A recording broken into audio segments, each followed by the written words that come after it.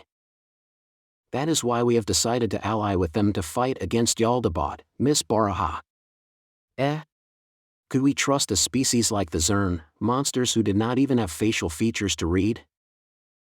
While we were forced to bow to Jaldabaoth's power and invaded this place as part of his army, we received news that our king, who was being held hostage in the Ablian Hills, was killed by demons.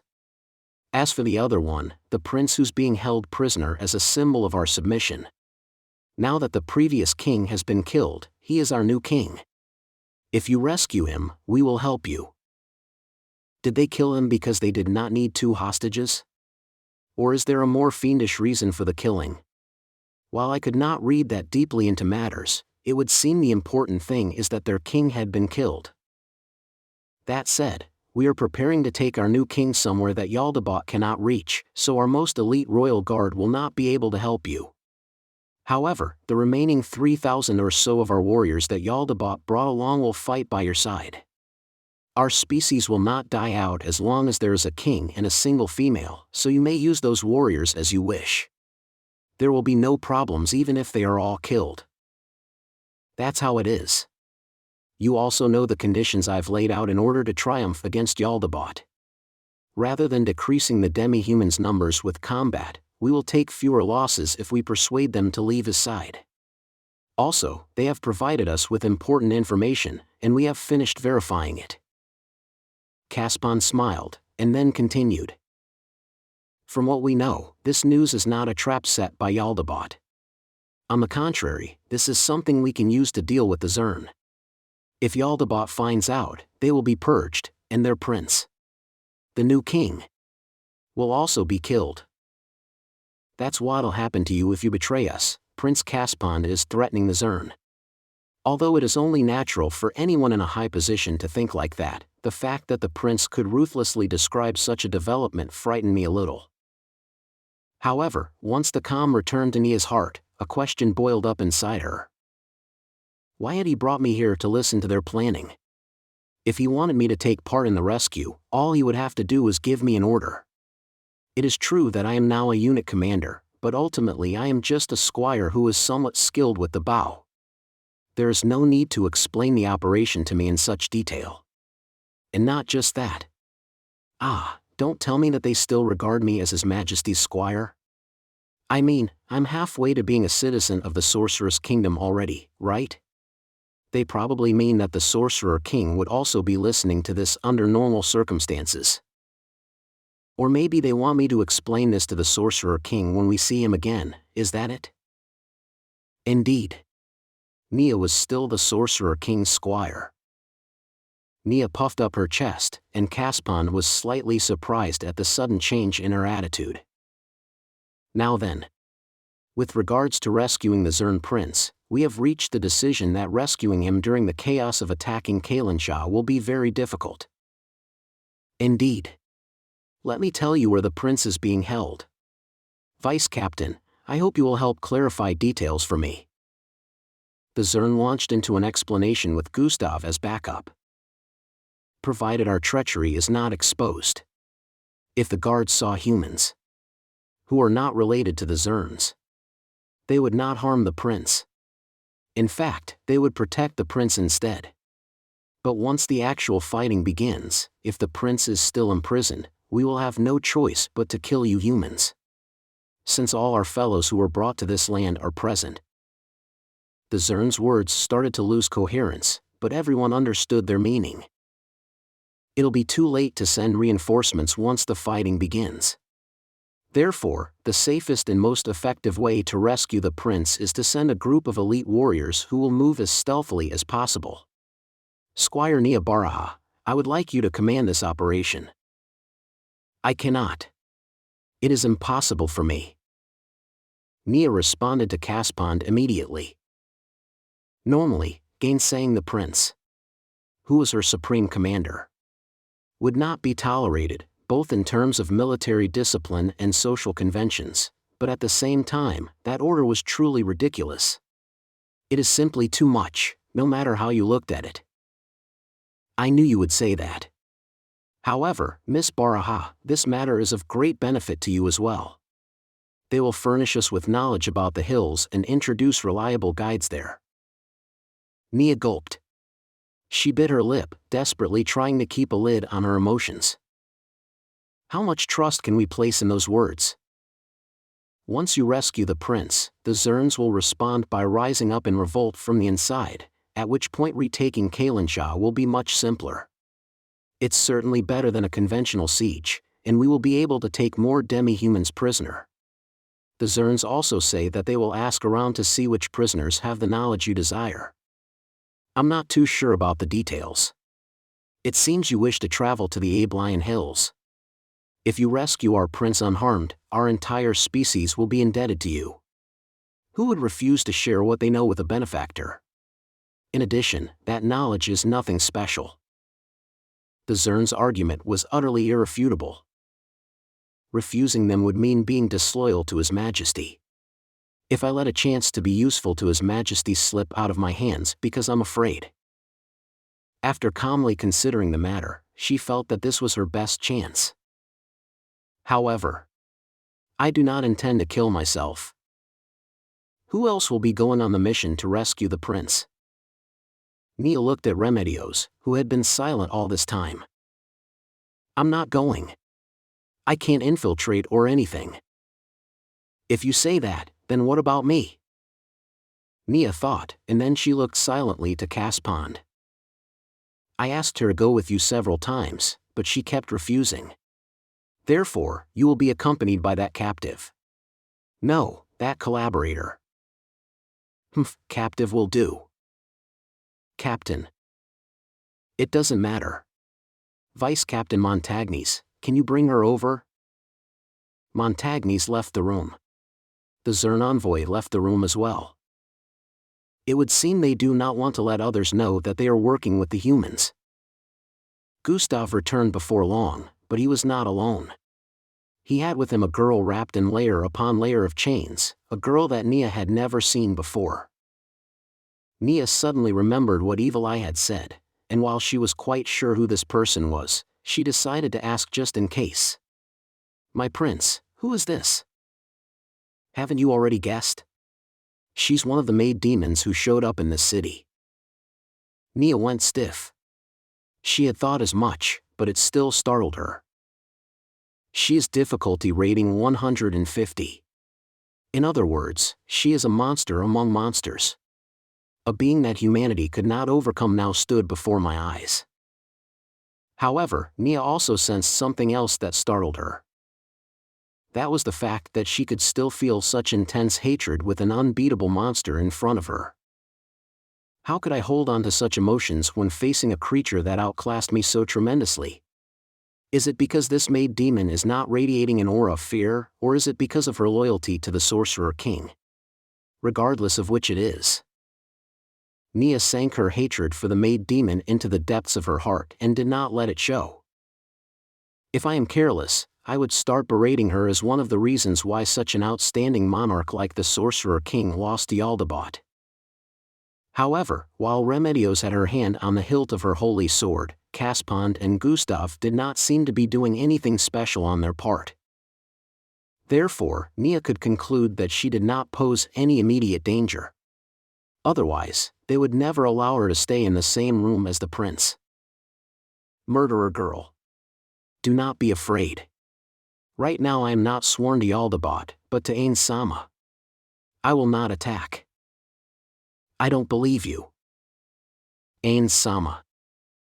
That term of address filled Nia's heart with displeasure as if she was trying to reject the fact that it had been said.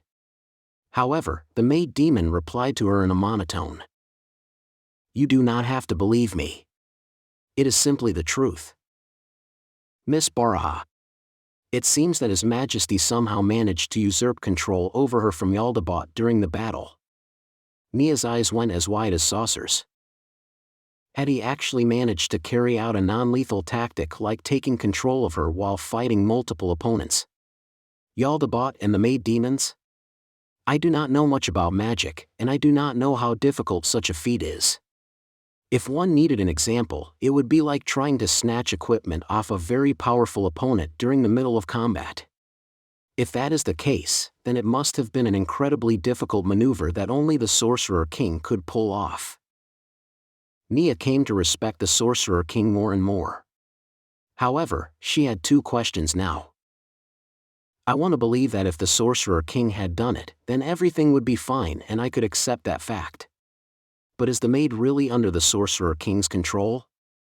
That is the first question. Could it be that she is not actually working for the Sorcerer King, but acting under Jaldabaoth's orders to pretend that she is under his control? And then, the other question is, I understand that you're loyal to the Sorcerer King. But why are you here? Is it because of your chains? It's not like that. The maid demon began to exert her strength, and the thick chains emitted a distasteful creaking sound.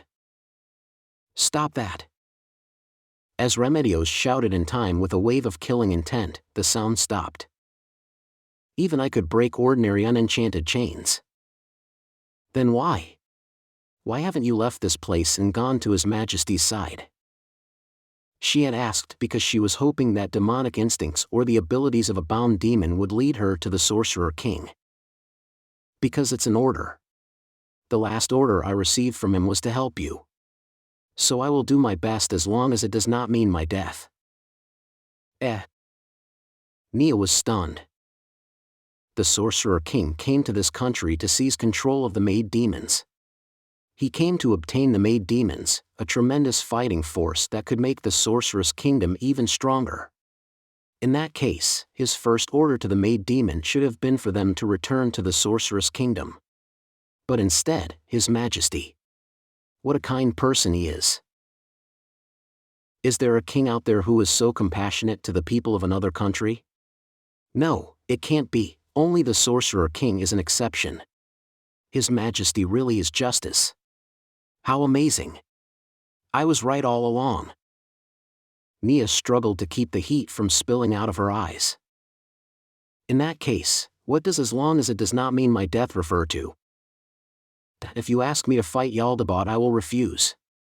It will be very difficult to escape if I face him. I see. Prince Caspond had probably already verified the truth of everything she had said.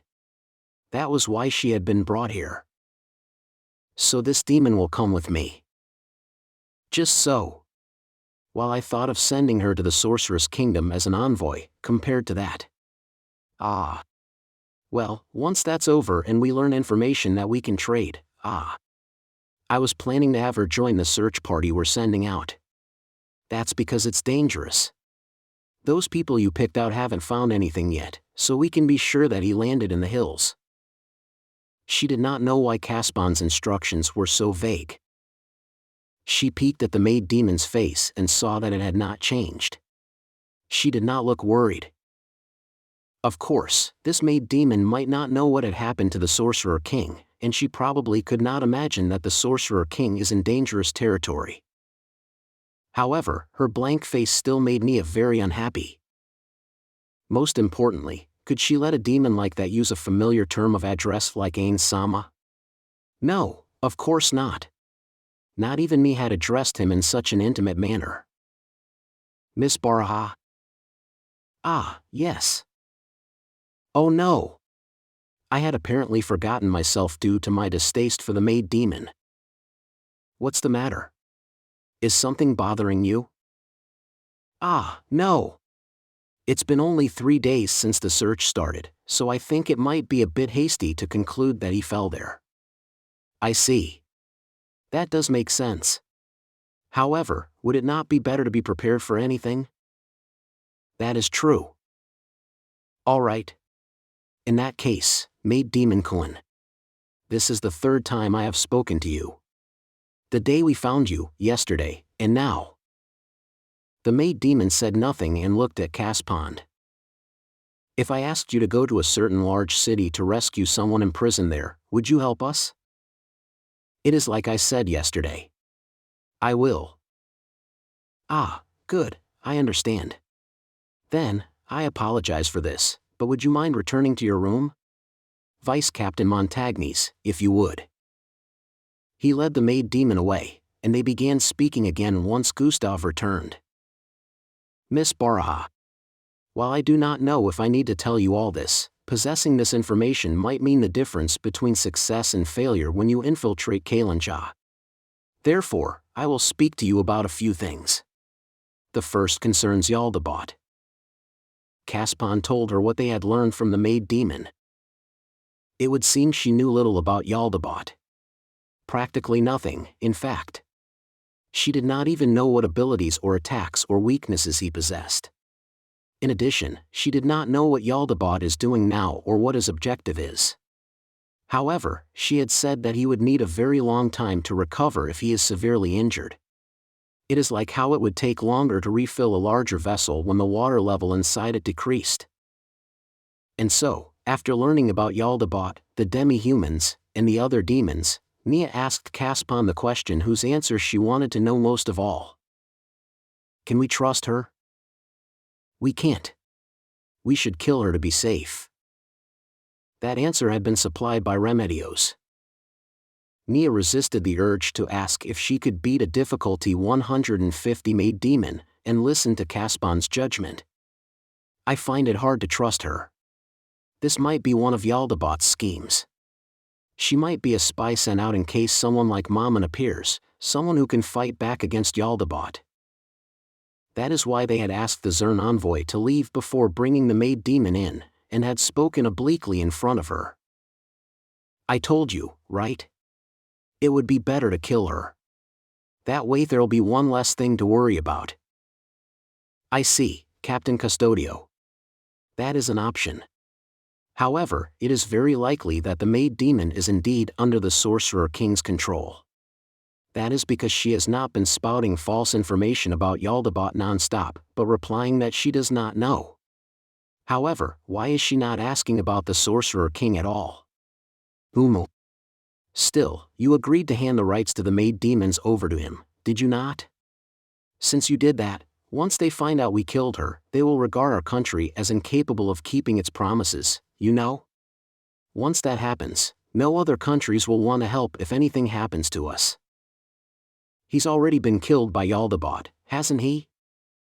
Remedios' words made Neia look down as she struggled to bite back her anger. Thanks to Remedios, she felt like she had gained the ability to better manage her emotions. We cannot be sure about that. That is why I feel we need to test and use her during the rescue of the prince. If she betrays us and leaks the information, then only the Zern will be eliminated, which will reduce the number of demi-humans. We will also be able to root out the rat among us. These are the two merits of this option. And of course, if we succeed, we can simply rejoice. Please don't forget about the life of the person who will be carrying out the infiltration. Did you ask the maid demon about her own weaknesses? If she betrays us en route, would it not be better to have some way to deal with her? We didn't ask about anything like that. Caspon smiled bitterly. Neia followed suit. Even if she told us, there would be no way to determine if she is telling the truth. We could not tell by looking, and obviously, we could not test it out. Well, we're not the ones who control her. Ultimately, she's only helping us because the Sorcerer King ordered her to do so. Gustav was still going on about that, but in truth, both Caspon and Neia had realized it already. There was probably only one person present who did not understand the situation. So the infiltrators will be me and the maid demon. Has anyone else been selected? On that point, if you have nobody else to recommend, then the two of you will go by yourselves. For a moment, Neia looked at Caspon because she thought he was kidding, but his face was serious.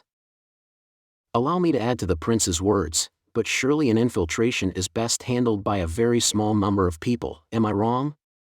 People getting in the way would be bad news, which is why we have nobody to put forward.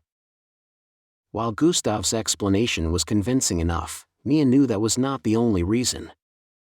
It was because of Neia Baraha's situation. It would be all well and good if this rescue operation went well. If it failed, all they would lose is an interfering squire who had grown close to the Sorcerer King and one of the Sorcerer King's minions. In addition, they would lose little even if the maid demon betrayed them. It is perfect. In that case, is it a lie when they said they had asked Remedios to go before? It is also possible that it is not, and they are just trying to minimize their losses. There could be no other answer. This is a good chance to show my loyalty to the Sorcerer King. I understand. I and her. The maid demon will go together. Oh, I see. Then we'll be counting on you. Yes. Then Vice Captain Montagnes will draw you a rough sketch of the city. Prepare yourself before you leave. Also, avoid combat if any demons close to Jaldabaoth are present. According to the maid demon and the Zern's information, Jaldabaoth was served by 3 great demons. May I know who is stronger between it and the maid demon? In the maid demon's own words, she does not know. I want to see the maid demon's fighting ability just once. In particular, I want to know what weapons she favored and what special abilities she had. If I do not know that, we might suffer an unexpected defeat. The 3 great demons are both generals and lords.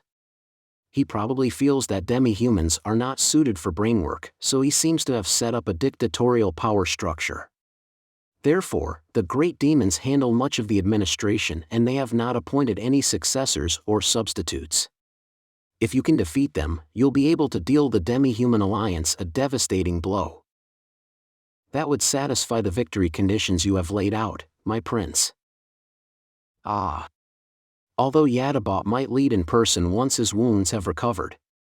Right now, I don't think he'll force himself to take the field. However, if you can take the limbs, then victory will be close at hand even if you do not crush the head. That said, your main priority now is the rescue, so avoid combat if you can. I understand. In that case, when will you begin the rescue mission? I was planning to set out as soon as possible. However, I would like to speak to the maid demon before that. I see. Then how about in 2 days' time? Neia replied in the affirmative and received permission to meet the maid demon. After that, she left the room. While she had a heavy burden to bear, her stride was energetic and her face was filled with determination. The flames of madness that came from losing her purpose recently received new direction, and they became a blinding light that illuminated her path. There is still something I could do, and my path led to His Majesty. When I thought of it that way, even traveling with a dangerous demon is nothing. The maid demon lived in an average-sized house with a garden. It had probably belonged to a wealthy resident of the city in the past. I'm Neia Baraha. I'm here to see you. Where are you? Neia shouted into the darkness, but the darkness did not respond. Is she sleeping? She shouted again, louder than just now, but there was no response. Neia screwed up her determination and stepped forward. Neia prepared herself for the worst and took a step forward. Ooal. Someone called out to her from the side and a face appeared in the light. Ainz. Her shoulders twitched, and she unconsciously backed away from the face that appeared. Her back hit a wall with a thud. Neia could not have missed that face. It had appeared beside her as though it had passed through the walls. Felt surprisingly good. She saw the maid demon through her tear-lined eyes. Her face was blank as she watched Neia panic. Damn demon. Is even the circlet of iron will helpless to prevent the feeling of surprise? Her heart was pounding like a drum, and it felt fit to burst. If that is the demon's aim. Nah, it couldn't be. Why did you come here? I came here to ask you something. In 2 days' time, I want the 2 of us. It would probably be too dangerous to explain the operation in detail since I do not know how far I could trust her. To go on a certain mission. Got it. So I think it would be good if we could share what we know and discuss what we can do. Sharing information is important. Understood. Whether or not I would really share information would depend on the upcoming discussion. Alright, this way. The maid demon moved with rapid steps, as though she did not care about the lack of light. It would seem the paladin I had met earlier is telling the truth. As Neia trailed behind her, she studied the back of the maid demon. She is a beautiful girl whose slender limbs and pretty face all evoked a protective desire in others. Still, it all seemed like a charade to me, who knew the truth about her. The chains she had been festooned with in Caspion's chambers are nowhere to be seen. However, the chains are meaningless, to begin with. This demon is simply made in the shape of a human girl, and in truth, she is a monster that could surpass dragons. As she considered that even a slight pat might be the death of her, Neia's stomach began to ache. "I'm very fragile, so please be gentle with me." As she heard Neia mutter those words reflexively, the maid demon stopped in place, then turned around and said, "Got it." Even Neia's eyes could not make out any changes in her expression. Not knowing what she thought made her a little uneasy. They continued on until they arrived at the reception room. There was only a single candle for illumination. "Sit. Drinks." She suddenly produced a bottle of brown liquid. It was just like how the Sorcerer King took out objects. As Neia watched in surprise, she opened the cap and inserted a straw. It was made of a bizarre material that looked both soft and hard at the same time. "I hope this muddy liquid is not poison. It would be very distressing if I accidentally forgot that it is harmful to humans. However, if she is really a subordinate of the Sorcerer King, then I would not be able to refuse." Neia emboldened herself and moved her tongue. She took a mouthful of it, and swirled her tongue. It is not as bitter as I expected, and it did not prickle like needles either. It's sweet. What is this? Neia took one mouthful after another. While it was sticky and needed some effort to suck up, it was cool, refreshing, and delicious. Chocolate flavored. Calories are a little high. Around 2,000. But don't worry. Eating good food and getting fat is a long-cherished ambition for women, according to a certain great person. The change in tone made Neia peek at her face again, but she was still expressionless. The words "great person" made her think of the Sorcerer King, but Neia had the feeling she was referring to someone else. "Want another? May I?" The maid demon probably knew that it would be a shame to finish it up in one go, and she took out another bottle. "I am also a girl. Although the orcs had wondered if I am a female. And it is hard for me to reach out for something that would make me fat. However, this drink is in a small container, which meant there is not much of it. Eating too much of anything would make one fat, so all I had to do was eat less at dinner to cancel it out. I have no idea what these calories are or how much 2,000 of them make, but she said it was a little, so it should be fine." It was a sweetness that was completely different from that of fruits or honey. This time, she would savor the taste as she drank it. "Ah. No, that's not why I came. I came to talk." The maid demon sucked on the straw and drank in the same way as Neia had, while her eyes signaled Neia to continue. Well, first, if you have a name, could you tell it to me? I'm Neia Baraha, but you can call me whatever you want." According to Evil Eye of Blue Rose, each individual maid demon is completely different from the others in terms of appearance and equipment. In fact, the maid demons I had seen behind Jaldabaoth at Prince Caspion's room are completely different from this one. Maybe there are different names for different types of maid demons, much like goblins and hobgoblins. While there might not be a need to know its individual and race name, if the maid demon really is a subordinate of the Sorcerer King, then as a squire, it would only be polite to treat her with all due courtesy. "Puah. Shizu is fine. I'll call you Neia." "Shizu, is it?" Neia had expected to be addressed as human, so she was mildly surprised. "Is the maid demon's personal name Shizu? Or is Shizu her race name?" "Well, both of them work for me." "Is that your personal name?" "Personal name? An excellent question." "Yes. Personal name." "Ah, forgive me. I don't understand demons that well." Demons. Huh. This. Shizu seemed to be mumbling.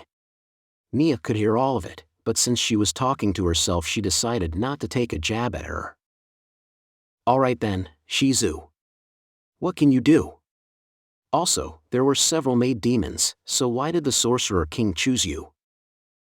I'm good at ranged attacks. Also because I was the best. Best?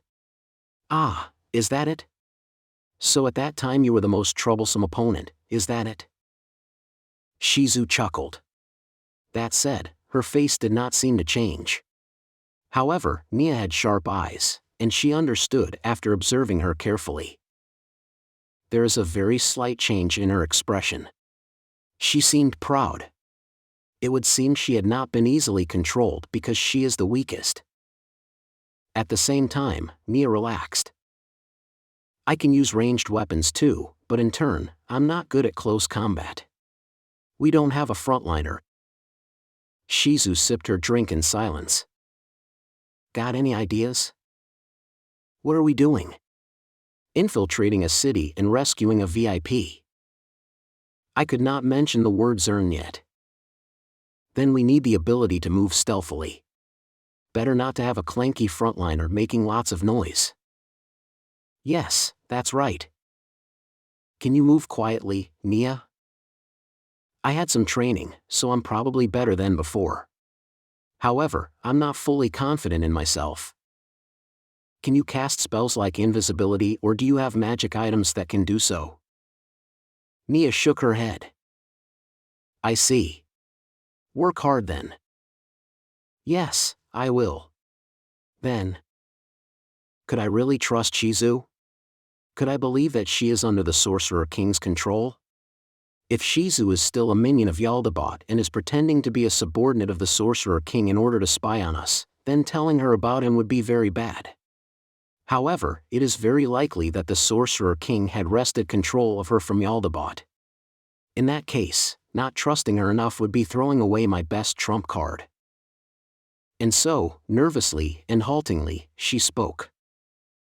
In this place, I have the duty of being the Sorcerer King's squire. Shizu's artificial, beautiful face did not move. I heard. He said she had vicious eyes. And then he lent her a bow, which was runecrafted. Show me.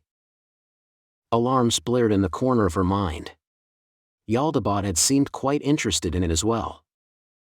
Still, if Shizu really is in the Sorcerer King's employ, I would not be able to refuse. Neia handed over her bow, and Shizu took it. However, she only glanced briefly at it before returning it to Neia. This is very good. You should let many people see it. She delivered the line calmly, so it felt like she was reading off something. However, she was probably imagining things because Shizu was not looking at the bow with interest. After all, she had spoken this way ever since she had first seen her. Thank you. Ah, yes. About what happens after the mission. Shizu held out a hand to interrupt Neia. You should let many people see it. Why is she so hung up on this? Shizu probably noted the bafflement on Neia's face, and continued. He lent you an excellent runecraft weapon. You should spread the word of Ainz-sama's greatness. The word Ainz-sama made Neia twitch. Making this clear to her was her top priority. His Majesty. Neia sensed from Shizu's blank face that she had not been clear enough. That's His Majesty. Calling him Ainz-sama is too familiar, don't you think? This time, it was Shizu's face twitched a little. No, at a glance her face was still blank, but Neia was sure that her expression had changed. It's not too familiar. No, it is. Normally, you wouldn't address him by his name, but by his title. You just came into his service and haven't been of use to him yet. What's with that face of yours? Nothing.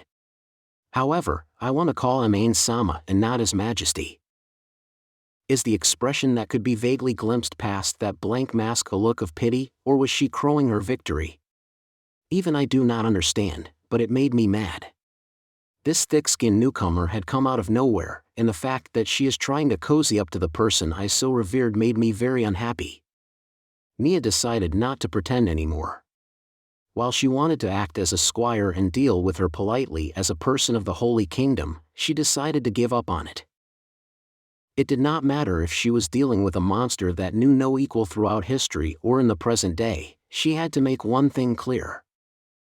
Someone like you. I was told to do so by Ainz Sama. Call me Ainz Sama, he said. So I can call him Ainz Sama. I can. Call him that. Left unspoken was but you can't. Nia's body trembled. No, she is a demon that the Sorcerer King had bound into his service with magic. Maybe it is natural that she would go that far. No, that can't be. You must be lying. You're lying like a demon would. How could he have explained in such detail in a situation like that? Shizu shook her head, as though to say, good grief. It is a shame, but also true. Well, I know you must be shocked. I understand very well. Still, that is where you stand now. However, if you work for him, someday you will be able to call him Ainz Sama too. Work towards it. Shizu. Neia. It is a predecessor's duty to teach those who come after them. While that is a pretty good line, had Shizu not come after me? Still, the fact that she could call him Ainz Sama made me feel that maybe she is the senior after all. It is a little hard to accept, but first, I want to thank you. Don't mention it. One must show kindness to those who know of Ainz Sama's greatness. Nia's eyes widened in surprise. She had only been bound to him for such a short time, so how had she gained such respect? No, that simply proved how great the Sorcerer King is. Yes, that's right. I know very well how great His Majesty is. After Neia answered, the two of them looked at each other for a while. Shizu was the first to move. She swiftly extended her right hand. Neia responded instantly and without hesitation. While Neia was mildly bothered by the fact that Shizu had not taken off her glove, the two of them shook hands on the table. Given how much she reveres the Sorcerer King, it would seem she really is under His Majesty's rule.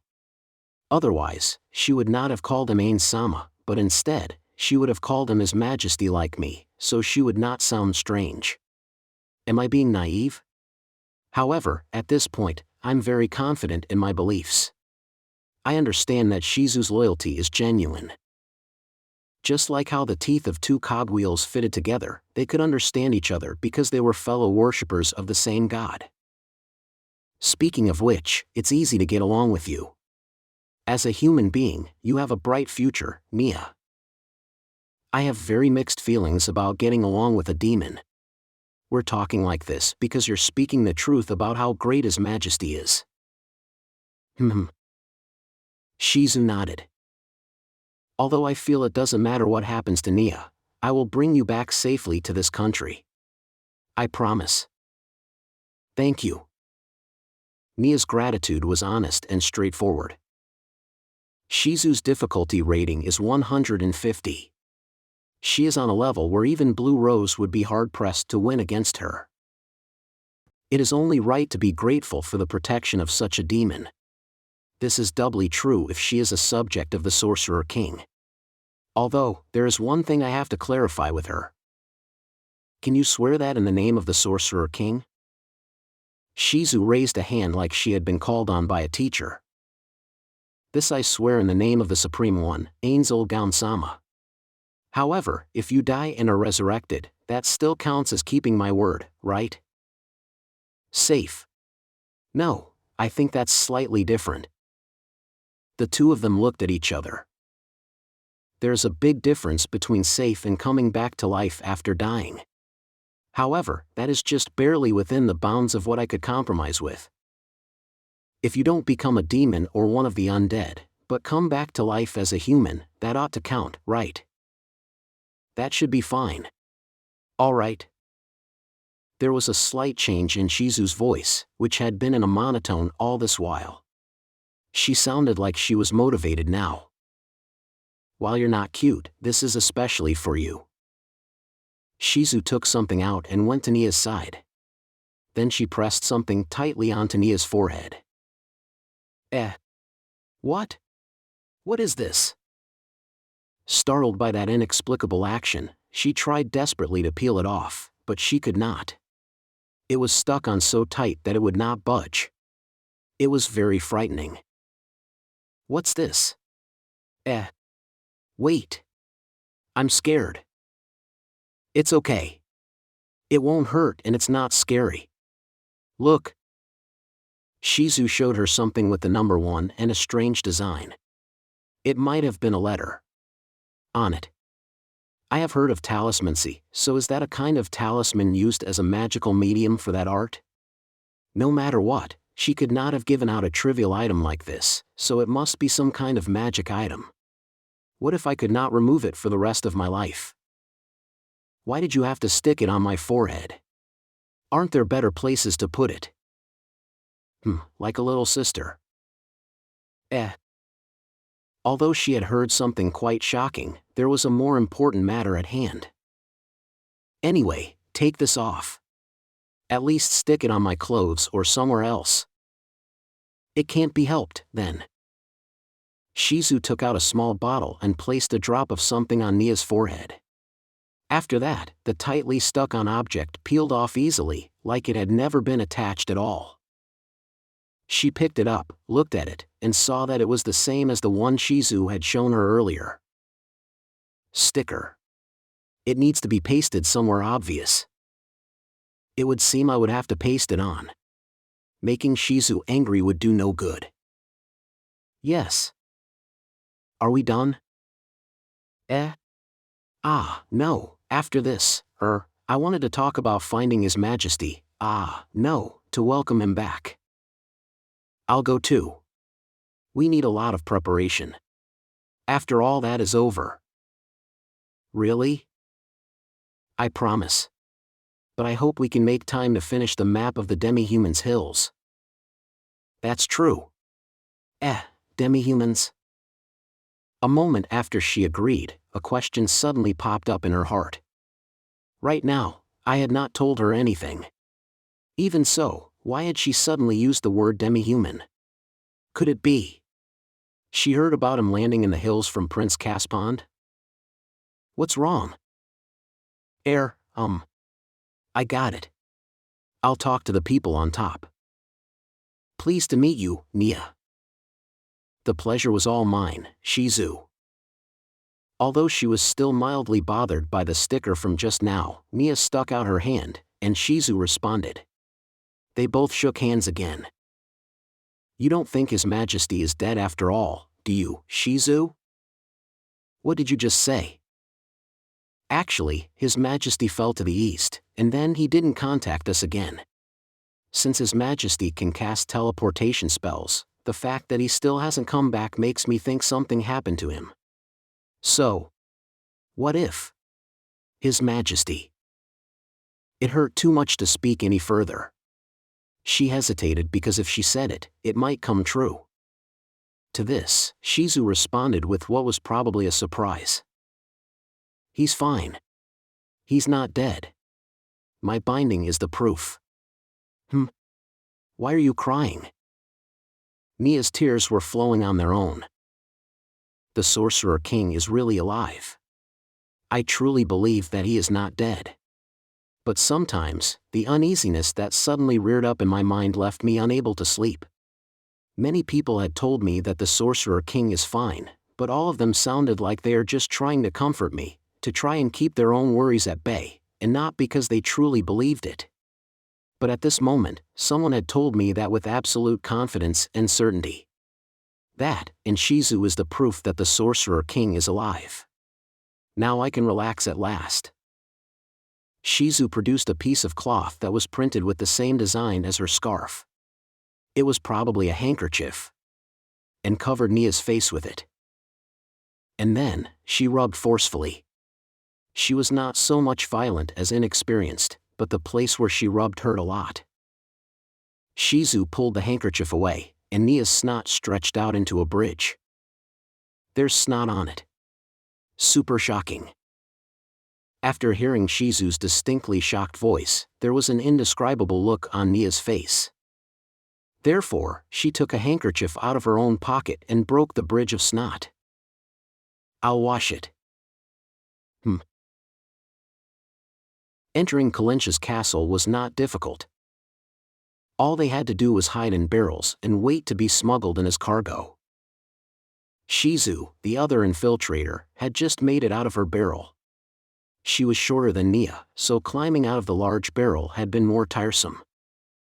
However, her physical abilities were far beyond those of Neia's and even Remedios's, so she had managed to get out by herself before Neia could go over to help her.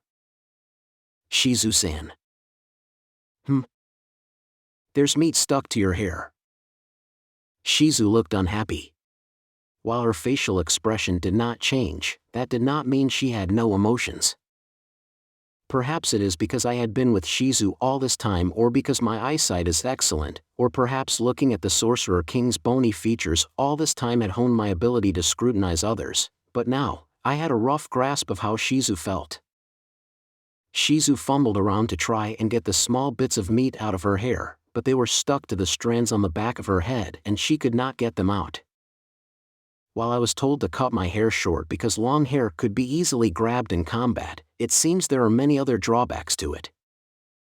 Neia went to Shizu's side and picked all the chunks out before tossing them into the barrel. Thanks. Don't want to infiltrate this way again. We'll have to do it again when we escape. Shizu looked despondently at the barrel, then pulled a towel out of nowhere to wipe herself off before handing it to Neia. The moist towel had a softness and fineness which Neia had never felt before. It must have been very expensive. How had she gotten her hands on something like this? Were they common in the demon world? As all these questions and more ran through her head, Neia wiped her hands that had been made sticky by the meat, and then wiped down Shizu's hair with the clean bits. While it only made her feel better, it was better than not wiping at all. Thanks. Don't mention it.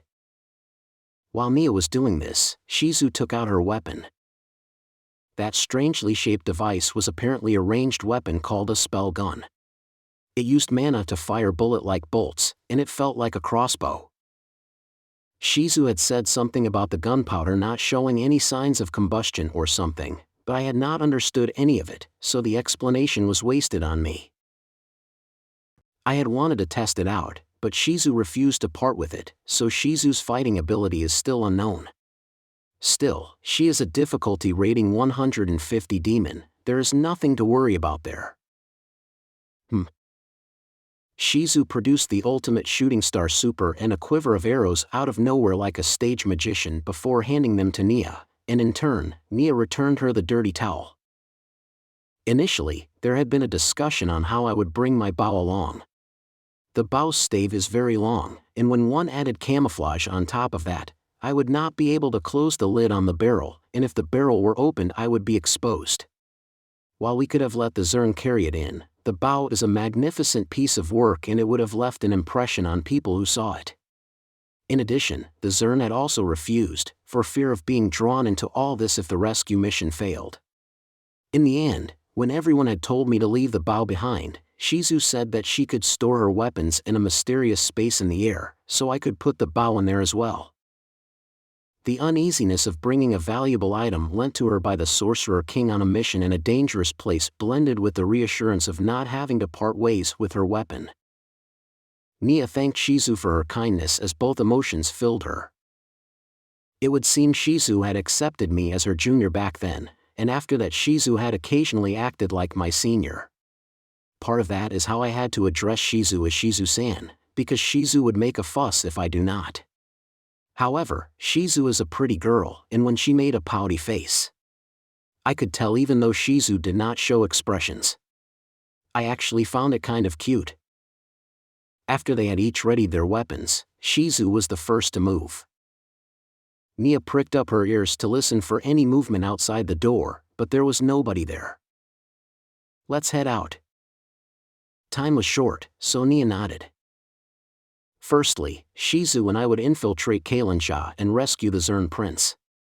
Then Liberation Army would approach Kailansha and begin their attack.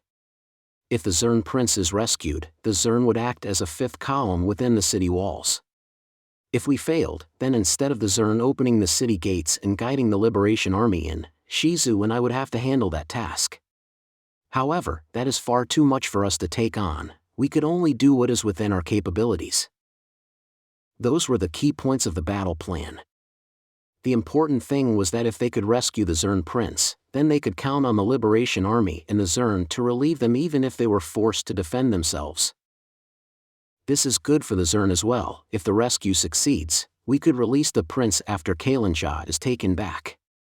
In other words, whether or not we could take Kailansha back simply and with minimal casualties all hinged on successfully rescuing the prince. As she felt the weight crushing down on her shoulders, Neia groaned as her tummy hurt again. Therefore, there is not much time. Once the Liberation Army began their attack on Kailansha, or if we were detected before that, security in Kailansha would be tightened. In accordance with what they had planned, Shizu produced a bottle of what looked like perfume out of nowhere and sprinkled it on Neia and herself. It seemed to be some kind of consumable magic item that contained the first-tier spell odorless. There is not much of it, we had to conserve it as much as possible. Shizu cracked open the door, peered around outside, and then slipped out. We had selected our route and decided on how to deal with various situations after consulting the map of Kailansha, and we had already discussed what duties each of us would be handling. Neia exited the room as well, then carefully closed the door so as not to make noise before running after Shizu. Though I'm not really helping much. Frankly speaking, under the present circumstances, I am nothing more than a burden. That much is instantly clear when one looked at Shizu's running stride. She ran like Dad moved through the woods. No, she is far better, being both swift and silent. She is definitely using some kind of technique there. She's a demon, but she uses techniques like a human. It's always the ones you can't judge by their appearances that are the scariest, huh? While we could have left everything to Shizu, my presence is both to keep an eye on Shizu and also to ensure that it is a joint effort between the Sorcerer's Kingdom Shizu. Assuming she is truly bound to the Sorcerer King. And the Holy Kingdom's Neia that rescued the prince. That way, the Holy Kingdom could act as we had contributed to it. The passages were dark. It was nighttime. Moonlight streamed in through the windows. Or rather, the only thing which entered was the moonlight. Therefore, Neia and Shizu avoided the moonlight and slunk from shadow to shadow. As a human being, Neia had to focus herself and sharpen her senses. Not only could she not see clearly due to the darkness, but the patrolling guards also did not carry light sources either, so she could not spot them from afar. While she did not quite understand why the larder had lights, that was probably for the sake of those species who lacked dark vision. The two of them kept their footfalls as quiet as possible while they ran through the castle toward their destination. Considering Shizu's physical attributes are far superior than Captain Remedios's, even a pace that left me panting and barely able to keep up is probably slower than a jog to Shizu. Fortunately, Neia and Shizu were not spotted, and they continued forward. The Sorcerer King had killed a great deal of demi-humans, which meant that they could not set up a tight security net. Thus, vigilance within the castle had grown lax, according to the Zern. The reason why they could proceed safely was because the Zern had reconnoitered the area ahead of time and made near-perfect preparations, but I still felt a twinge of uneasiness. There were two challenges in their way. The first was the long passageway they had to traverse in order to reach the tower. The second was the bridge to the tower. The aerial walkway. There are no hiding places in either location, and obviously, there would be sentries standing watch as well. They would not be alone either. In addition, at least one of them would be stationed out of the line of fire for ranged weapons because they are on guard against ranged attacks. While they had discussed the matter in a big group in front of Gustav's map, they would still have to pass through both these places in order to reach the tower. If we could use invisibility to deceive their eyesight and silence from the priests to deceive their hearing, we would be able to infiltrate perfectly. That's why adventurers, who form groups that can take on all kinds of situations, are so highly valued. Eventually, the two of them reached their objective. This was the first challenge, the long passageway. If we try to run straight down it, we would be spotted before we could cover the distance. In order to avoid that, we need to reach a location where we could execute ranged attacks while not being spotted by the opposition. That was why they had come here, the level above the long passage, the room directly above where the guards were stationed. If we lowered a rope from here and rappelled down the outer walls, we could take a shortcut without being detected. Here?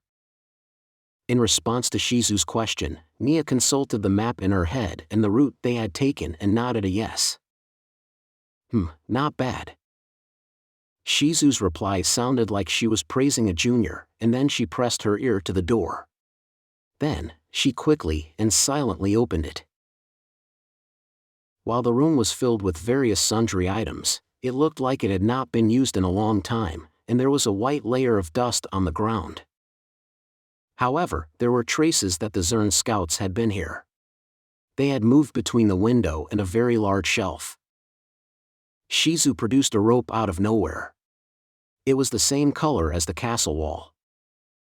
Shizu looked at the city walls outside.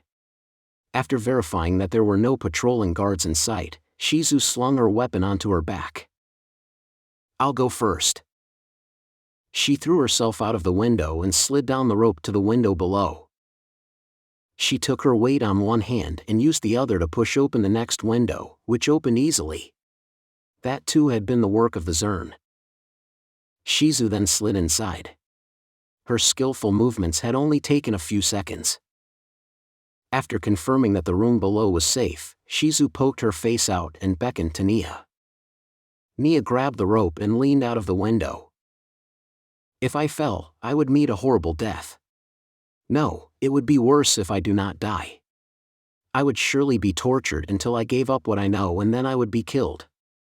Falling to my death would be a merciful alternative." There had been no problems during the several practice sessions they had conducted. However, training felt completely different from the real thing. I really don't want to go. But I had no choice. If only there is something like a balcony that I could just jump down on. Neia gripped the rope tightly as she pushed her entire body out of the window. She crossed her legs to firmly clasp the rope between her thighs. After this, all she had to do was descend slowly. The ground's just a little lower. The ground's just a little lower. She slowly went down the rope, reminding herself not to look down over and over again. The wind blew and made her body shake at an intensity that could not be compared to training at all. Come on, come on, come on, me. Shizu should have been more scared than this. Neia finally approached the window, and Shizu reached out to grab Nia's body. Thus, she pulled Neia in with incredible strength. Thank you. But, too long. I'm taking it in, hold this. Yes. Shizu leaned out of the window and raised her spell gun. Neia held the rope as indicated. There was a pop hiss of expelled air and Neia felt a force tugging on the rope. Shizu had cut it with her weapon. "It's done, Shizu-san. Next, we need to get past the first obstacle." "Let's go. Got to kill them. Can you do it?" "I think I can." Once they stepped out of this room, they would be in a position to shoot the sentries stationed along the passage. If we could not kill them before they raised the alarm, all our effort would be wasted. Neia took out her bow and nocked an arrow. Shizu raised her magic gun as well. "I'll take the right, you take the left, Shizu-san." The two of them exchanged looks, and then Shizu pushed open the door. Neia made eye contact with a nearby demi-human, about 1.5 meters away. He did not know what was going on or who they were. The demi-human was so surprised that he could not parse the situation, but Neia did not hesitate and put an arrow into him. With a cat's on, the arrow pierced his skull through the forehead. I did it! While my skills had played a part, most of the work had been done by the ultimate shooting star super. Thank you, Your Majesty. Just as Neia's arrow pierced the demi-human through the head, Shizu's spell gun blew off half of the other demi-human's head. The demi-humans made more noise when they collapsed than I had expected. Neia hurriedly pricked up her ears. Fortunately, she could not hear anyone running toward this place. It would seem nobody had spotted us yet. Hurry! They had already assigned their tasks beforehand. As Shizu dragged the corpses into the room they had just entered with the rope, Neia used the smell-clearing item Shizu had lent her. After that, she reached for the water skin on her belt and poured the powerful wine all over the place, washing away the chunks of meat, brains, skull, and bloodstains on the ground. As the stench of alcohol filled the air, Shizu emerged from the room, then produced an empty wine jug and poured a little bit of the jug's wine inside before quietly. Let's go. Yes. While we had tried to cover it up, it is very likely that the next shift would sense something is up when they came to take over. I would be able to relax if we could put the bodies into Shizu's mysterious pocket dimension, but Shizu said that she would not do so. We could only leave the corpses in the room. Of course, we had made preparations there too, but there is no way to make sure that they would not be found. They had to assume that they did not have the luxury of ample time. Eventually, they reached the second obstacle, the aerial walkway. Of the several scenarios they had come up with, this was the closest to being ideal. They still had time and nobody had spotted them yet. It's a race against time now. I know. If I slip, don't worry about me. The path from the castle to the tower was roughly 2 people wide.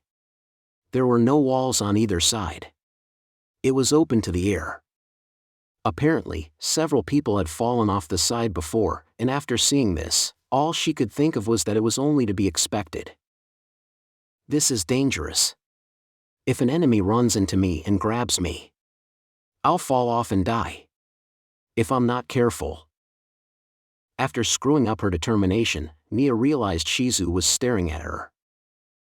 Although they were of the same sex, being stared at by Shizu, the doll-like beauty, made Neia a little embarrassed. What?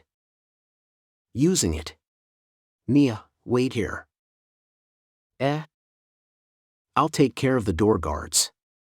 No matter what happens, don't come out. Before she could get an answer, Shizu vanished. She had disappeared. This is not some kind of high-speed movement. Shizu had been standing here until just now and then she had vanished into the air like she had been an illusion. A wave of confusion assaulted Neia. However, Shizu had already told her to wait, so she ought to stay here and wait. Neia concealed herself at the entrance to the aerial walkway and listened carefully to the tower and the path behind her for anything out of the ordinary. Several seconds later, something happened at the guard post. She heard a scream and then the sound of a guard collapsing. Neia poked her face out to see what was going on and saw Shizu emerge from the guard post. Shizu waved to beckon Neia over. As Neia began to panic and wonder what was happening, Shizu's waving gesture grew larger, until her entire body was moving. Could I not go, now that Shizu had done that much? Neia bent low, then ran across the windswept, frightening aerial walkway as she paid attention to her footing. After she was across, she could smell blood from the guard post. Several dead demi-humans lay on the ground, and Shizu stood inside, with her usual blank expression. She held what looked like a very sharp and large knife in her right hand. The blade was smeared bright red, and she had her spell gun in her left hand. Clear. Move in. Ah, yes. Can't disappear again today. Be careful. Got it. It would seem there was no need to explain, so Neia did not ask, but merely followed behind her. That's a made demon for you. I could not have come all this way without Shizu. And this is also thanks to the order His Majesty gave to Shizu. Only the Sorcerer King could inspire greater respect in people even when he is not present. Honestly, the fact that he is undead or whatever is a trifling problem. I need to let everyone know, after all. I need to tell them how great a person His Majesty is. The tower was almost completely made of stone and it only had a small window for light. It was darker than the castle that they had passed through earlier. The passage inside the tower was quite spacious, big enough for Neia and Shizu to walk side by side. It spiraled up along the inside of the tower's wall. About 2 circuits later, Shizu raised her hand to signal that they should stop. This happened almost at the same time as Nia's keen hearing picked up some creature's footsteps. It would seem it was wearing metal armor because she could hear the sound of metal striking stone. It's alone, Shizu-san. Yes. But heavy footsteps. I could not tell, but if Shizu-san said it, then it is probably so. In other words, whatever it is not human-sized. What should we do? Should we hide behind one of the doors we passed along the way? It's already here. Kill it. Got it. Neia readied her bow after Shizu. Her plan was to shoot first and not bother with questions. I had heard that the Zern Prince was about the size of a human child. In addition, he would not be wearing metal armor. A massive object came into view, and Neia and Shizu attacked without hesitation. The arrow and bullets entered its body, as though they had been sucked in. Gah! The massive object stumbled and backed up along the path. Since it had retreated along a curved path, it was no longer in the line of fire. The fact that it had survived their attacks, particularly Shizu's, suggested that it was a very tough demi-human. What? Who are you? An angry cry echoed from the depths of the passage. What should we do, Shizu-san? Can't sit here and wait. Close in and attack before the enemy gathers the tower guards. Understood. Neia and Shizu broke into a run. Since it could survive our surprise attack, we could assume that it is the guardian. A Va'an. Va'ans were beings that possessed very good overall fighting power and a shocking amount of stamina. As they ran, the humidity in the air seemed to increase as well. Nia's nose picked up the scent of rain. Gua! To think there'd be humans here. After closing in, they saw a massive demi-human. It carried a mace that was bigger than Neia. While it is not as bad as Boozer, it is still quite a dangerous opponent. The arrow and bullets had clearly hit it, but it did seem to be wounded. There is no smell of blood either, so it would seem it had not been covered up with illusions. Somehow, it had negated their attacks. Particularly Shizu's. So you're here for my life, are you? You've got good eyes on you, humans. It seemed very happy. In that case, I would let it remain mistaken. No. Shizu fired as she spoke. There was a pop hiss of expelled gas as something flew through the air. After that, part of the Va'an's body dissolved into mist and the bullet passed through. Wah! Ranged weapons are useless against me. Neia loosed an arrow at the Va'an's forehead, but its head also sublimated into mist and the arrow sank into the wall behind it. Useless. It's useless.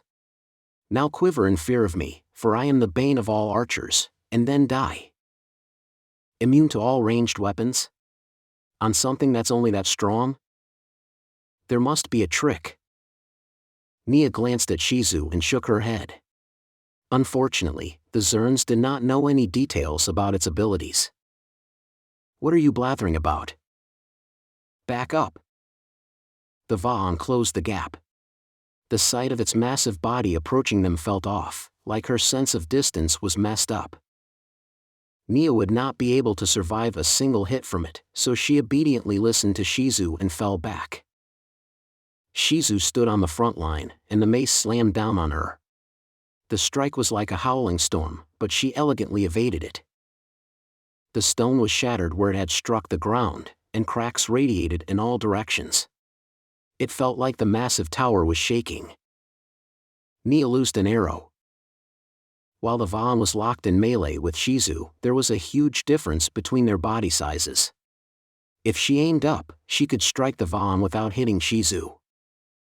As expected, the Va'an transformed into mist in order to avoid the arrow whistling through the air.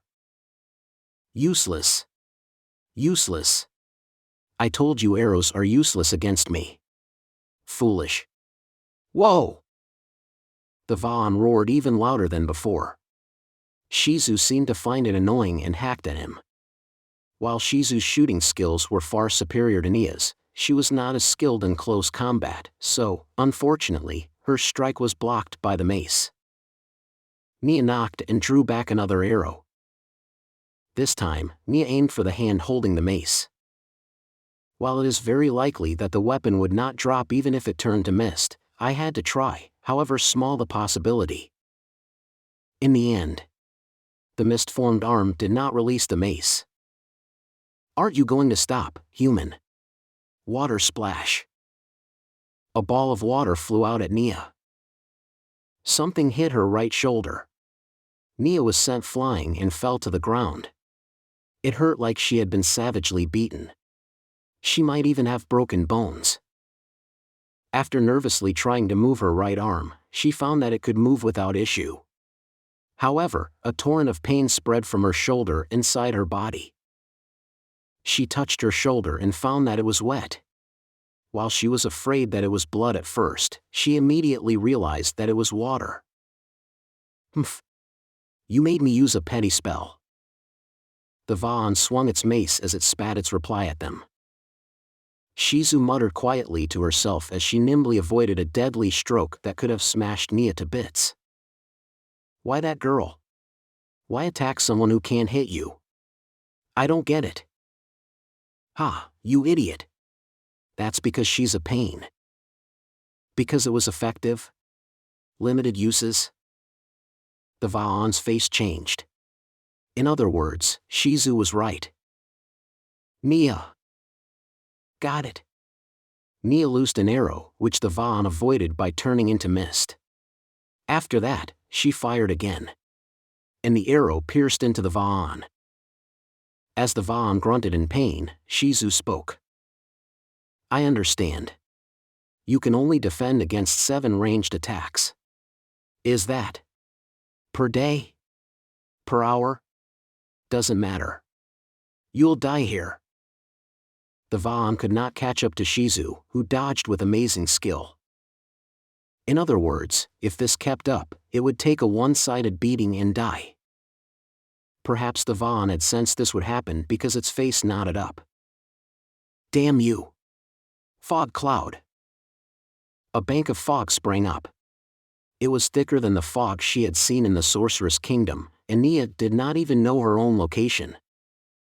While she could not see Shizu fighting against the Va'an, she could hear Shizu's spell gun going pew pew pew.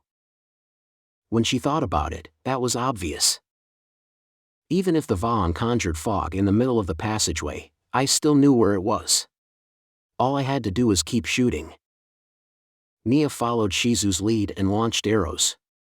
She was a little worried. So she aimed up high, that way even if she missed, she would not hit Shizu. The arrow she loosed melted into the fog, and it was followed by the sound of something striking the wall. It would seem she had missed. It's moving behind you now.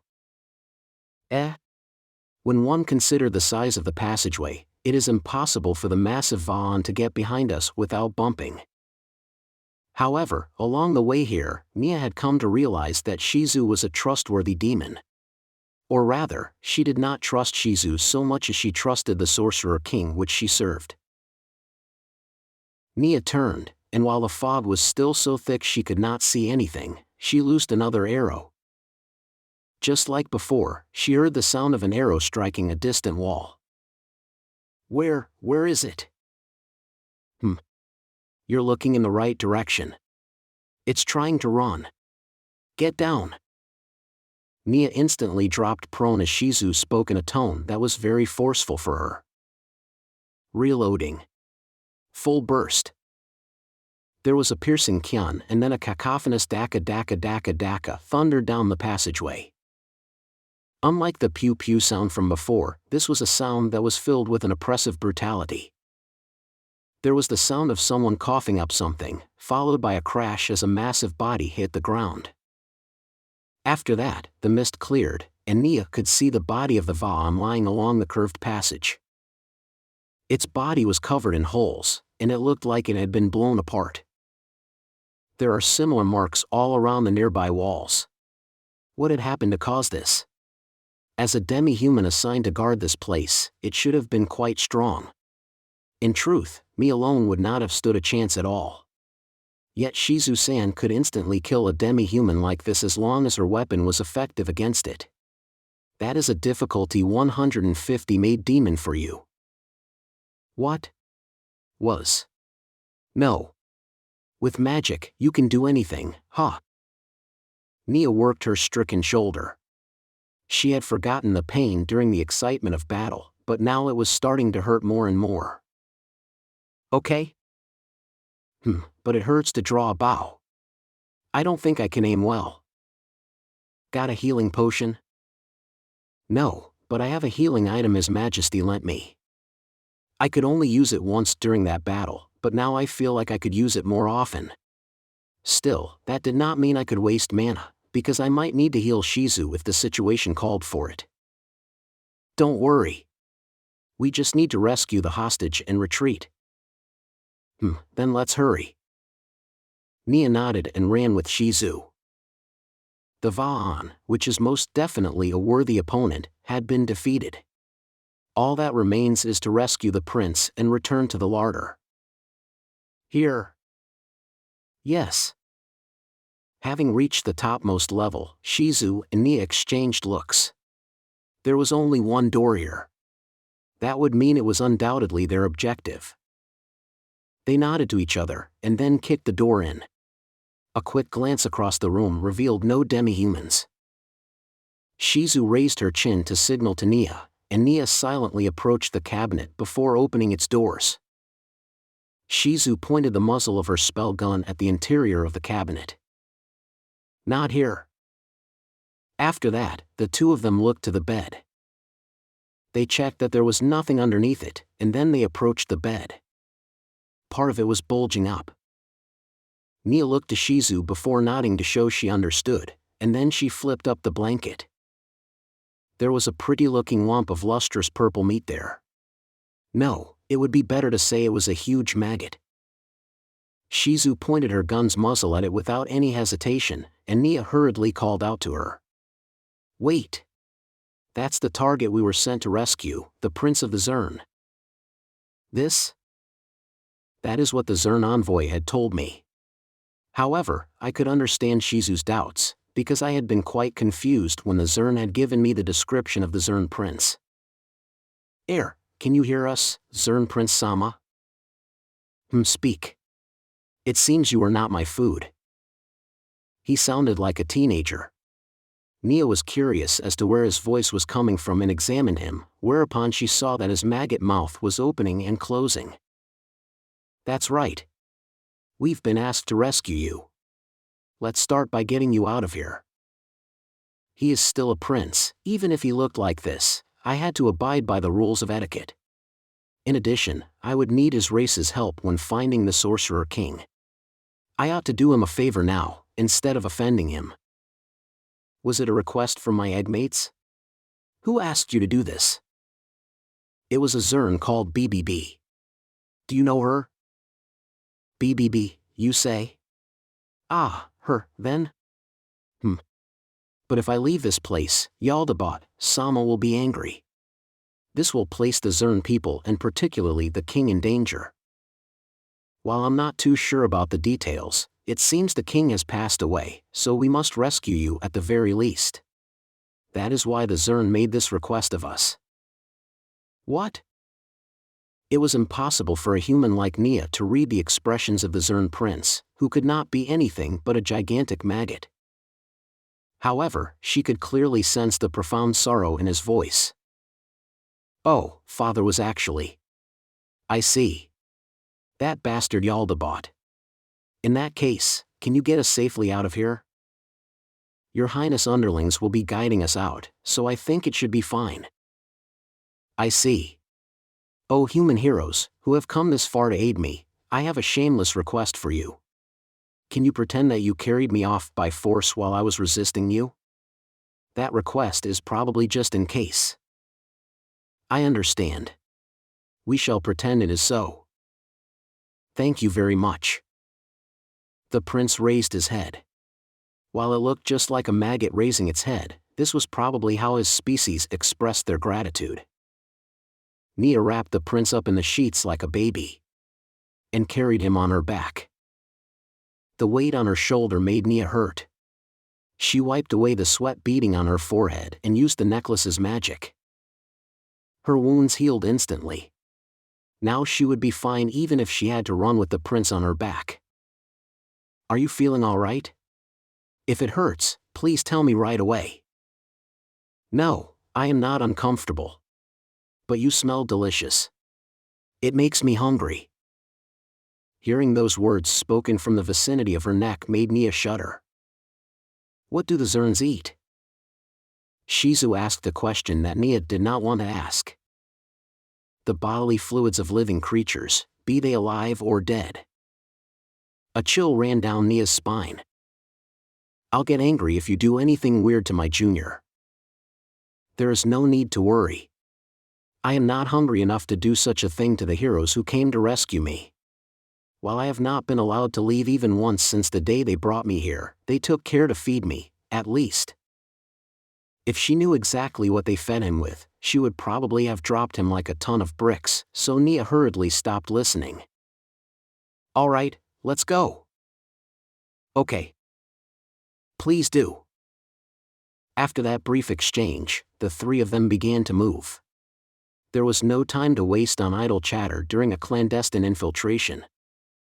Fortunately, they managed to return to the larder without incident. This was when Shizu raised her hand to stop them. There are people inside. I'll leave them to you. Shizu readied her spell gun and forcefully opened the door. Then, she stopped. Shizu looked back. Not sure who they are. Zerns. Many of them. They ought to be the recovery team. Specifically, they were the Zerns who had brought Neia and Shizu here.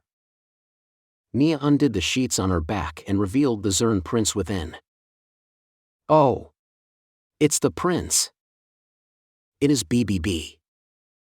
Neia would not have been able to tell them apart if they did not speak. Oh, eggmates of mine. I hear my father has passed on. I know that he, Jaldabaoth, does not intend to keep his word. But where will we flee after betraying Jaldabaoth? He has already conquered our lands, and installed his trusted demons as their rulers. Are we not destroying ourselves by choosing to rebel? Your Highness is correct to be worried. But to him, the Zern are no different from livestock. Our hero Boobibi was a little late to arrive before him, yet it was judged enough reason to have the flesh torn from her shoulder. What? Boobibi, you say? The prince's shuddering told Neia that said Zern must have been of quite some status. Once everything is over, will the Zern find a place under Jaldabaoth's rule? We have determined that the answer is no. My prince, there is no time, let us save these words for. You fools! Can we leave that question until after we run? This is the turning point. Once we cross it, we must follow our course to its very end. Now is the only time we can turn back. Tell me, once we go back to our hive, once we go back to our hills, how do you intend to live on? That land is vast. Surely there will be a place where we can hide. You think so? Do you intend to have the species walk the road to destruction for this fleeting, wavering chance? Give me a more concrete, more practical solution. In that case, not everyone is in service to Jaldabaoth, we could form a resistance. You fool. That will only invite destruction from Jaldabaoth. An ant swarm draws more attention than a single ant.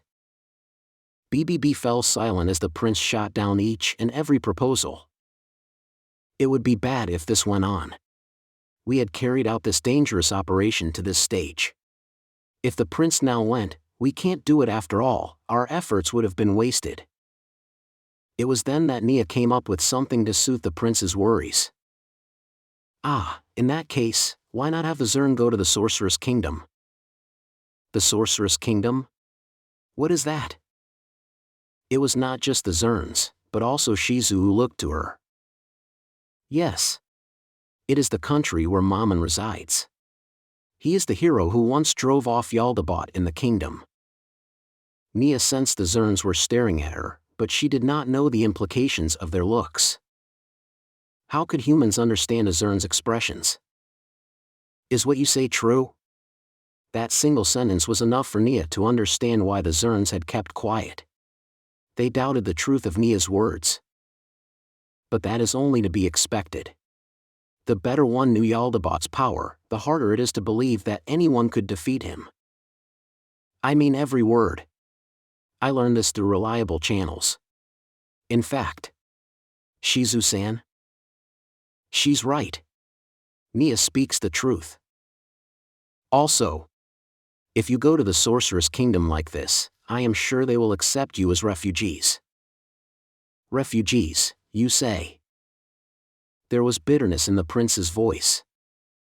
But if you can provide information about the Sorcerer King of the Sorcerer's Kingdom, I am sure that you will not be slighted even when you go there.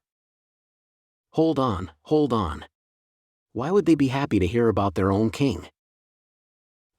Yes. Right now. The Sorcerer King's location is unclear. Is that not very bad? In the worst-case scenario, he might even be dead, is that not true? A moment, please. His Majesty cannot possibly be dead. There is concrete evidence, and we are verifying it now. Neia told them about how the Sorcerer King might have fallen to the hills where the demi-humans lived, so she wanted to count on their help to search for him. The prince fell silent. Is it not going to work? But since I had already made my pitch, I could say nothing more. The ball is now in their court. Also, even if they could not provide any direct assistance, they ought to be able to at least provide knowledge, as they had promised. I see. If we do them a favor. But will we be accepted, as demi-humans? The Sorcerer's Kingdom is a nation of humans, is it not? No, it is not. The Sorcerer's Kingdom is a nation ruled by one of the undead. The undead. Both the prince and the Zern surrounding him exclaimed as one. Are you telling us to go to such a dangerous place? Every race harbored a strong hatred of the undead. Even Neia had been that way before she had come to understand the Sorcerer King. She was moved by the realization that the people before her were similar to how she had been not too long ago. A moment, please. The Sorcerer's Kingdom might be ruled by one of the undead, but its great ruler is an open-minded and noble king, and I have personally witnessed humans coexisting peacefully with demi-humans within the country. You're actually calling the undead great? I can't believe humans are so. That's enough. Neia-dano, I apologize if my subjects have given offense. However, is the Sorcerer King truly as great as you say he is? Yes. Neia held her chest high as she replied to the prince's question. We cannot read the expressions of human beings. But I understand that someone as brave as you, who has delved deep behind enemy lines in order to effect a daring rescue, must be making such a statement with the utmost confidence. Therefore, I shall believe in him as well. Not the Sorcerer King who is one of the undead, but the Sorcerer King in whom you have placed your faith. Let us entrust ourselves to the Sorcerer King, then. Oh! The Zerns cried out in joy. It seems we have reached a decision. In that case, I pray you will flee to the Sorceress Kingdom with all due haste, my prince. Unfortunately, there is some very bad news, namely that one of Jaldabaoth's trusted demons will be coming soon. I thought it would be a few more days before he arrived. But it will be bad if we are found. Alright, let's go. As a species, the Zern were largely composed of females, with very few males. Pretty much only the king and the prince fell into the latter category. Jaldabaoth's trusted demon? He's coming? There was a word the Zerns had said that she could not ignore. Have you not seen him? He has 3 trusted demons by his side, and one of them is coming here. We need to defeat him here. As he heard Shizu's words, the prince, who had been left on the ground, suddenly thrashed around. Are you insane? You two must be quite strong to have been able to rescue me, but even then, you'll never be able to defeat him. They say he teleports between many cities. Him coming here is a rare opportunity. If you miss it, you won't get another chance. That is true. My prince. Calm down and think about it. If we can kill one of Jaldabaoth's aides, his chain of command will fall into chaos, and it will be harder for them to find us, who are not heading for the hills but for the Sorcerer's Kingdom. Then, is it possible to defeat him? Don't know. But this is the only chance. Then let's take it. I'll bet on the strength that let the 2 of you kill the Va'an. Listen well, all of you. From now on, we will help the 2 of them defeat the wicked Jaldabaoth's minion. Yes.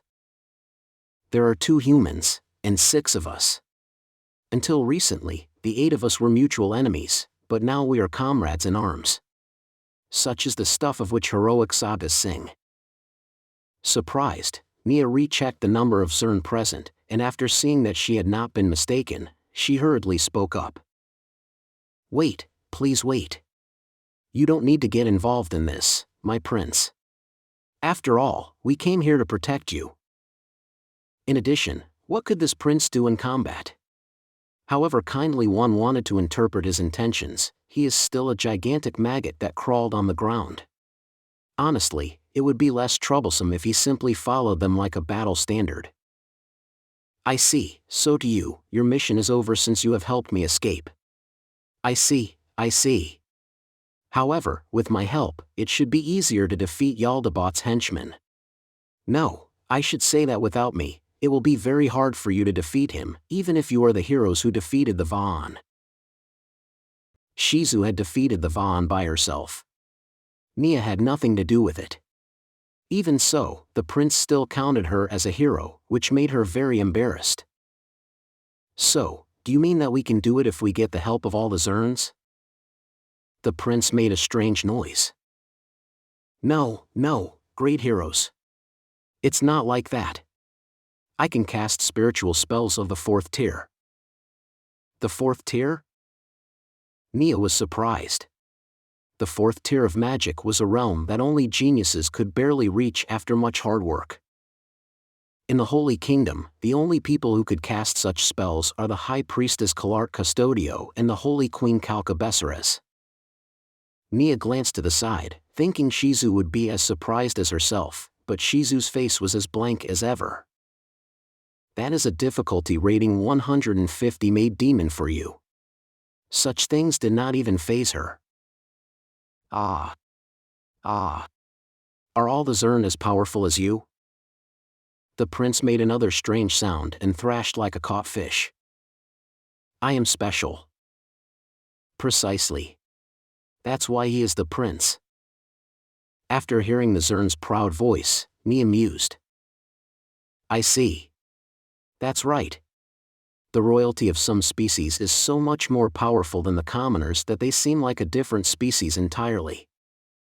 That said, I do have a weakness. Namely, I am very slow. Well, that's true. That much is obvious at a glance. If someone gets close to me, I'll be killed without the chance to fight back. Therefore, may I trouble you to carry me? I can cast spells when signaled. I see. I understand what you wish to do. However, could the Zern, that is to say, your royal guards, not carry you instead of ourselves? Unlike our prince, we specialize in melee combat. The two of you fight from a distance, I believe? That is true. It would be better if Shizu-san or I carried him. No, let's leave that aside for now. It would be bad if we dragged the prince into this and he ended up dying. Neia. There is a special meaning to carrying the prince. That's why he suggested going with us. Fu. Indeed, there is. I say, do you know anything about him? That withered tree demon who decorates himself with heads. There are several demons like that. Silk hats, crowns, circlets, and corollas. Shizu counted the 4 types off on her fingers. I believe that henchman demon must be one of them. But if we encounter a silk hat, we ought to flee. Even I could not win against one. So you knew? Neia was surprised, and then that feeling was replaced by anger. When we had prepared for the mission, Shizu had said that she did not know much about the henchman demons. Had she lied to us?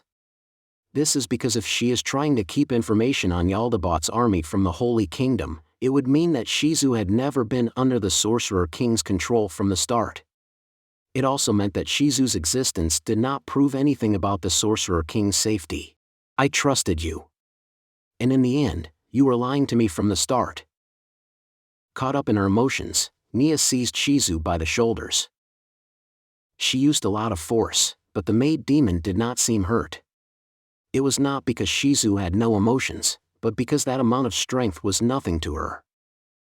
The unbearable regret and resentment made Neia want to cry. She had thought that she had forged a bond with Shizu, but in the end, she had turned out to be nothing more than a laughingstock. Neia could not help mocking herself. Shizu's face was as blank as ever. However, there was a subtle change there that only Neia could read. It was distress, contemplation, or perhaps remorse. I'm sorry. Shizu squeezed those words out after a long silence. It hardly qualified as an apology. In fact, it only served to stoke the flames of her anger. But right now, Shizu seemed strangely helpless, and seeing her like this helped Neia regain a bit of her composure. Carefully, like she was doing something she had never tried before, Shizu quietly continued.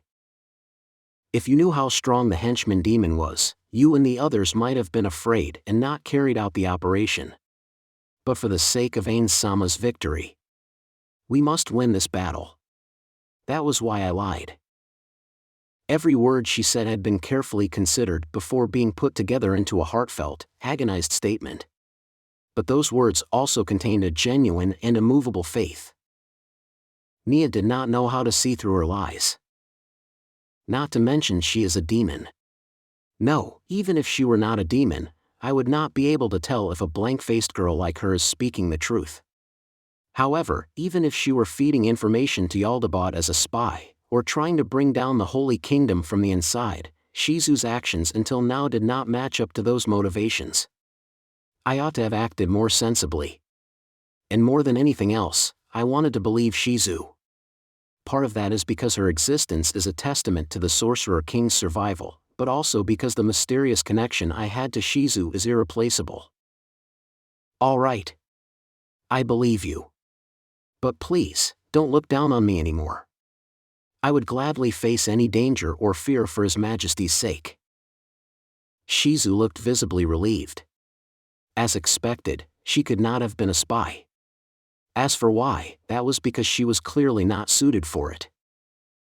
As she thought that, a natural, unforced smile came back to Neia's face. All right, can we get back to the previous topic? If you know so much about them, can you tell us about that demon's abilities?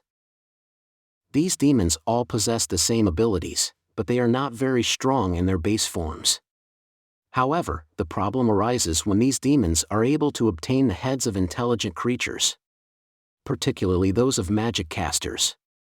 Demons of that type could equip themselves with the heads of magic casters and use the powers of the head's owners. Silk hats could use 4 heads at once, crowns could use 3, circlets could use 2, and corollas could use 1. Their threat level rose exponentially if they managed to obtain the heads of exceptional magic casters. No matter how good a head a corolla equips, it can only cast spells of up to the 3rd tier. Silk hats, on the other hand, can cast spells of up to the 10th. Wait. Hold on. Both the prince and Neia interrupted Shizu. Neia and the prince exchanged looks. While Neia could not read the prince's face, Neia was certain that he was thinking the same thing as her. After you. Ooal. Did you say 10th tier? Are 5th tier spells not the highest tier of magic? It was as the prince said. Neia had heard that this was the limit of magic. The reason why she felt that the Sorcerer King could use 6th tier spells also stemmed from that. In response to the prince's question, Shizu shook her head as if to say, what will I do with you? The 10th tier is the highest tier of magic. The spell that Jaldabaoth used to call down meteors from the sky also belongs to that tier. How can we beat? No way. Don't tell me, His Majesty, who stood with Jaldabaoth. As the shocking truth hit Neia, the prince was also shuddering in shock. The 10th tier? No. It can't be, right? The 10th tier. Could it be true? And to think, I was so proud of myself and my 4th tier. No, the 4th tier was already very powerful. He would have been justified in being arrogant. There are precious few magic casters who could reach that level. Shizu.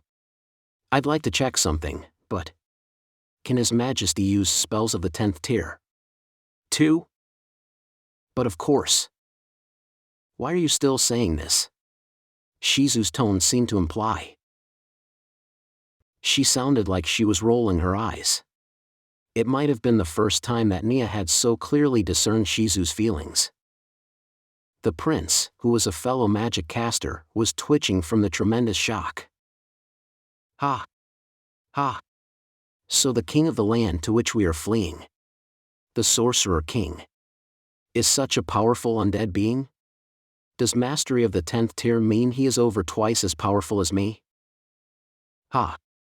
His Majesty.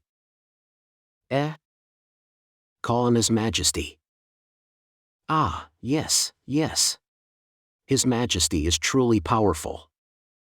When one thought calmly about it, Shizu had actually been quite brusque with the prince of an entire tribe. However, since Shizu was speaking about matters of fact, Neia tacitly acknowledged her actions as she expressed her agreement. Indeed, Prince Sama.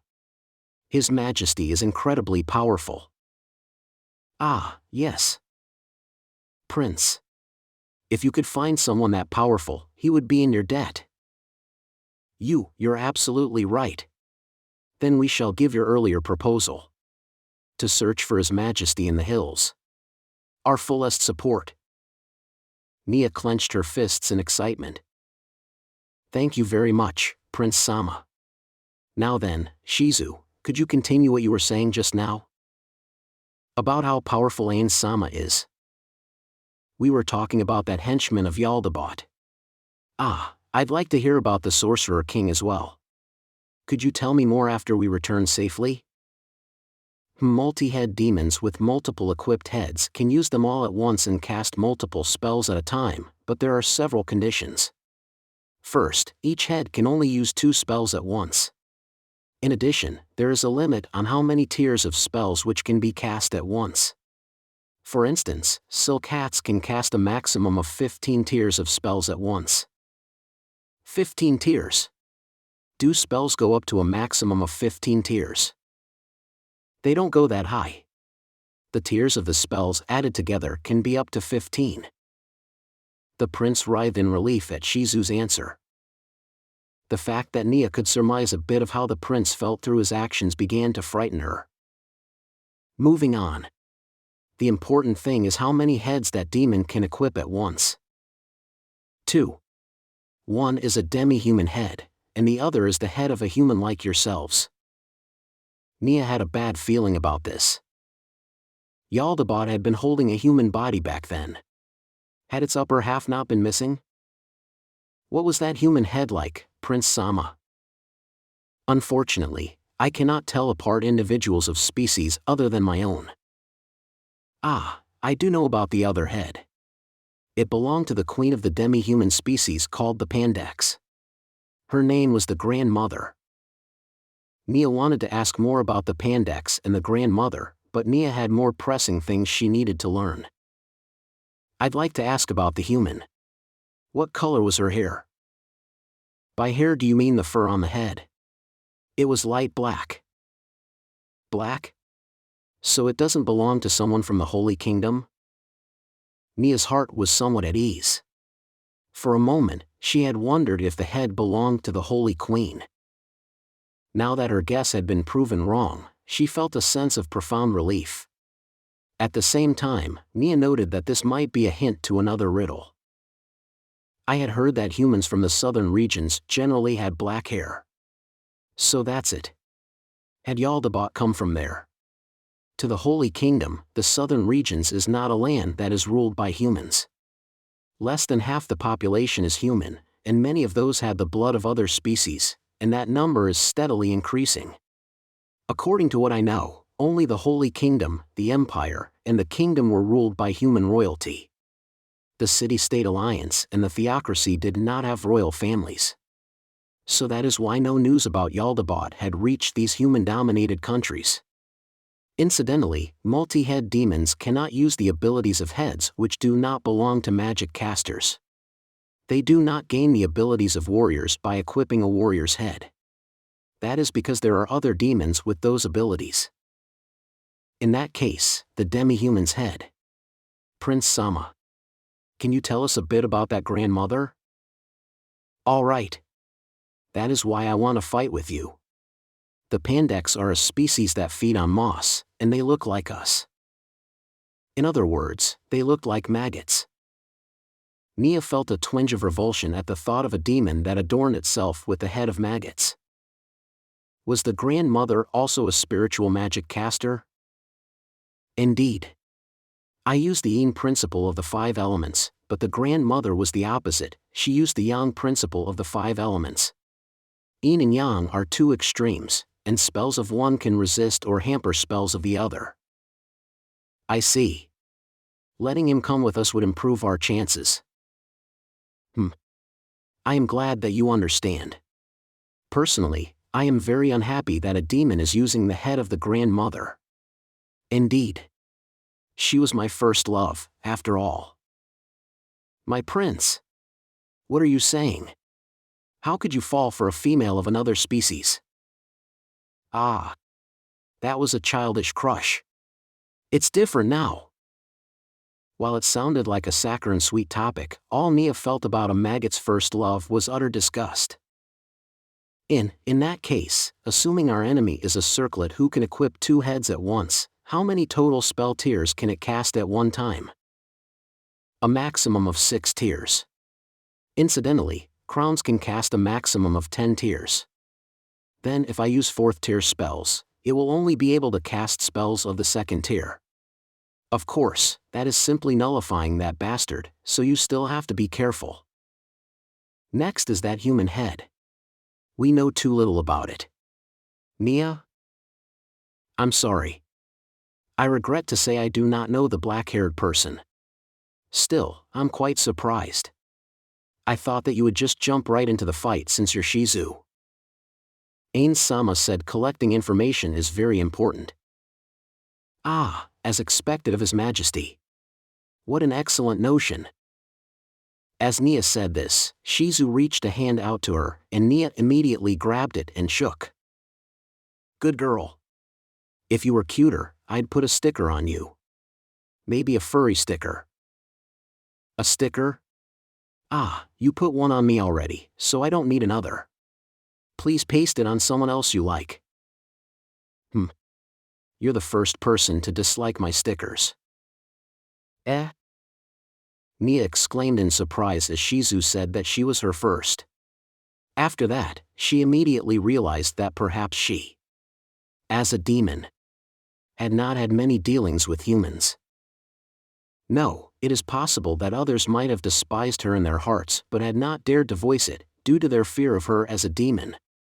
While I wanted to poke fun at her for it, I could not do anything like spoil the fun of someone who is loyal to the same supreme being as I am. Thus, Neia simply let it pass with a bitter smile.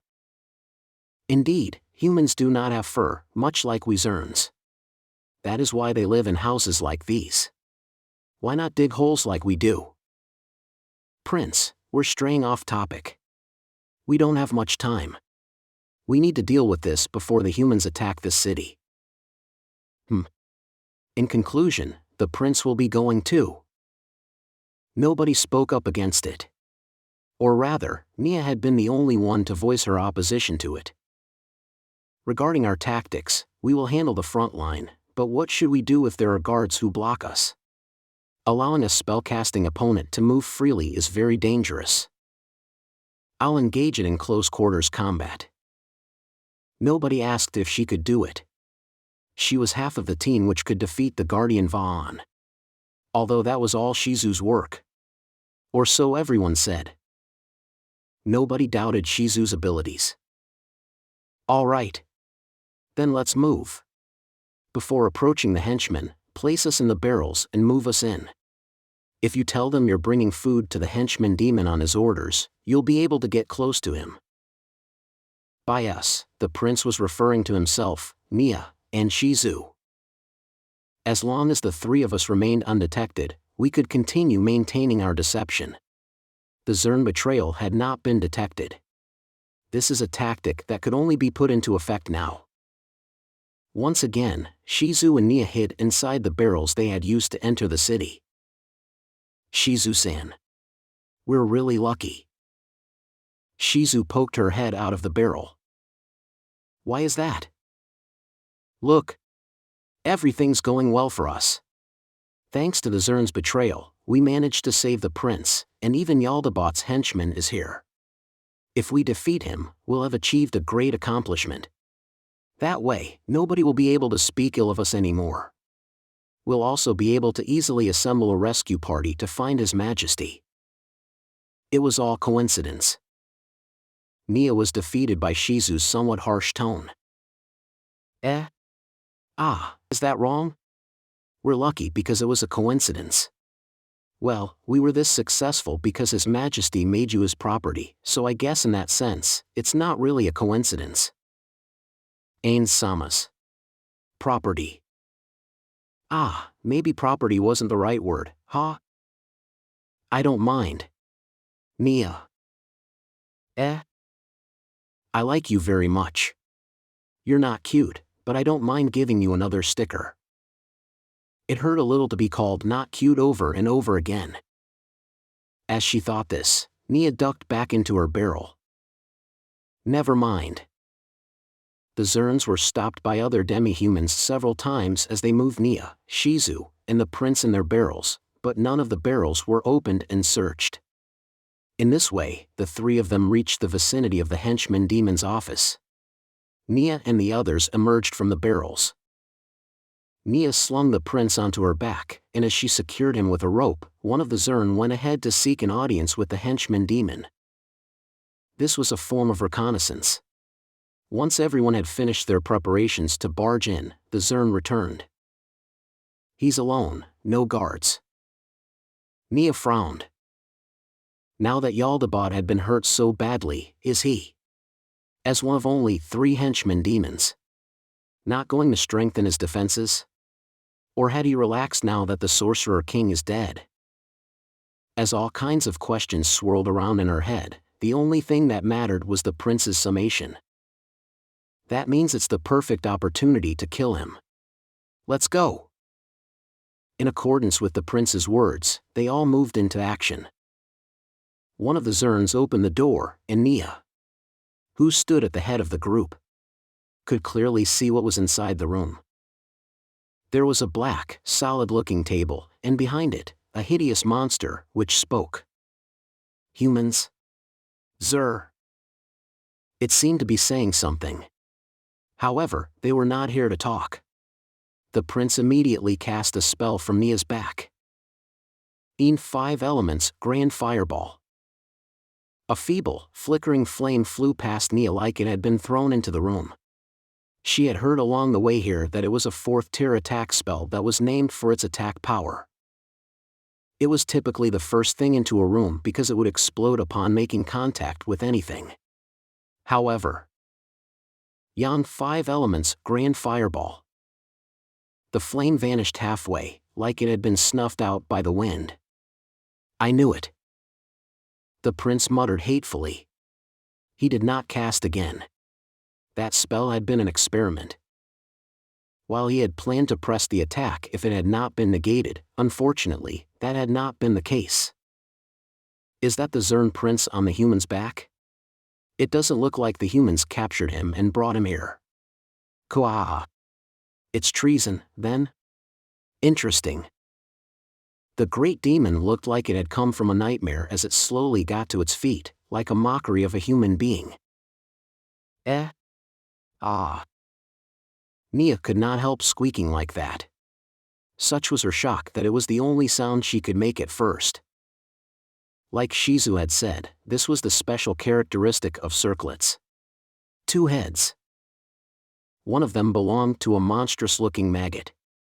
The problem was the other head. It belonged to a woman, her eyes rolled up into her head and her mouth gaping open like a fish. Kalart Custodio-sama. While she had only seen her from afar, there was no way she could have mistaken her for anyone else. She was the highest-ranking priest of the Holy Kingdom. Confusion and doubt swirled within Neia. What is going on? Had the Zern lied? Did they think me and Shizu would consider fleeing if you knew it was Kalart? I see. I see. Oh Zern, does this mean you no longer care what happens to your king and the people in that land? I'll give you one last chance. If you seize these people, I can let you off with a mild punishment. How about that? The 2 heads, which looked like bizarre fruits, did not move. Neither did those white eyeballs. They seemed like nothing more than decorations. In that case, where had that voice come from? The prince paid no heed to Neia's question and castigated the great demon. His Zern underlings immediately moved into position to attack at any time. Humph. What else is there to say at this point? Who'd believe you after you killed the king? The king? Is that so? Neia heard what seemed to be surprise in that voice. Reading that was difficult because this demon did not have a head of its own and its expression did not change. My duty is to rule this place. That matter was outside of my jurisdiction. I see, so it was killed? That was because your king was a fool. What? My, dear traitors, don't tell me you came merely to speak. You came here because you thought you could defeat me, no? In that case, what is your trump card? That human? A finger raised itself, tipped with a claw that should have been over 60 centimeters long. It pointed at Neia. As if I'd tell you. The great demon calmly responded to the prince's outburst. You don't have to. Shadow demons. The great demon's shadow stretched out in a sliding motion. It swelled up, going from a flat plane to 3-dimensional. It looked like the commonly spoken image of a demon, but dyed completely black. And there were 2 of them. That was probably why it did not have demi-human guards by its side. Kill all the Zern other than the prince. I will seize the prince. Human, if you betray them, I can spare the people in the camps who are valuable to you, up to the number of fingers on 2 hands. The great demon had made the same proposal Shizu had expected it to. As Neia filled with respect for Shizu's keen insight, she decided to reply in order to make it careless. Really? After she carefully asked her question, she could hear joy in the demon's voice. What are you saying? Are you betraying us? the prince shouted from Neia's back, and so the great demon's attention was completely focused on Neia. Shut up. Shut up. Shut up. I'm talking to her. I am a being of my word. Tell me how many people you want to protect and help. If the fingers on 2 hands are not enough, we can continue discussions. The defenseless demon seemed to have forgotten the meaning of caution, and it was full of openings. Their hidden trump card, Shizu, did not miss that. She leaped out of the shadow of the door and raised her spell gun. The muzzle spat fire, and the great demon grabbed its shoulder and stumbled back. Shizu had been waiting alone outside the room for the right timing to launch this surprise attack, and it signaled the start of the hostilities. The negotiations which had been intended to manipulate their opponent into carelessness were now over. The Zern honor guards sprang at the shadow demons. Shizu rushed into the room with fearsome speed, slipped past the frontliners of both sides with lightning-fast footwork, and closed in on the great demon. What? The sorcerer. No need to explain. Shizu hacked with her dagger, and the great demon parried with its claws. While she knew that there was little time for such things once the battle started, Neia vented her unhappiness on the prince behind her. What do you mean, black hair? Isn't her hair blonde? Blonde? How is that blonde? It's light black, isn't it? Eh? He did not sound like he is lying. Could it be? Zerns perceive colors differently from human beings? I had once heard that certain species with complete dark vision could not tell colors apart, only black and white. There are also some who could not discern colors in dark places. The light in the larder is probably so those species could see what color their food is. I'll tell you later. In 5 elements lightning claw. Tisk. Yon 5 elements lightning claw. A stroke of electricity hurtled through the air like the swipe of a beast's talons, but it fizzled out halfway through. Since Shizu was taking the role of frontliner, Neia had to do her job as the rear guard. She loosed an arrow from the ultimate shooting star super which she held. While her shot against the main body was highly accurate, the great demon easily batted it away with his hand. Out of my way. Shock wave. Kalart's face. Her lips moved, and she cast a second tier attack spell at Shizu. While Shizu's body lifted off the ground from an impact that was invisible to the human eye, she did not seem to have taken any damage which could have hampered her movements. Neia had expected nothing less of a difficulty rating 150 made demon. In 5 elements lightning claw. Yon 5 elements lightning claw. They cast the same spells at each other again, and a feeble current of electricity surged past the demon's body. Open wounds. That counterattack was a spell that would worsen any wounds. Naturally, it was targeted at Shizu, who was being attacked by the demon's claws. All she could see was Shizu's back. However, her dexterity did not seem to have decreased. Sweat ran down Neia's back. I'm the only one among us who could heal. Therefore, I'm naturally the healer. However, while I could tell how badly she was hurt, I lacked the combat experience to tell how severe others' wounds were. In particular, unexpressive people like Shizu might exceed their limits and collapse before I realized something is wrong with them. I had to pay close attention to what Shizu and the prince were up to. It is just like doing one thing with my right hand while doing another with my left, and I'm so busy that I began to get confused. Still, I had to do this. The prince kept casting attack spells, while Shizu took minor damage as she swung at the demon with her knife. Both of them were carrying out their tasks to perfection, and she could not simply give up and say that she was the only one who could not do her part. Heavy recover. Neia judged that Shizu had been badly hurt, so she activated the item the Sorcerer King had lent her and cast a 3rd-tier healing spell on Shizu. I see.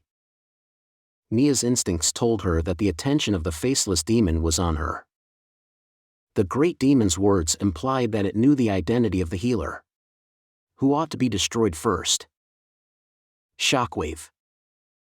An invisible pulse of force hit her like a warhammer.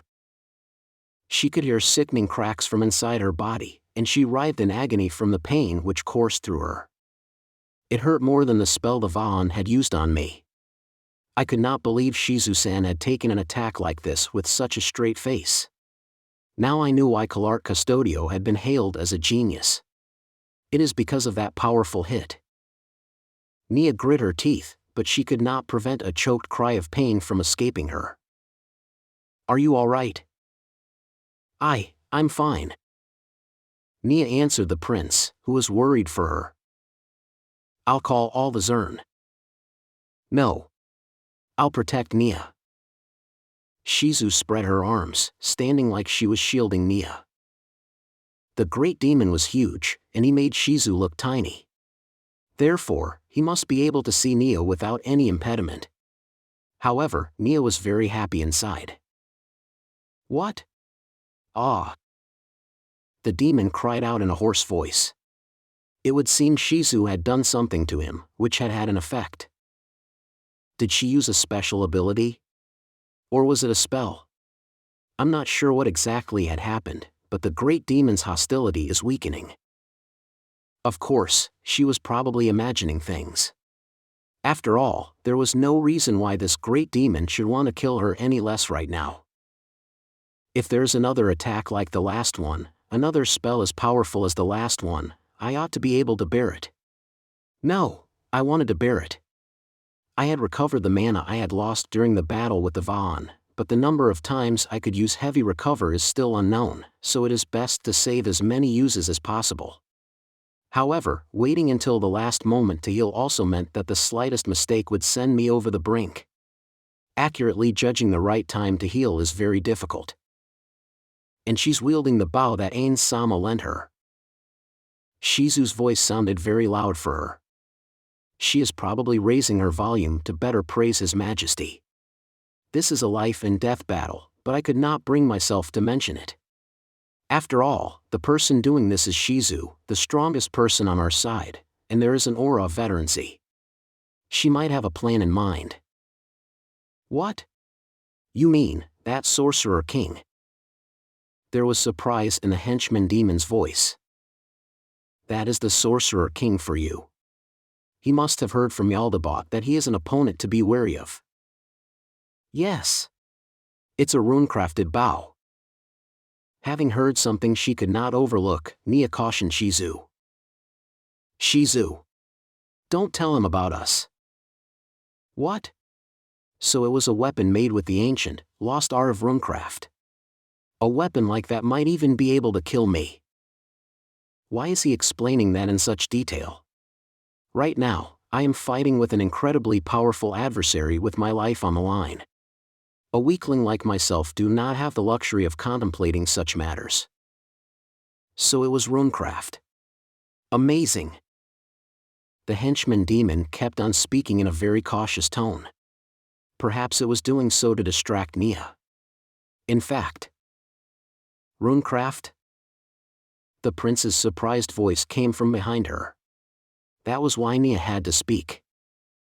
No. This weapon isn't like that. As Neia shouted, she sensed Shizu and the henchman demon freeze for an instant. That must have been it. When two opponents were evenly matched, all they could do was stare at each other without being able to make a move. There was no doubt about it. Rune. No. Neia shouted without regard for anything else, and the henchman demon grunted under his breath. Is that so? Then next, blindness. The spell that came out of nowhere blackened Neia's vision. This demon must have done so to render the healer powerless. The item I had borrowed only allowed me to use heavy recover, and not spells that could heal my blindness. A priest or a divine magic caster could have cured the blinded status easily. Unfortunately, there is nobody like that here. She did not know how long the darkness would last, but if she wanted to heal Shizu, she would have to get within touching range of her. I can't see. Shizu. If you're hurt, you need to tell me. Sorry, I don't know spells that can heal this condition of yours. Don't worry about it. After responding to the apology from behind her, Neia pulled her bowstring taut. She ought to be able to hit her target from memory alone. This is the fruit of the experience I had gained from fighting the Va'an and many large-sized adversaries. The bowstring twanged. Neia heard the henchman demon wail in pain. You did it. It tried to dodge, but it had the opposite effect. Nicely done. After hearing the prince's clarification, Neia realized how lucky she had been and prayed to the Sorcerer King. Keep shooting like this. Aye. Despite the sound of the Zerns fighting the shadow demons, Neon focused the henchman demon's location and kept shooting at the latter. Perhaps it is because he had been hurt and realized that he would lose if he did not defeat Shizu first, but the henchman demon focused all its attacks on Shizu. In addition, it kept casting blindness spells on me, trying to disable me, but I resisted all of them, so they had no effect. In that case, all I had to do was keep pressing it. Just as the prince's mana was about to run out, victory came to them like a matter of course. The prince's cries of joy were even a little annoying. The Zerns fighting around them had taken losses, but they had emerged victorious. However, the spell on Neia had not yet expired. I still could not see anything. Still, it is not a permanent spell. In all likelihood, it would wear off after some time had passed, and the only reason why it had lasted this long is because Kalart Custodio-sama is very powerful. While Neia could not see anything, she could sense the presence of the Zerns approaching her. My prince. I'm glad you're all right. Ah. Please consume Grandmother Dano's remains with all due respect. So you're eating it? And with all due respect. Since they had said as much, all I could do was accept it as a unique tradition of their species. Neia. What should we do with the human's head? Shall we eat it too? No, please don't. We humans don't have such burial practices. We will return it to the city with all due respect. I see. Human burial practices are truly a mystery. No, surely you must think the same of ours as well. This is probably what they call a culture clash. Also, I am deeply grateful to you. We alone could never have. Wait. There's no time to keep talking. Let's move. Neia could hear a disturbance in the distance. It would seem the Liberation Army had finally made contact with the Demi-human alliance. Either that, or soldiers had heard the sound of the battle just now and come here to see what is going on. Whichever one it is, we could not stay here for long. That's right, Shizu-san. Then, please help the Liberation Army attack Kailansha as we arranged. I understand. You lot. Yes. We shall move right away. Will you and the humans be entering the barrels, my prince? We will carry you outside the city. While Neia could not tell because she could not see, she could sense Shizu hesitating. The reason for that was obvious. She hated the barrels. Neia felt the same way. I'll help too. I'll lend a hand once I recover from my blindness. The prince was thrashing on her back like a caught fish. He was jumping for joy. Neia was a little dejected by how well she had adapted to the situation. If our allies are setting out, then let us go as well. Of course, my mana has been depleted so I cannot cast any powerful spells, so I shall cast strengthening spells on you instead. My prince. Be silent. Do you intend me to be a male who sends his comrades to their deaths? That ought to be enough. Let's go. Shizu urged them on. She seemed eager to get away from the barrels as soon as possible. Then I shall send you to where our eggmates are gathered. Please get in. The liberation of Kailansha had been surprisingly easy. The combination of the Zerns rising up in revolt, the sheer lack of demi-human manpower compared to the size of the city they had to defend, and the absence of the henchman demon to command them meant that it was a foregone conclusion. Of course, there are many casualties on both sides, but the losses of the Holy Kingdom Liberation Army are surprisingly light considering we had managed to retake such a large city. One of the main reasons for that was Neia, who carried the ultimate shooting star super on her back. Of course, Shizu had assisted from the shadows, but Neia and her spectacular bow had been a majestic sight that greatly inspired the people. And so, Neia stood atop a platform and passionately addressed the audience gathered in the plaza. There is no greater king in this world than the Sorcerer King. The first thing Neia did after liberating Kalinja was to canvass support in order to go searching for the Sorcerer King. The Zern did their part and questioned the demi-human captives about the Abelian Hills, but she was still lacking in many things, like material resources, information, experience, and so on. It would be one thing if we could try as often as we wanted, but it is difficult to repeatedly send out search parties and rescue teams into enemy territory. In other words, we had to get it right the first time. That being the case, we could not prepare ourselves enough. That is why I had decided to capitalize on the fact that many people had been freed through the liberation of Kalinja and seek their aid in various areas. That said, the people did not volunteer their help immediately after it was requested. Neia was trying to sell them on the benefits of aiding the Sorcerer King in order to move their hearts. However, as the number of helpers increased, the contents of her speeches gradually began to change. The people who had come to hear Neia speak about the Sorcerer King were all people that the Sorcerer King had once rescued. They are people who had suffered greatly and who now wanted to cling to a powerful being in order to heal the lingering emotional trauma in their souls. Those who knew of the Sorcerer King's greatness could be considered my comrades. It is second nature for me to joyously tell them about the Sorcerer King's magnificence. Gradually, people who had not met the Sorcerer King began to take part as well. They were friends of those who had been rescued by the Sorcerer King. As word of mouth spread, more and more unrelated people came to listen to Neia's words. With her visor on, Neia gushed to these people about the excellence of the Sorcerer King during the liberation of the city and the battle with Jaldabaoth. I would not have been able to speak so unreservedly several weeks ago. I would have tensed up under the eyes of the audience and I would have been at a loss for words as my mind blanked out. But after addressing crowds over and over again, I finally came to realize that I did not need to express my own thoughts, only paint a picture of the Sorcerer King in my heart with my words. Neia had become an eloquent speaker. Yes, they now spoke of her as the faceless evangelist. Thus, His Majesty is truly beyond compare.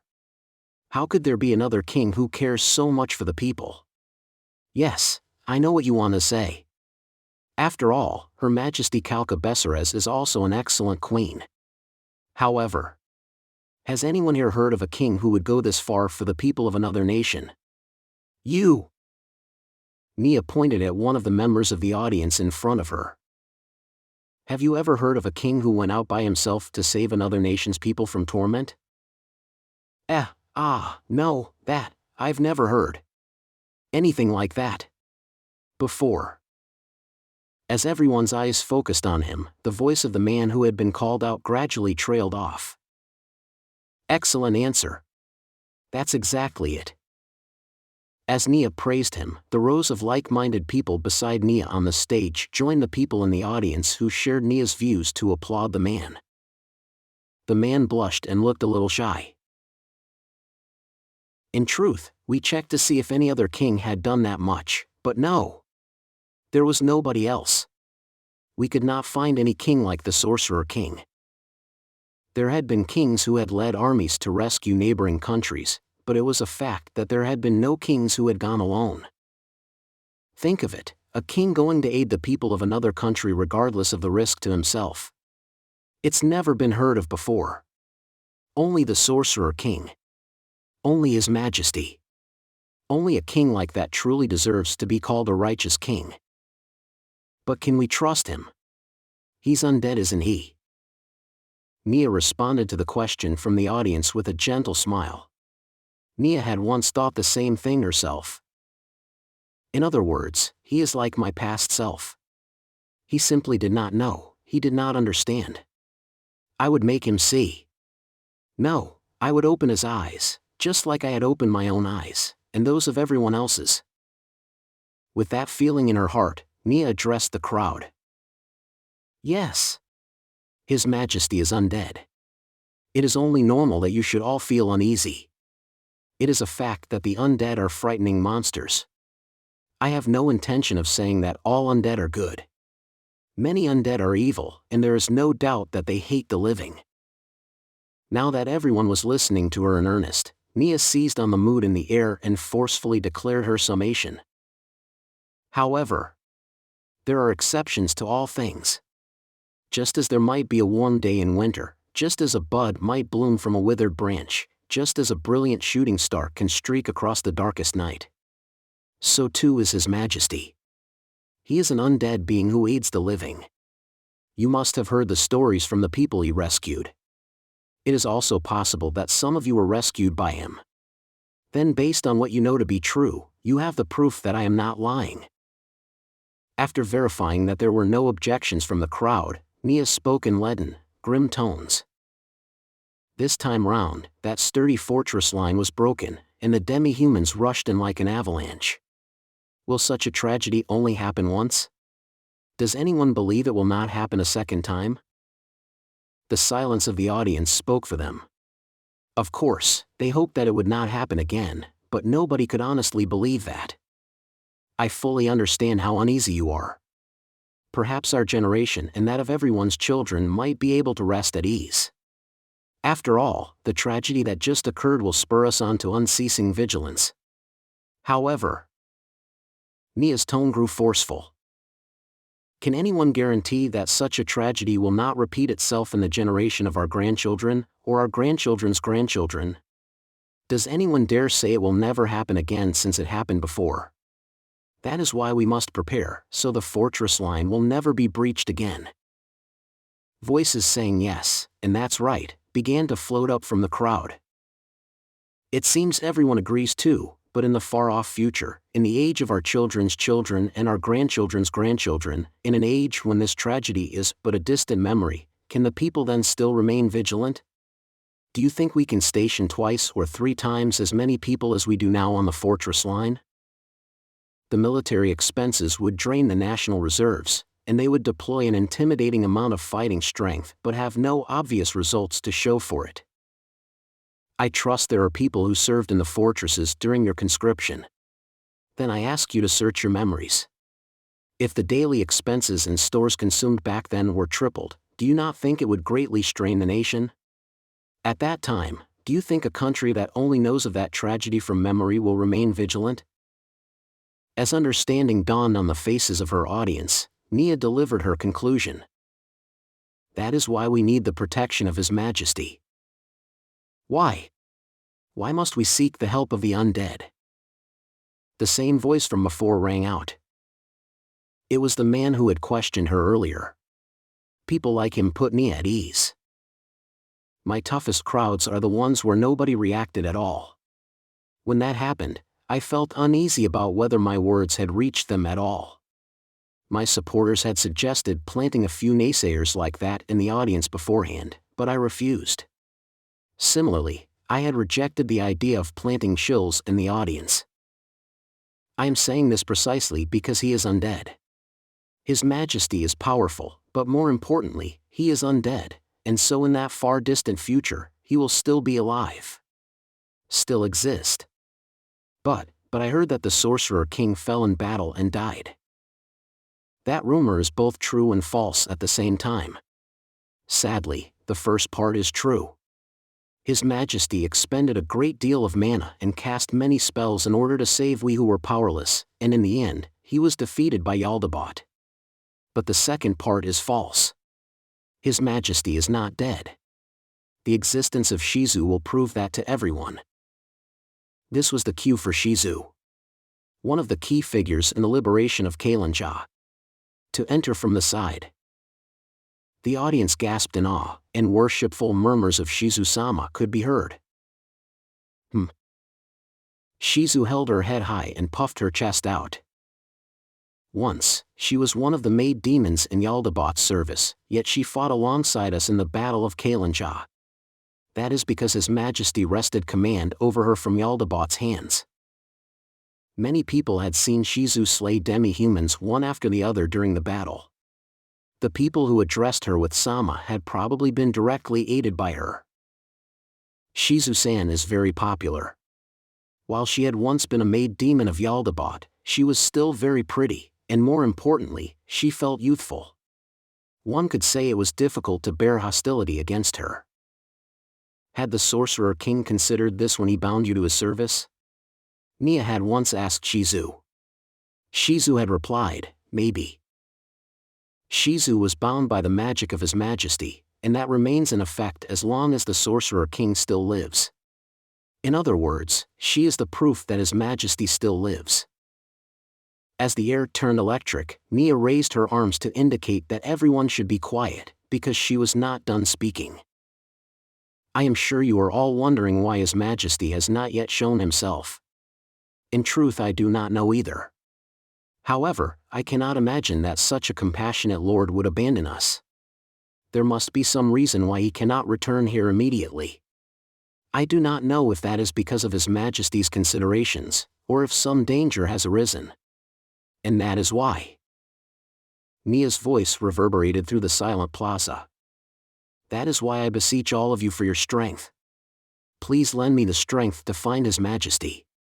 Even if we bet our lives to walk the length and breadth of the Abelian hills where the demi-humans live before finding His Majesty, the Holy Kingdom still cannot fully repay the debt we owe him. And I have said this before, but His Majesty came only to fight Jaldabaoth, yet he ended up fighting the demi-humans on behalf of our weak selves, thus wearing down his strength and leading to his defeat. Neia raised her voice even louder as she shouted. Nevertheless, everyone! That is why we ought to repay the debt we owe to the person who came to save us. That great man came by himself to save us. Even if he is one of the undead, I do not intend to be an ingrate. And so, I call upon the people who seek to repay the debt to His Majesty in some small way. Neia stopped for a while to let the anticipation build before shouting again. I am looking for people to help me find His Majesty. But you do not need to go in person. Your skills, your knowledge, anything you can contribute will be useful. Please lend me your strength. Please help us. Neia bowed her head, and beside her, so did Shizu. The crowd roared. After raising her head, Neia finished. I am certain there are some of you out there who cannot believe based on my words alone. However, how about asking the people from the Liberation Army before Kalinja was taken back? That way, I am certain you will believe that my words are not lies. After returning to her room, Neia sank limply into her chair. Thank you for your hard work, Barahasama. The person thanking her was a quiet-looking, though somewhat gloomy, woman. She was part of the support team which Neia had established. Nia's supporters wanted to name themselves, and so they called themselves the Sorcerer King Rescue Corps. While it had only been half a month since we had first met, she had become irreplaceable to me. That is because she had completed my assigned tasks with consummate perfection. Ah, thank you. Neia wiped her face with the cloth the woman had offered her, and the cool sensation felt very comfortable on her burning face. Ah, while I've been saying it all this time, please don't call me Sama. After all, I'm hardly an amazing figure. What are you saying? You are His Majesty's spokesperson in this country and act on his behalf. Not addressing you as Sama would be rude. The fact that a woman older than herself was saying this slightly bothered Neia. This is a problem only experienced by those who were not used to a superior position. Speaking of which, I am not a spokesperson or anything. Rather, I am wondering how I had ended up in that position. Neia felt that Shizu, who was staring aimlessly while lying down casually on a couch, fit the description better. In the first place, His Majesty's greatness should have been obvious to everyone from an objective point of view. I am simply stating the obvious, not arguing on his behalf, and I had not intended to begin preaching any form of organized belief or opinion. While Neia had started out doing that of her own accord, she had never expected things to turn out like this. I'll take my leave, then. Also, Beldrin Morosher wishes to meet you. I understand. Can you help me call him in? Thank you for your hard work today. The housekeeper bowed to her, and then left the room. A man entered, as though to swap places with her. Barahasama, I apologize for disturbing you while you were resting. May I ask for some of your time? No, it's fine. What is it? Thank you. I shall be brief. I wish to say that the membership of our organization is now in excess of 30,000. Ah, that's wonderful. To think we'd gain so many people who understand His Majesty's greatness. No, that's only to be expected. His Majesty truly is an amazing person, after all. Shizu nodded and went him. The organization now had more members than the population of a small city. Our supporters have expressed a desire for a symbol of some sort to show their membership in the group. I see. Indeed. That makes sense. Indeed. Some wearable item to indicate their membership is essential in order to foster a sense of reassurance and belonging. Neia nodded. They would be very happy to have some symbol of solidarity. Something related to the Sorcerer King. Neia wanted one too. Please use the best possible means at your disposal. However, I do not wish us to give preferential treatment based on cash donations and the like. Enough. Fan.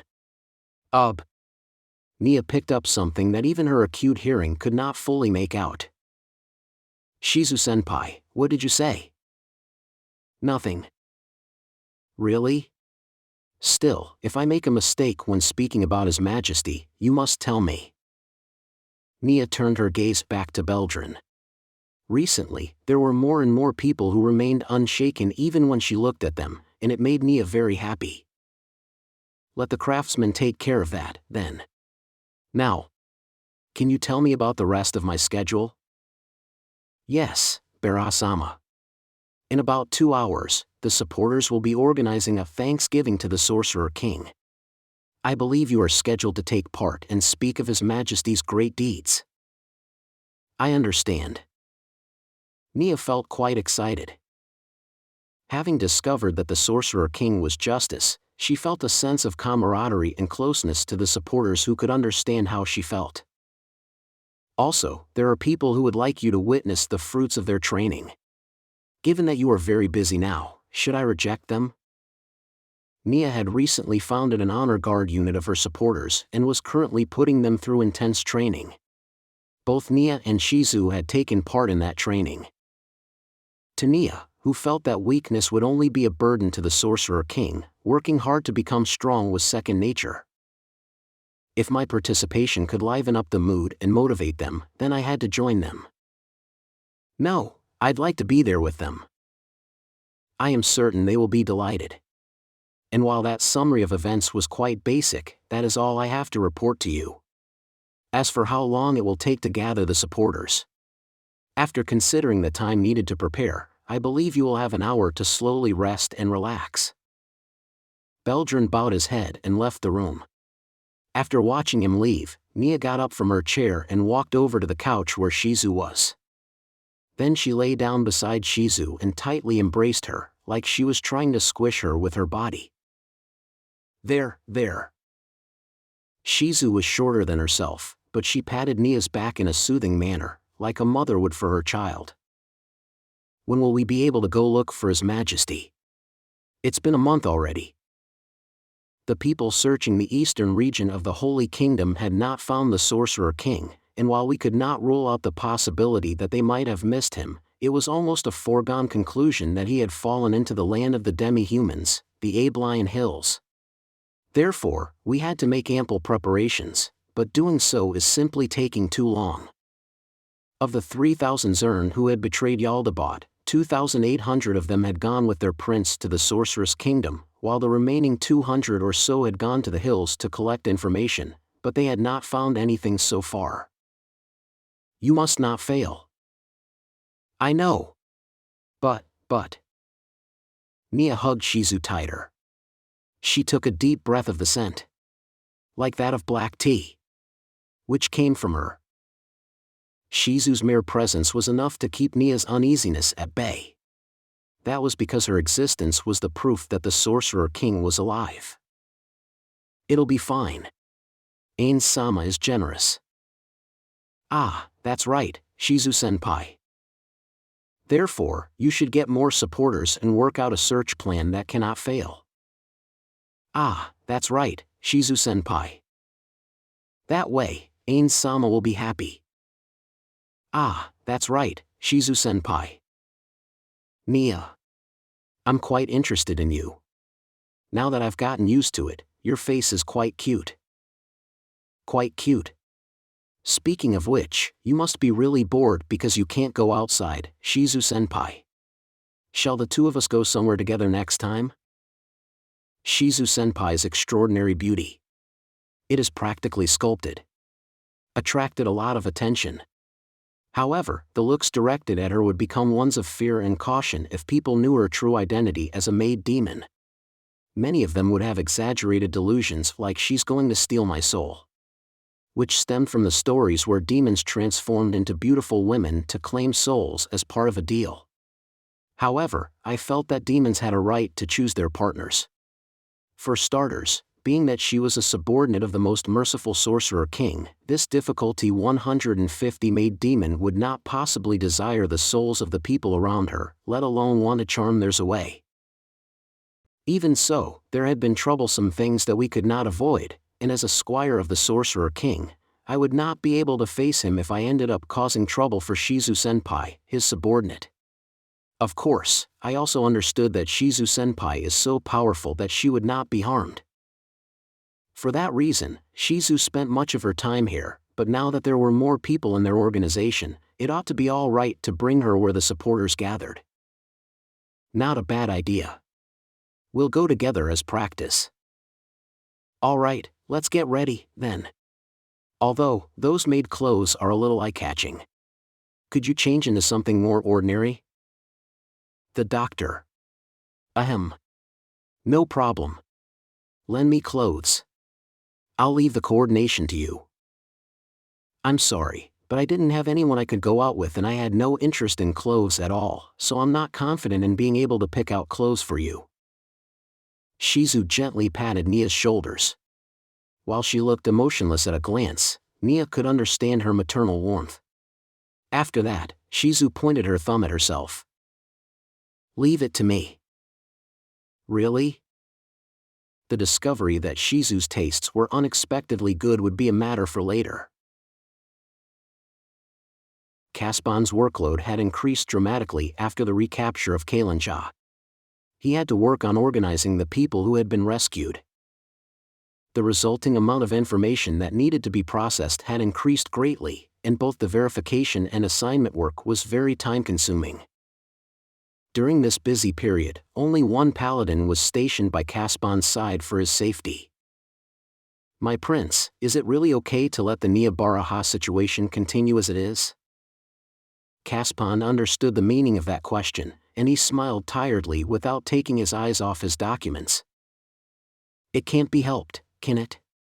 Just leave it as it is. Also, Prince will do. Thank you very much. However, what do you mean by it can't be helped? The paladin could not seem to accept that, so Caspion lifted his head from his documents and looked him in the eye. What do you think would happen if we did anything to her, like say, pressuring her to stop? I don't think anything would happen, my prince. All she is doing is causing unrest in the nation. I see. So, her speeches. While I'm not sure if asking is appropriate. Have you heard her speak? Judging by the look of things, I guess not, but you've probably read a summary of what she's talking about. Now, my first question. Has she lied? Caspion watched the paladin search his memory before answering. She has not. Well, it would be better if she was lying. Next, anyone with a modicum of intellect can check what she has said and find that almost all of it is justified. The Sorcerer King did free them, and he is a hero who single-handedly recaptured a city too. He took a drink of water from the glass on the table to wet his throat before continuing. And then, Neia Baraha is a hero who helped liberate Kalincha. We declared that ourselves. As for the maid demon, we introduced her as a minion of the Sorcerer King. That led to a sky-high opinion of the Sorcerer King, and so we had to go a little overboard in praising her. Also, her equipment befits a hero. The sight of Neia carrying the marvelous bow which the Sorcerer King had loaned her and wearing the Grand King Boozer's armor was nothing less than heroic.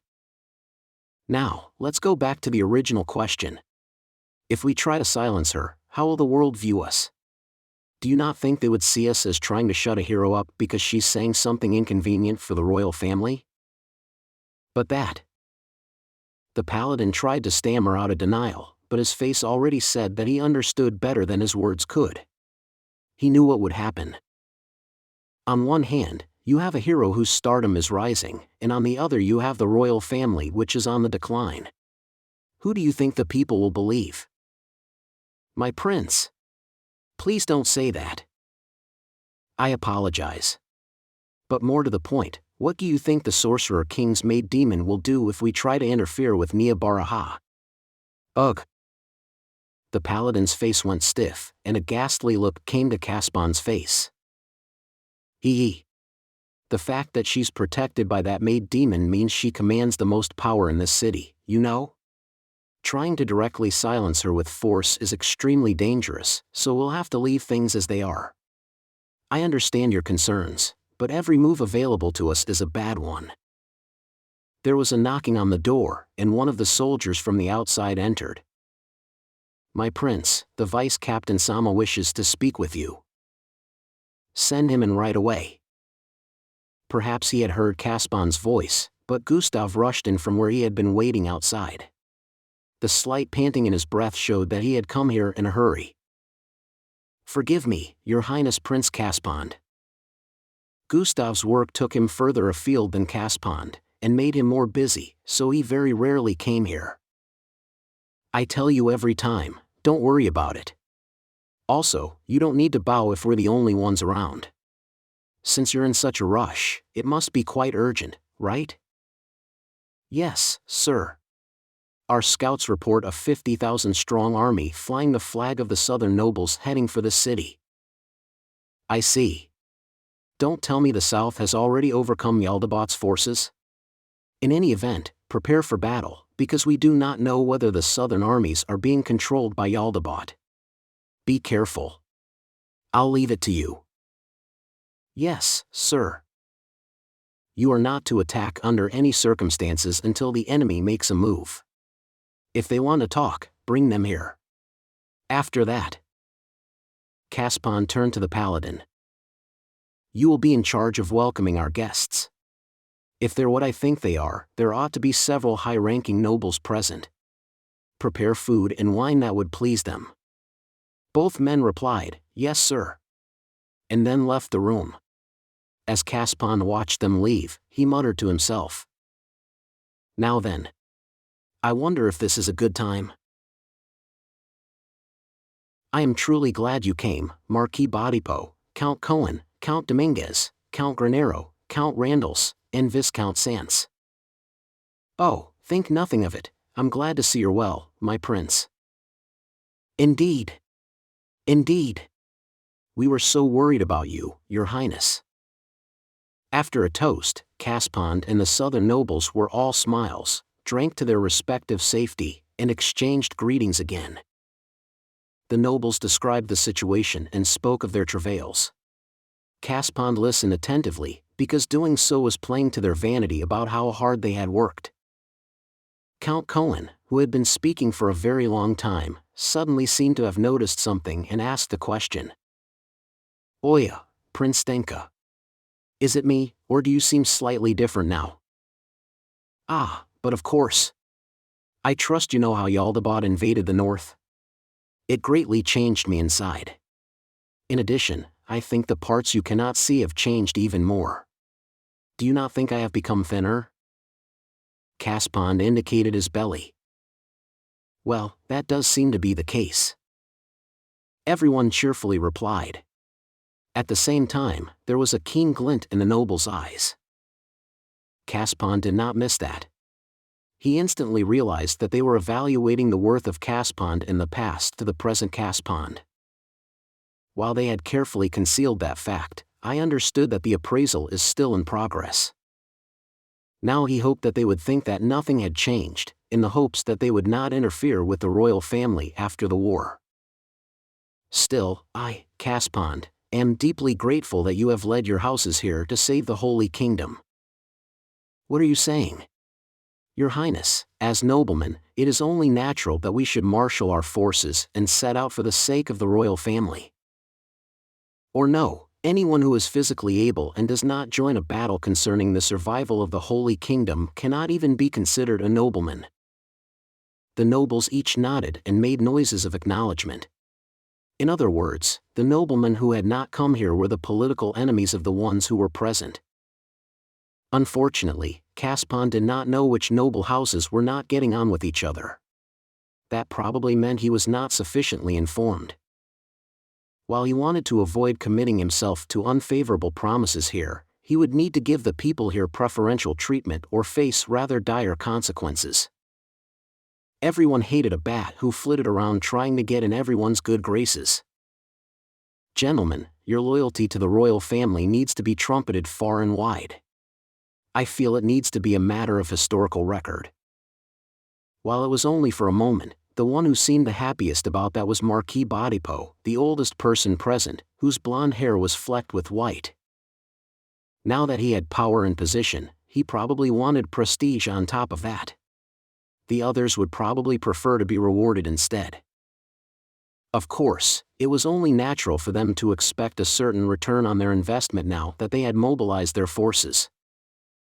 The Marquis muttered some polite words of refusal even as he adopted a smarmy tone.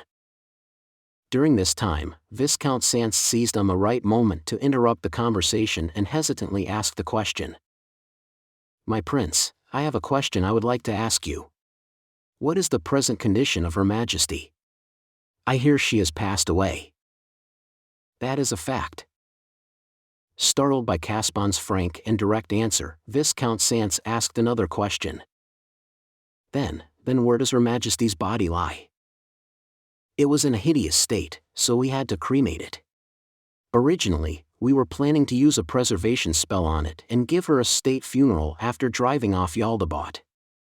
Caspond shook his head with a pained look on his face, as though he could not bear to continue. At the same time, we confirmed the death of the High Priestess, Calart Custodio. Is that so? During this silence, Caspond used the time to take a drink. Calca's substitute was right before their eyes. However, the High Priestess Calart Custodio could not be so easily replaced. Therefore, they were carefully considering how best to use Calart's death. After seeing they had not reacted even after he had taken 2 drinks of wine, Caspond gave them another tidbit of information. Her remains were also in terrible condition, so they were cremated as well. The nobles frowned.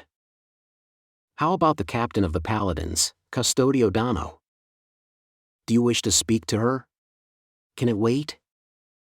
Oya, so she's still alive? Meanwhile, Her Majesty and the High Priestess Dano are both dead. Count Randalls had a magnificent beard.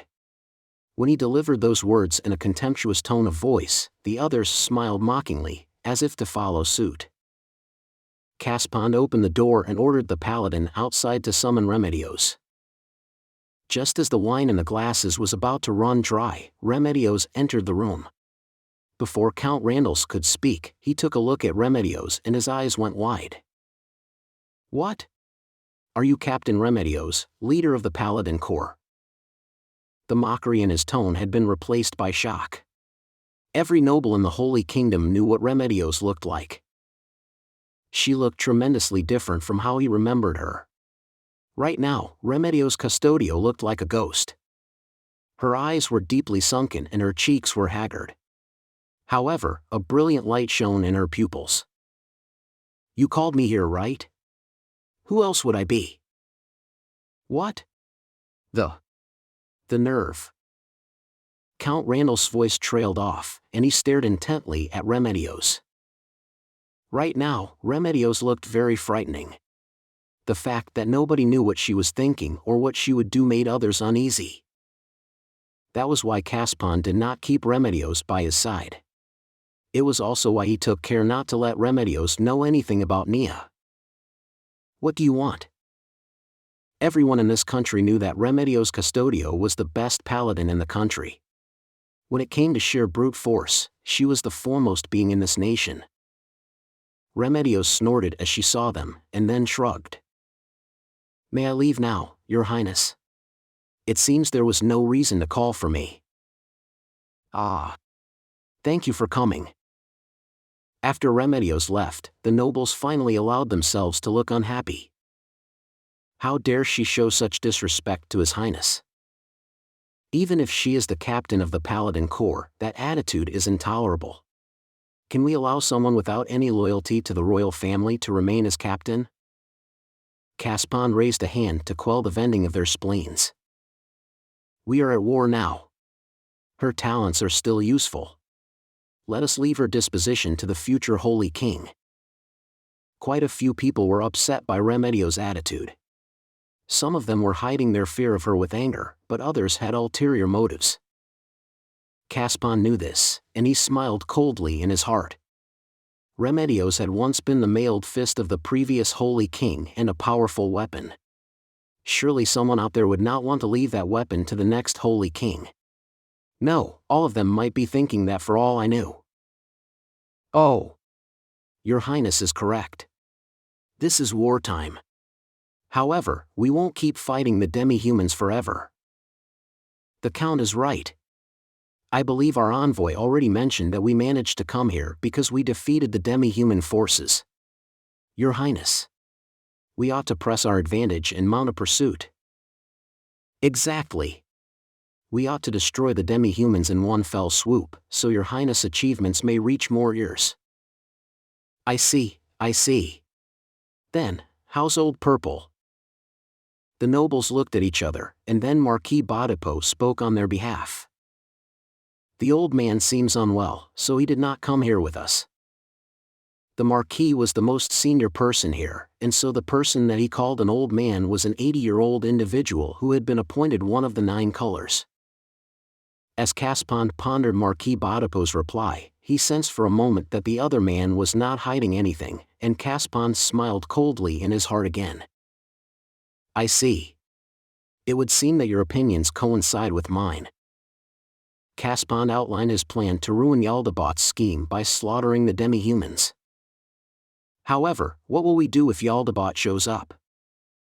Is Jaldabaoth such a mighty demon? I hear even the Captain Nano could not protect Her Majesty."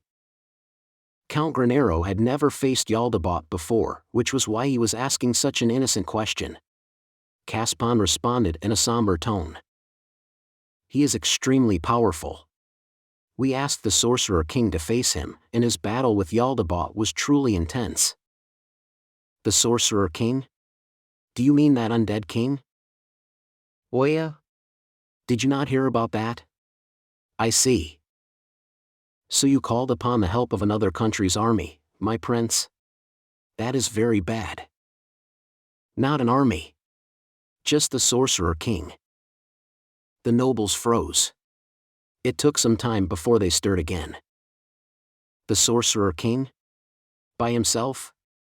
The one and only king, the one who stands at the pinnacle of his nation, came over by himself?" Caspon nodded in response to Count Randall's question. "How could that be? That's impossible, right? There's no way such a king would exist. Did he not have his armies on hand?" "It makes no sense at all," the gathered people muttered. Some wondered if this was some kind of scheme. However, Caspon denied them with the finality of an executioner's axe. "Though you might say so, it is the truth. All we can do is accept it. In addition, if the Sorcerer King had brought his armies with him, then they would have moved out the moment he lost his duel against Jaldabaoth. He lost? I don't get it. They say he's one of the undead, so could it be that even his brains rotted away? However, is this not very bad? It is. However, one of the envoys who requested the Sorcerer King to come was Remedios. I believe handing her over to gain the forgiveness of the other party will be a necessity, as are other diplomatic measures. Will that settle matters? Now that you mention it, the Sorcerer's Kingdom is a nation within the borders of the kingdom. In that case, they will not be able to cross the kingdom's borders to reach us. Does that mean we must be on alert once the kingdom is destroyed? They could not understand what was going on, and the nobles all clutched their heads. It was as though they were thinking about what to do if the sun rose in the west. Well, let's put that aside for now. What are your future plans, Your Highness? I would like to retake the capital. And I would like to do this as soon as possible. In that case, we will surely aid you. Your Highness will become the hero who saved this nation from Jaldabaoth. The Demi-human army which invaded our nation was 100,000 strong. They've been culled to around 30,000 strong now. If we rally the people of this city and the soldiers we brought, we'll be able to beat them easily. Your Highness. The day will soon come when they call you Your Majesty. Caspon faced the flattering nobles and put an expression of his face that said they had hit the nail on the head. Ooal. I will not forget to be grateful for the help all of you have given me. What are you saying? We are only doing our duty to the Holy Kingdom and the royal family. In his heart, Caspon smiled in a completely different way. Very well. Then, gentlemen, let us make ready to take back the capital. A week after they had joined up with the armies of the southern nobles, they finished their preparations and began a new advance. Their next target was the city of Prart, to the west of Kalinja. Neia could not hide her unease as she wobbled on the back of a horse. While it made perfect sense to seize this chance to exterminate the demi-humans while Jaldabaoth's wounds had not yet healed, it did not sit well with my feelings. I wanted to increase the number of supporters and put my efforts into finalizing the preparations for the rescue effort that would be sent out in search of the Sorcerer King. That said, I knew from first-hand experience with Captain Remedios that a commander's irritation is closely linked to morale. I could not take my frustrations out on my subordinates. Neia took several deep breaths to calm herself, and her lungs filled with cool air. While spring was close, one could still feel winter in the air. After regaining her composure, Neia surveyed the army which was going forth. There were about 95,000 people here. Our forces were composed of roughly 30,000 men from the southern nobles and 65,000 men from the Liberation Army. Facing us were the remnants of the demi-human army, which were estimated at around 30,000 strong, so there was an overwhelming disparity in numbers. However, each individual demi-human was stronger than a human being, and more importantly, we had to be on guard against Jaldabaoth, so we could not be careless even with our numerical advantage. We had embarked on this operation under the assumption that Jaldabaoth was still wounded and unable to take action. If Jaldabaoth had fully recovered, then we would be marching to our deaths. Her heart beat like an alarm clock. Should I have prioritized the Sorcerer King's rescue over everything else? Neia wondered. Her thoughts began to go around in circles. Bara-sama. Do you require information from the core members and other units? Beldrin had walked his horse beside her before asking his question, and Neia blinked in response. She had no idea what he was talking about. After some thought, Neia finally got it, and she hurriedly waved the hand which was not holding the reins of her horse. No, we don't need to do spy-like stuff like that. After all, we're comrades marching towards the same goal. Oh. I expected nothing less of you, Bara-sama. As the spokesperson for His Majesty, your words are most kind. Although her face is scary. After Beldrin praised her, Shizu spoke up from behind Neia. Since Shizu could not ride, the two of them shared a saddle. Even if Shizu was her senior, and one who was worthy of her respect, it was still a little annoying to hear her keep harping on that over and over again. Should I just have her walk? Shizu-senpai's stride and stamina exceeded those of a regular human being. She's riding only because it would be rude to let one of the Sorcerer King's subordinates walk. Beldrin heard this, but he did not help her at all. He neither supported nor rejected that statement. He probably could not deny those words because they had been spoken by a subordinate of the Sorcerer King, and more importantly, because they were obviously true. Well, I guess he can't just say no. After all, I wouldn't have to wear the visor if I weren't like that. That said, Neia was a girl. Even if it was true, and even if people had said it enough that she had become used to it, having people say her face was scary still hurt. Now then, Barasama. A messenger came from headquarters. Our pioneers have sighted the demi-human army. Their numbers are estimated at 30,000. Therefore, we will be taking formation here. The messenger returned to headquarters after relaying that message. What do you make of this? That's fine. If you feel it needs to be done, then it should be all right. Beldrin was doing very well as her executive officer. Still, do the demi-humans really want to fight a field battle? The demi-humans had a mere third of the Holy Kingdom's numbers. While each of them was a superior individual combatant, surely they would have no chance if they fought on an open field. If they defended a city instead, they would be able to make full use of the city's defenses and make up for the shortfall in fighting strength. In any event, it would be extremely difficult to win once Jaldabaoth recovered. The demi-human's best strategy ought to be buying time. Either that, or setting up areas inaccessible to cavalry and limiting the scope of the fighting. So we're set to fight in an open field, then? Yes. Just so. There are no woods nearby where the enemy could hide ambushers. Rather, there aren't even any hills, so surely they would be squabbling over where to form up. Why in a place like that? It's most likely that they're preparing to run away, I think. Running away? That's right, Barasama. Just like how the Zerns betrayed him, not all the demi-humans are devoted to Jaldabaoth.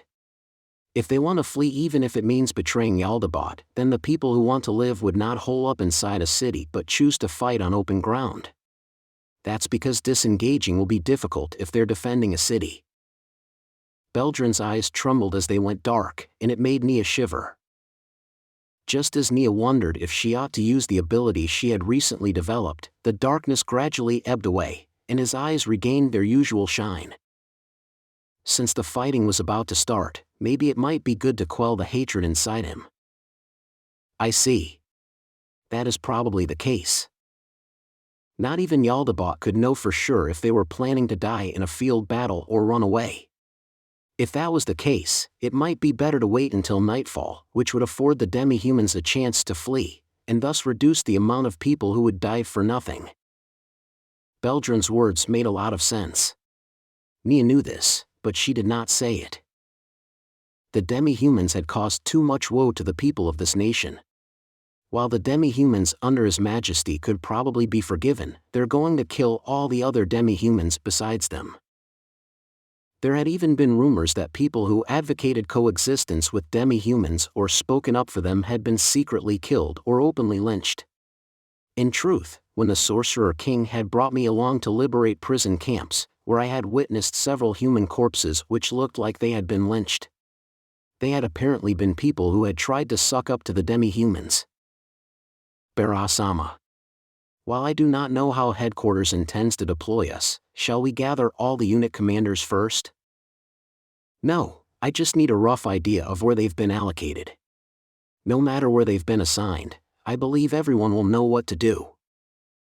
The position of Neia and the others would be determined by how the Holy Kingdom's leadership wanted to deploy Shizu, who was hugging Neia around the waist. If there are strong foes among the demi-humans, then Shizu-senpai would be sent to the front lines in order to make use of her.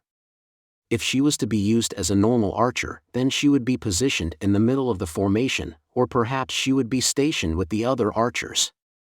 If they did not want to let Shizu-senpai, a subordinate of the Sorcerer King, achieve too much, then they would place her all the way in the rear. Neia predicted that they would remain in the rear until they had made contact. 3 hours later, she realized that this was the right answer. As Neia and the others formed up, they watched the distant battlefield. That said, they were far enough away that they did not feel the tension of being on the battlefield because the bloodlust from there could not reach this place. Are they still looking at each other? When will it start? The situation grows worse for us as time passes. While I feel we ought to make the first move. Beldrin had answered Shizu's question. The darkness of night was the demi-human's ally. While one could see clearly on a plain as long as there was moonlight, the sky was clouded over. There was no doubt that the demi-humans would be a very tricky opponent if they attacked under these circumstances. That was because the camp they were building now was not very sturdy. Therefore, the humans should have made their move before nightfall. Besides, we had a massive advantage in numbers, so if we could achieve a complete victory here, we might be able to ruin Jaldabaoth's scheme. In other words, the Holy Kingdom would be freed from this long torment. There was no reason not to advance. I also hoped that the fighting would end here. That way, nothing else would bind me. I could throw my full strength into searching for the Sorcerer King. Neia looked up. Her keen hearing had picked up a mighty shout and the thunder of many people running. Beldrin seemed to have heard it a moment later. It's begun. Nobody knew how these two armies would move, or how they would clash. The plains where the demi-humans waited were flat, with no high ground from which they could overlook the battlefield. This should have been their cue to set up a watchtower, but they did not have such a structure in their camp. What now? Our mission is to stay here and protect them. Let's focus on completing it. It was practically impossible for the tremendously outnumbered demi-human army to break through the human forces and reach this place. Keeping Shizu-senpai here was a good political move, but it was a poor military move. If they placed her on the front lines, it would greatly diminish the losses to the Holy Kingdom's forces. Everyone understood that, but nobody could actually do it. That was because they wanted to avoid building Shizu-senpai's reputation even further. What a senseless waste of lives. 30 minutes later, there were cheers from the right flank. It was not just Neia and her keen ears which picked it up. They must have scored quite the victory if they could be heard over such a great distance. 10 minutes after that, a messenger from the battlefield loudly announced what had happened. Captain Remedios Custodios of the Paladin Corps reports that she has just defeated the enemy commander, one of Jaldabaoth's henchman demons, the Scale Demon. The messenger left after relaying that message. Neia began to wonder if it was actually true. No, it was probably true that Captain Remedios had defeated a demon. But was that demon really one of Jaldabaoth's henchmen? I knew very well the power of the demon me and Shizu-senpai had fought in Kalinja. I do not think that Remedios could have beaten it. Is the captain strong enough to beat something like that? Or could it be some kind of double?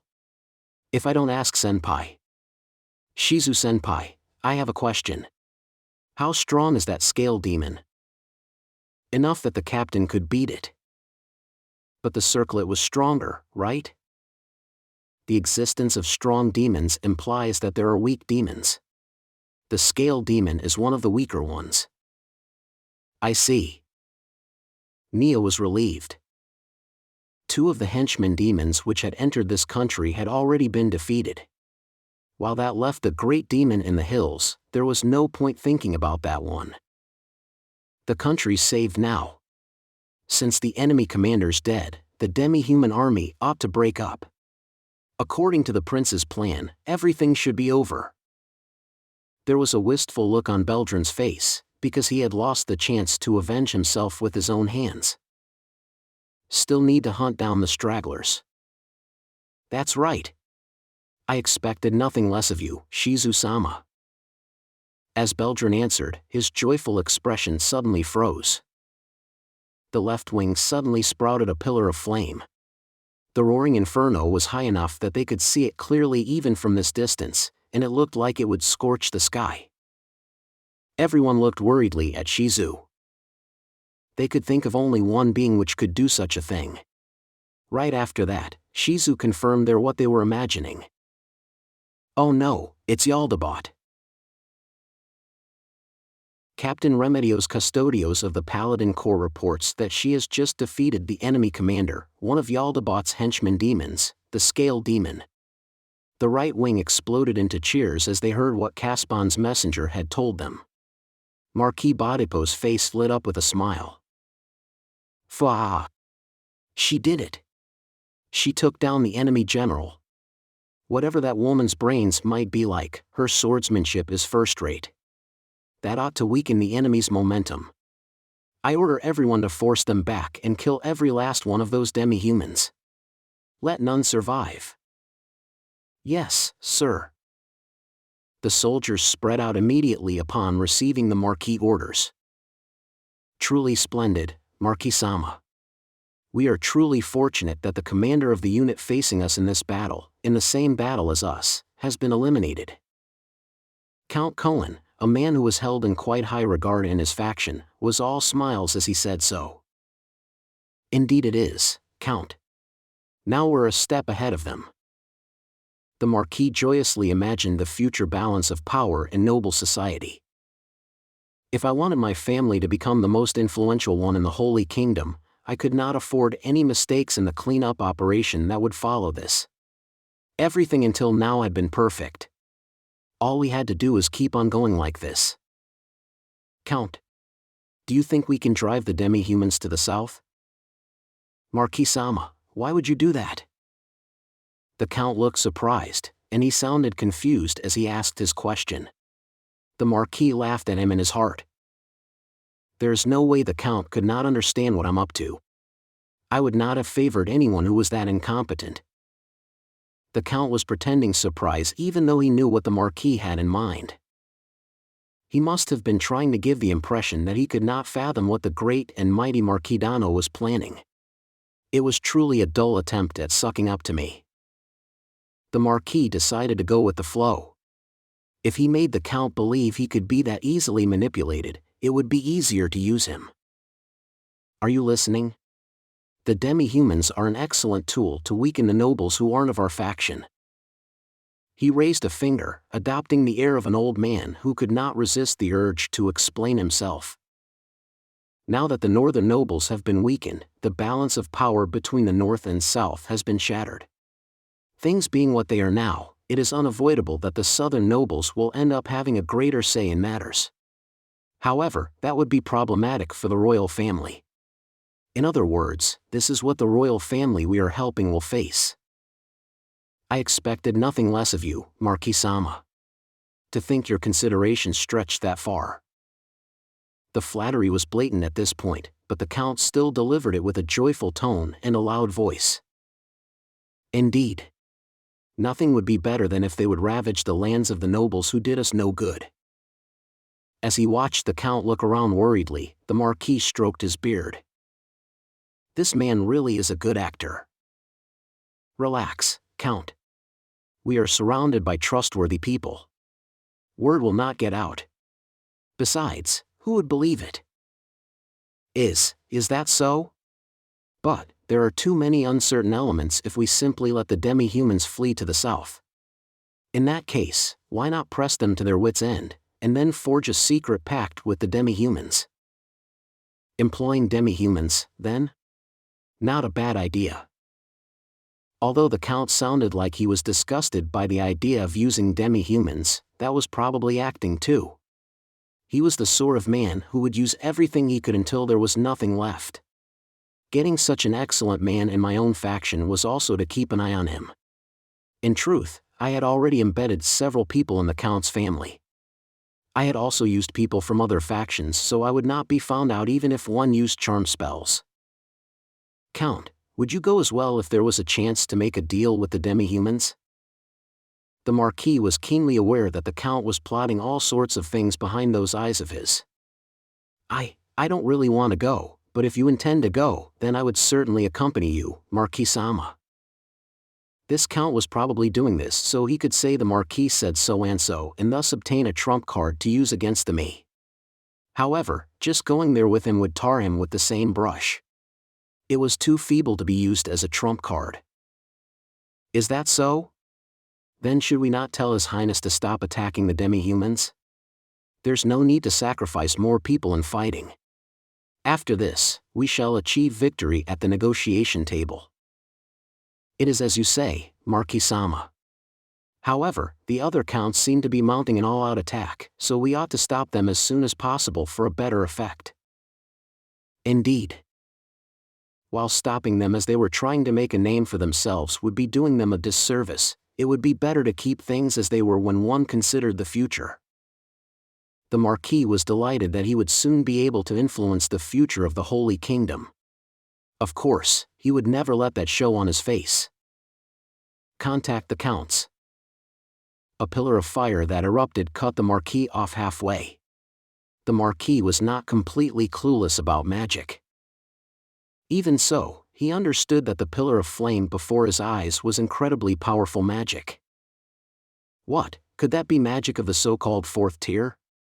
The kind that Calart Custodio and Her Majesty could use? I don't know. What should we do, Marquis-sama? I'm not too sure, but let's just back up a little and move to a safer place. Trooper Roby was a young man who was 24 years of age. While he had not received a complete education, he understood that there were many things in this world that he did not know. Humans. I have returned. Truly you have indulged yourselves while I was healing the wounds which the Sorcerer King left on me. As the angry roar reverberated through the core of his body, Roby pissed himself. He could no longer feel his soaked pants sticking to his skin. After realizing the power of the monster before him, he had a premonition that he was about to die, and so his survival instincts went into overdrive. They abandoned his useless senses and swiftly searched for a way to survive. However, before they could find anything, Jaldabaoth unleashed his power. Die. Burn to ash in the flames of wrath. Jaldabaoth, the newly summoned evil lord of wrath, was walking. Even that was enough to kill the people around him who were caught up in his fiery aura. Get lost. Out of my way. While several such shouts could be heard, the first to scream was militiaman Francesc. Why am I so unlucky every day? Thanks to the Holy Kingdom's system of conscription, everyone had to do their national service and join the army. Indeed, even the son of a great merchant like myself, a man with a bright future promised to me, was no exception. Why me? Francesc had no time to scream. He was instantly swallowed up by sheerest agony and all he could feel was pain. Francesc had been lucky. That was because he had died immediately. Jaldabaoth did not stop moving, he trampled black and human corpses underfoot as he walked on, like he was in an empty wasteland. Run away! Run away! One man shouted the obvious. His name was Trooper Galka. He was a man who had faith in his sword skills. Galka saw that it would be very difficult to flee the monster amidst the chaos, and so he drew his sword. The monster's eyes shifted, and less than a second later, he walked past Galka. That was what the monster thought of Galka. He was only worth a single glance. Galka bellowed and ran in the opposite direction of the flow of humanity. However, he burned with the other troopers who were weaker than him. Galka realized something. To that monster, Galka was no different from the civilians around him. If only I had run. Galka lamented, before that thought was drowned out by the agony of being burned alive. Galka collapsed with a silent scream, contorting on the ground like all the corpses around him. Jaldabaoth had no aim in mind as he walked. However, if humans tried to run, he pursued them. Stay away. Viviana, who had joined the campaign as a divine magic caster, was running for her life. Her long blonde hair swayed wildly as she fled with all her might.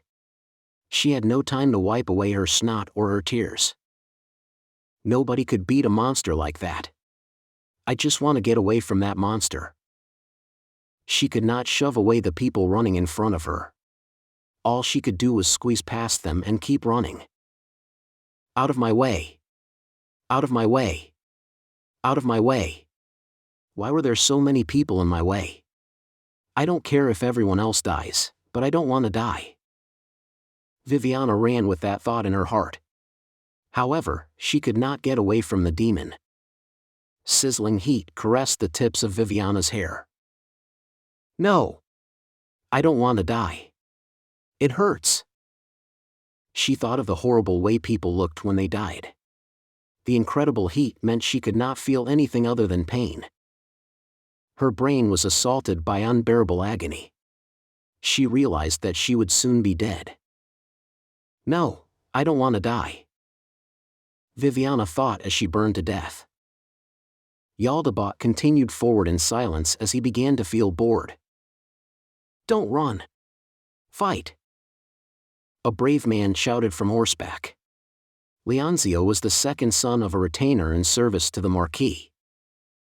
The demon walked in a leisurely manner, and it left countless corpses in its wake, each of them twisted in agony. Leonzio wanted to run away, but if he did, his future would be grim and dark. All Leonzio could do was take a bet for a shining future. Don't run. However, his horse was a different matter. Its instincts screamed that the approaching demon was a terrifying monster, and so it wanted to flee. The horse got tangled up in the crowd and fell. The people which the horse landed on screamed.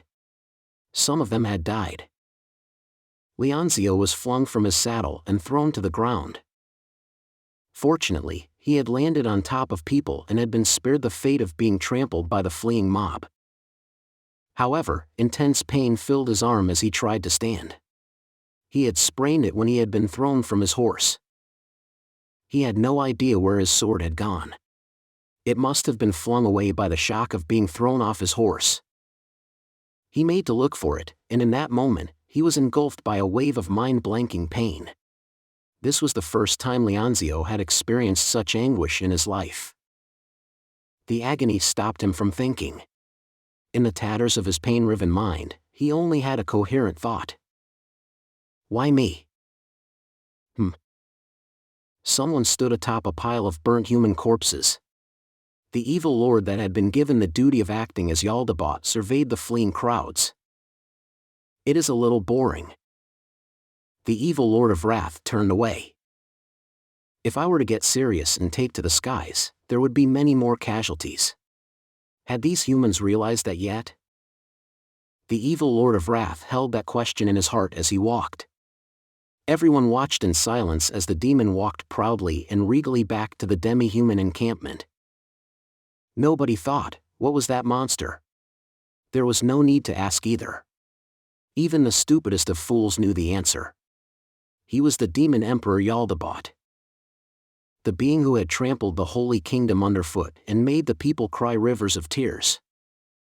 The demon that had caused havoc in the two nations demonstrated a power that mankind could never overcome. He had returned to bring despair to people who were once filled with hope for victory. Neia had heard of silence, but this was something else. She had been summoned to this tent, and she was surprised at how depressed the mood inside was. The table had been especially moved here, and the southern nobles seated around it were pale. No, the Liberation Army commanders were also in the same state. It was a natural reaction. Nobody could have witnessed Jaldabaoth's overwhelming power and not been shocked. No, back then, I had not been that shocked. However, that was because the shock of losing the great entity known as the Sorcerer King had been even worse. That, in addition to everything I had witnessed up to this point, might have numbed my heart. However, the southern nobles had not experienced harsh fighting until now, so perhaps their alarm was only to be expected. They had not experienced a foe who could kill men one after the other just by walking, leaving nothing behind but hideous corpses. In addition, our army of nearly 100,000 had been panicked by a single demon and dissolved into a rout. What's this? What the hell is this? What do you call that monster? In contrast, Caspond, who knew of Jaldabaoth's overwhelming power, shrugged nonchalantly. That is Jaldabaoth. The real thing. I've told you about him before, Count Dominguez. I've never heard of the ability to kill people just by walking. Is that the problem? Neia jeered in her heart. Indeed, that is how it is. His battle with the Sorcerer King, His Majesty, was in a city, so we could not see the full extent of his might. But I've already told you how powerful it is. So surely an ability like that should not come as a surprise, no? Even so. Count. I know what you want to say. Seeing is believing, is it not? It was the Marquis who spoke. All that could be said was that one had to hand it to him for not being as nervous as the others. Still, saying that won't help us make any progress. Should we not discuss what we need to do from now on? That makes perfect sense, Marquis-sama. What should we do? Viscount Sance asked in a rapid-fire burst of words. His attitude was understandable, given that he did not know if his present location was safe. The southern nobles had intended to crush a few stragglers with overwhelming force in order to become the heroes who had saved the nation. Now the hunters had become the hunted. We have an overwhelming advantage in fighting strength. The problem is that Jaldabaoth can overturn that advantage by himself. I would like to ask everyone present a question in my capacity as the prince. What do you think we should do to achieve victory under these circumstances? There's only one thing we can do. Prince Caspond. As you have said before, Jaldabaoth will probably retreat once we wipe out those demi-humans, right? Then we have no other option but to do so. Marquis-sama. Are you still going to fight? Exactly, Count Randalls. Do you think we can flee now? Marquis-sama, it would be very difficult for us all to flee, but could a small group not manage to run? Remedios snorted at Count Cohen's suggestion. That's a fitting answer for an incompetent who can't even understand Kalkasama's ideals. What? What will you do after running away and escaping? Cower under a hay bale in a barn? Aren't you a noble? Shouldn't you say that you'll sacrifice yourself for the people or something? And you, Captain Custodio? You're a paladin with a holy sword, but you can't even beat a single demon. Remedios looked like a ghost now, and her eyes seemed to glow from within as she turned to face him. Indeed. I can't beat him. The only one who can fight him is that undead creature. But if it would buy some time, even if it was only to let the people live a second longer, then I would fight to the death against him. And you, what would you do? When a warrior who was prepared to meet death locked eyes with a noble who wanted to flee from death, the outcome was a foregone conclusion. Count Randalls looked away, and Remedios snorted mockingly at him. My prince. While I would very much like to order the paladins to die, do you still have anything to say? While making up your mind is very important. Well, could you go? You don't mind leaving Vice Captain Montagnes behind, do you? I see. In that case, I'll leave the rest to you, Montagnes. With that, Remedios slowly walked out of the tent. The last thing she did was glance at Shizu, who was seated beside Neia. Everyone, I apologize on behalf of our captain. Honestly. Still, that opinion is shared by all of us. We paladins are all ready to die as shields for the people. We hope you gentlemen, being of noble birth, are similarly determined. After all, we can't fight if there are no commanders. What? Before Neia could tell who had exclaimed in surprise, Marquis Bodipo spoke up. That's about enough. We aren't planning how to die gloriously, we're planning how to win. Am I correct, my prince? Just so, Marquis Dano. There's not much time before Jaldabaoth takes complete control. We need to find a way to win before that. There's no way to win, is there? Didn't you see that demon's power? If he used magic or attacked or something, we might still be able to come up with some way to stop him. But all he's doing is walking. He can turn the area around him into a hellish inferno just by walking. Come to think of it. Count Granero, you know a bit about magic, right? Do you have? Nothing I learned covered powers like that. Is that so? Then, assume there were still 10,000 demi-human enemies remaining. Could we flee from Jaldabaoth while wiping them out at the same time? The Marquis seemed to approve of Caspion's proposal. A moment please. I object. Jaldabaoth might not leave even after we kill the demi-humans. However, he might kill all of us as a souvenir first before he goes. So what should we do? We ought to negotiate. Few people managed to resist the urge to laugh at Count Cohen as he delivered that suggestion with a perfectly straight face. Count Cohen's face turned red as the others laughed at him. Count, what kind of deal do you intend to make with that devil? Yes. For instance, maybe we could trade him something in exchange for letting us leave safely. What will we give him? Wouldn't it be simpler to just kill us and take it off our bodies? Or do you mean we should trade him something that isn't here? What would that be? A moment please, Your Highness. All I'm saying is that fighting isn't our only option. I just meant to say that there's a possibility we might be able to negotiate with him, that's all. Count, your way of thinking is a little too optimistic. For starters, who will we send to negotiate with that monster? Come to think of it, I heard that His Majesty put one of his maid demons under his control, and she turned out quite useful in retaking Kalinja.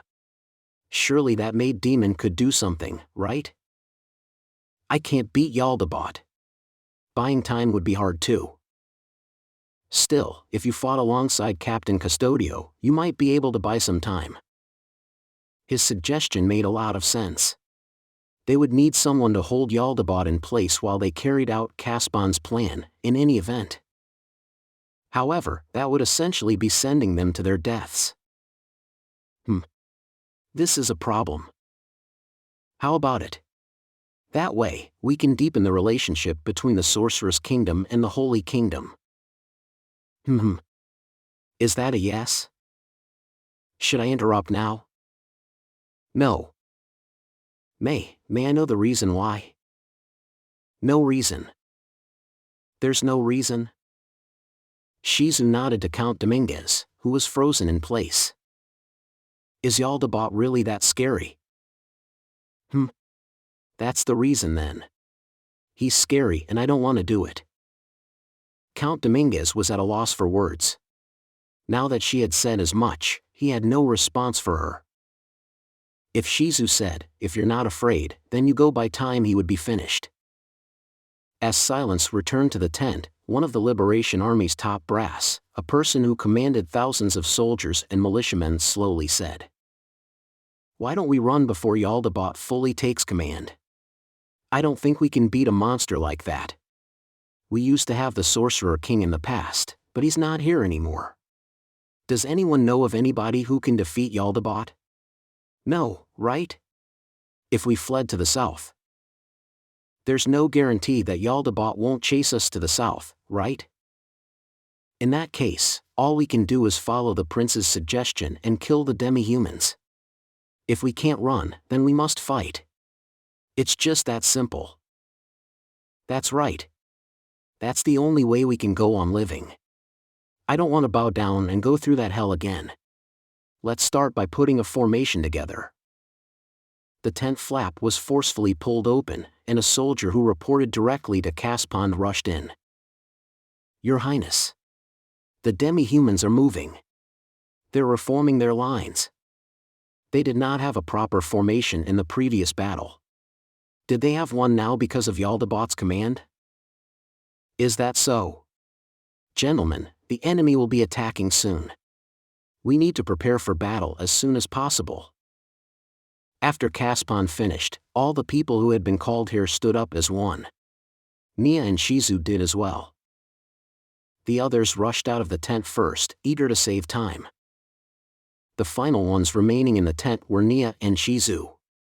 Neia's unit was already together, so there was no need to go gather them.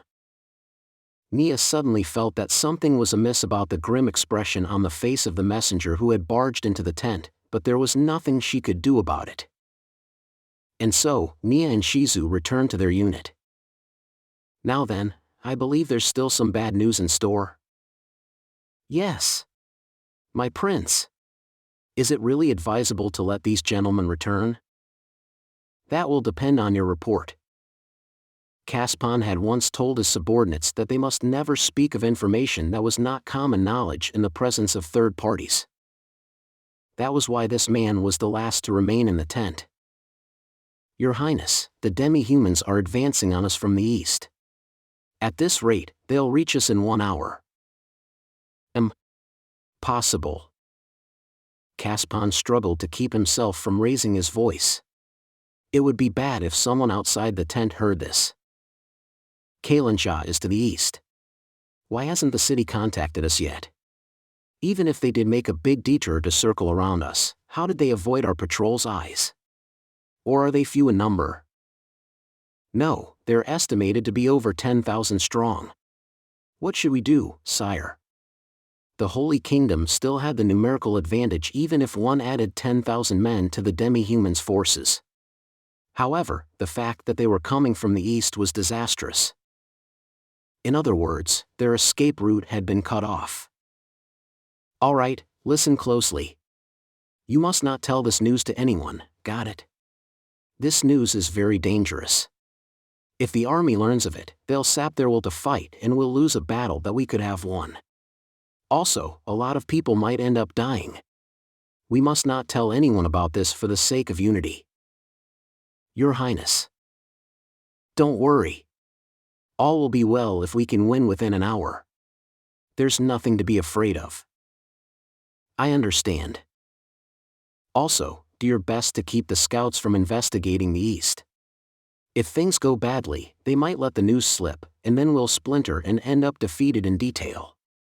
You must keep this secret until the last moment, understand? Yes, sir. While he did not seem quite comfortable with it, the man probably felt that Caspon's logic was sound as he left the room. Alone inside the tent, Caspon palmed his face. Everyone abandoned their camp and spread out over the plains. They had chosen to form a long line. Any unit that made contact with Jaldabaoth would be lost. Therefore, the other units would abandon it and attack the demi-humans. Amidst all this, Remedios would lead the Paladins on hit-and-run attacks, so she had no fixed position. This was so that she could head towards any location where Jaldabaoth appeared. Neia and her unit were also free-roaming. She understood the two implications of that assignment. The first was that it would be easy for Shizu, as a subordinate of the Sorcerer King, to escape. The second was that if Shizu wanted to fight Jaldabaoth, putting her in an immobile unit would result in a hole being torn in the line of battle. Neia's unit had already discussed what they would do if Jaldabaoth showed up.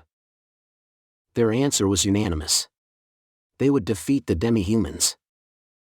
All of us deeply hated Jaldabaoth, the source of all evil. However, we knew our place. What good could we do, if even the mighty Sorcerer King was no match for him? In that case, it would be better to focus on slaying the demi-humans, in order to bring us just a little closer to victory.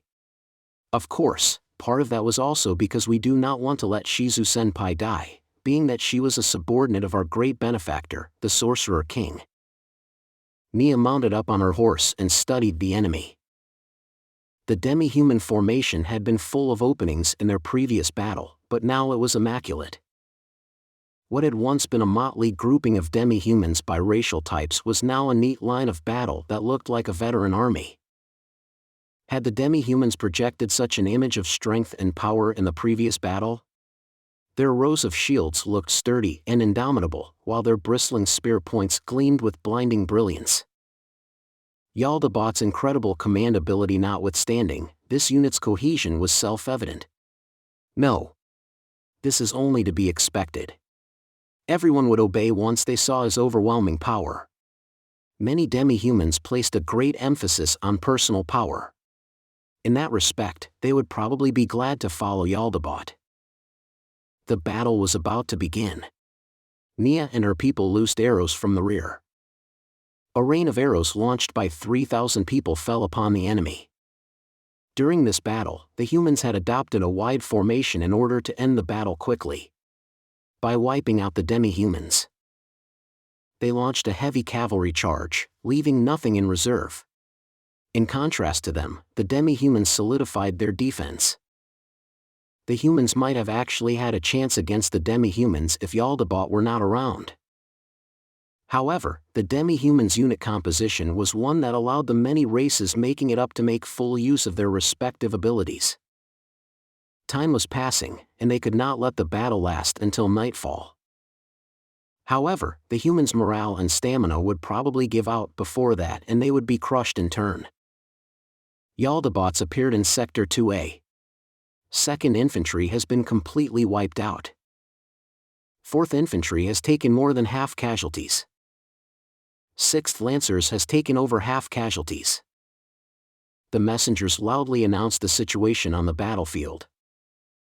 Where is he this time? Remedios led her paladins to Sector 2A as quickly as she could. However, by the time she arrived, Jaldabaoth was no longer there. He had moved to another region via teleportation, as if to mock them. This series of events had repeated itself over and over again since just now. The word bad was not nearly enough to describe this. Still, it is a fact that nobody here, me included, could think of any good solutions. All we could do was keep raining arrows on the demi-human troops. Shizu simply watched the battle from beside Neia. Her weapon was not capable of arcing fire like bows were, so she had no chance to demonstrate her incredible skills. Eventually, Neia's fingers began to hurt from drawing back her bowstring, and everyone's quivers, including her own, began to run dry. Bara-sama. We're almost out of arrows. Fall back for now and replenish supplies. The unit obeyed Neia's instructions and returned to the rear to stock up on arrows. I would have liked to give them some rest time, but unfortunately, we do not have the luxury of that. Are you ready? Yes, Bara-sama. We can move out any time. In that case. Just as she was about to shout for them to move out, Neia saw several mounted scouts from the east. The lead scout met Neia's eyes for a moment, and then he shouted, "Demi-humans from the east. Look out!" Ha! Surprised, Neia looked into the distance and squinted. She could make out some rising dust and the shapes of what looked like people. While I would need to check their movement speeds to be sure, given their distance, they would be here soon. What a mistake this had been. We had been so focused on the demi-humans before our eyes that we had neglected to watch our backs. She wanted to believe this was fake. She wanted to believe that Kailansha had sent reinforcements to help them. However, that was not the case. If it were, then they would have sent a swift horse ahead to inform them. Neia's legs felt like they might collapse. This news was far too grim. Jaldabaoth's plan was to trap us with a pincer attack from the enemy reinforcements. He did not fight, but let the demi-humans fight instead. This way we would choose not to flee, but to fight in order to satisfy our victory conditions. Jaldabaoth's aim had been to bait all of us onto the battlefield and keep us from escaping. In other words, Jaldabaoth had already surmised that we would say that he would flee once the demi-humans were wiped out. Ha, but of course. Beldrin laughed with genuine mirth. Just as everyone was looking at him with panicked eyes, Beldrin regained his calm and addressed Neia. Prince Caspond made a fatal mistake in his thinking. More importantly, why did he not notice it? What do you mean? Bara-sama. It is a perfectly natural thing. As long as Jaldabaoth controls the hills, he can send reinforcements here. Just destroying the demi-humans in this place does not mean Jaldabaoth will retreat. Ah. After hearing the explanation, Neia was not the only one who understood. The same noises could be heard from around Beldrin. After driving away the demi-humans here, we will still have to counter-invade the hills. Prince Caspon's idea can only be proven correct after we exterminate all the demi-humans there as well. Indeed. Beldrin also supplied an answer for why they had not thought of thus. Prince Caspond and ourselves thought of the same thing, and we were blinded by the possibility of salvation and did not consider the matter in greater depth. But launching a counter-invasion of the hills was practically impossible. In other words, there's no way to save the Holy Kingdom? Silence filled the air. The clamor of the battlefield seemed very far away. No. There is a way. Which is? Jaldabaoth. We have to defeat the Demon Emperor Jaldabaoth. It was a perfect answer, but there was no rejoicing. It was the most insoluble problem in the world, and they had adopted Caspond's plan precisely because they could not do it. As I thought, we should have gone to look for His Majesty above everything else. We were the ones who chose poorly. If I had not gone to retake Kalinja, but went to the hills with Shizu Senpai in tow, we might have avoided this. Still, it would have been very difficult. I had made the best choice I could based on what I could do. I had tried to avoid foolhardiness and pick the most successful path. However, should we have tried it after all? What if? What if? What if? Countless what-ifs flew through Neia's mind. Every time she thought about what if I had done this or that she was swamped with guilt and regret. Her will to fight was at rock bottom. Neia was not the only one. Her entire unit which felt this way. The victor was clear. When one got down to it, the premise of our victory is flawed from the start. Or rather, the battle itself had been a waste of time. All we could do now is think about how to end this with as few casualties as possible and flee to a safe place. However, that is not the right thing to do. Weakness is a sin. It is a sin to be so weak that we could not rescue anyone. That is why we had trained hard to this day. I could not allow this to end with myself as a sinner. If that happened, I would not be able to face that figure of absolute justice, His Majesty Ainz. Neia had prepared her soul for what was to come, and she unconsciously mentioned what was in her heart. It's over, huh? She was louder than she thought she would be. There was no telling if the people around Neia had been affected by her mood, or if they had been thinking the same thing as Neia from the start. But whatever the reason, they all bowed their heads. This was the end. The dream of liberating the Holy Kingdom and helping the people had come to an end here.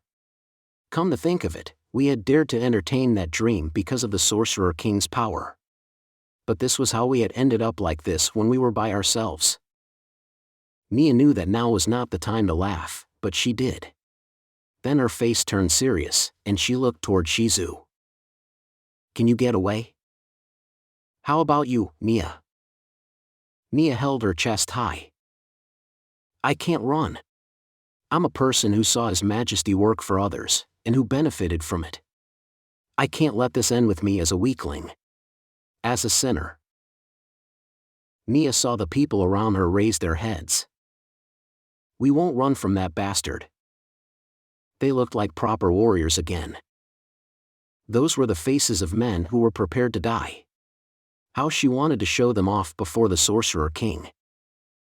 But, Sem, no, you're not the same.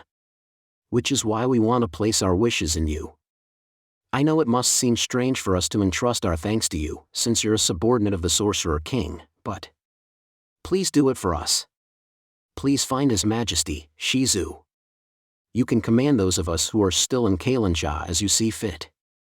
Therefore. Got it. There's no need for me to go. Neia breathed a sigh of relief after she heard Shizu agree. However, that expression immediately became one of surprise. What does that mean? Look. Shizu pointed at the approaching objects. The demi-human reinforcements coming from the direction of Kalinja. They were made up of many different races, even orcs and zerns. Neia stared at the flags which the demi-human reinforcements were holding up in neat rows. Eh? Neia was so shocked that she exclaimed despite herself. She doubted what her eyes had seen and looked again several more times, but what she saw remained the same. See? There's no need. Neia knew that flag very well. It was the flag of the Sorcerer's Kingdom. The shocked cries from her comrades proved that what Neia had seen was no illusion. Isn't that the flag of the Sorcerer's Kingdom? You told us about it before, didn't you, Barasama? Are those reinforcements from the Sorcerer's Kingdom? Barasama did say something about demi-humans in the Sorcerer's Kingdom. They were in the middle of a war right now. At this very moment, countless people were killing each other, and Jaldabaoth was killing people too. However, Neia forgot all that as she tried desperately to grasp what was going on. What happened next fired everyone up. The demi-human army neatly split into two, like they had drilled the maneuver countless times. They made way in the center for a single undead being to step forward. He was a magic caster in a black robe, mounted on a skeletal warhorse. That was the form of the hero Neia adored, who she saw even in her dreams. It's His Majesty. No way. Neia had no confidence in whether she was watching a dream or witnessing reality. However, the being she saw was immovable, and he could not be a dream. Her emotions exploded inside her, to the point she could not even describe how she felt. Her hot tears blurred her field of vision. She could not even think to wipe them away. Shizu waved to the Sorcerer King. He seemed to have noticed this, and urged his horse over to her. The Sorcerer King approached. What should I say to him? Should I apologize for not searching for him? Would I be forgiven if I did that? While Neia was looking for the right words to say, the Sorcerer King had already reached her and nimbly dismounted from his steed. Ooal. What a coincidence that we should meet here. Miss Baraha. Did you think I was dead? Your Majesty. Neia could not stem the flow of her tears. I believed in all this time, because Shizu-senpai told me. I thought you would be fine, but it was true. Ah.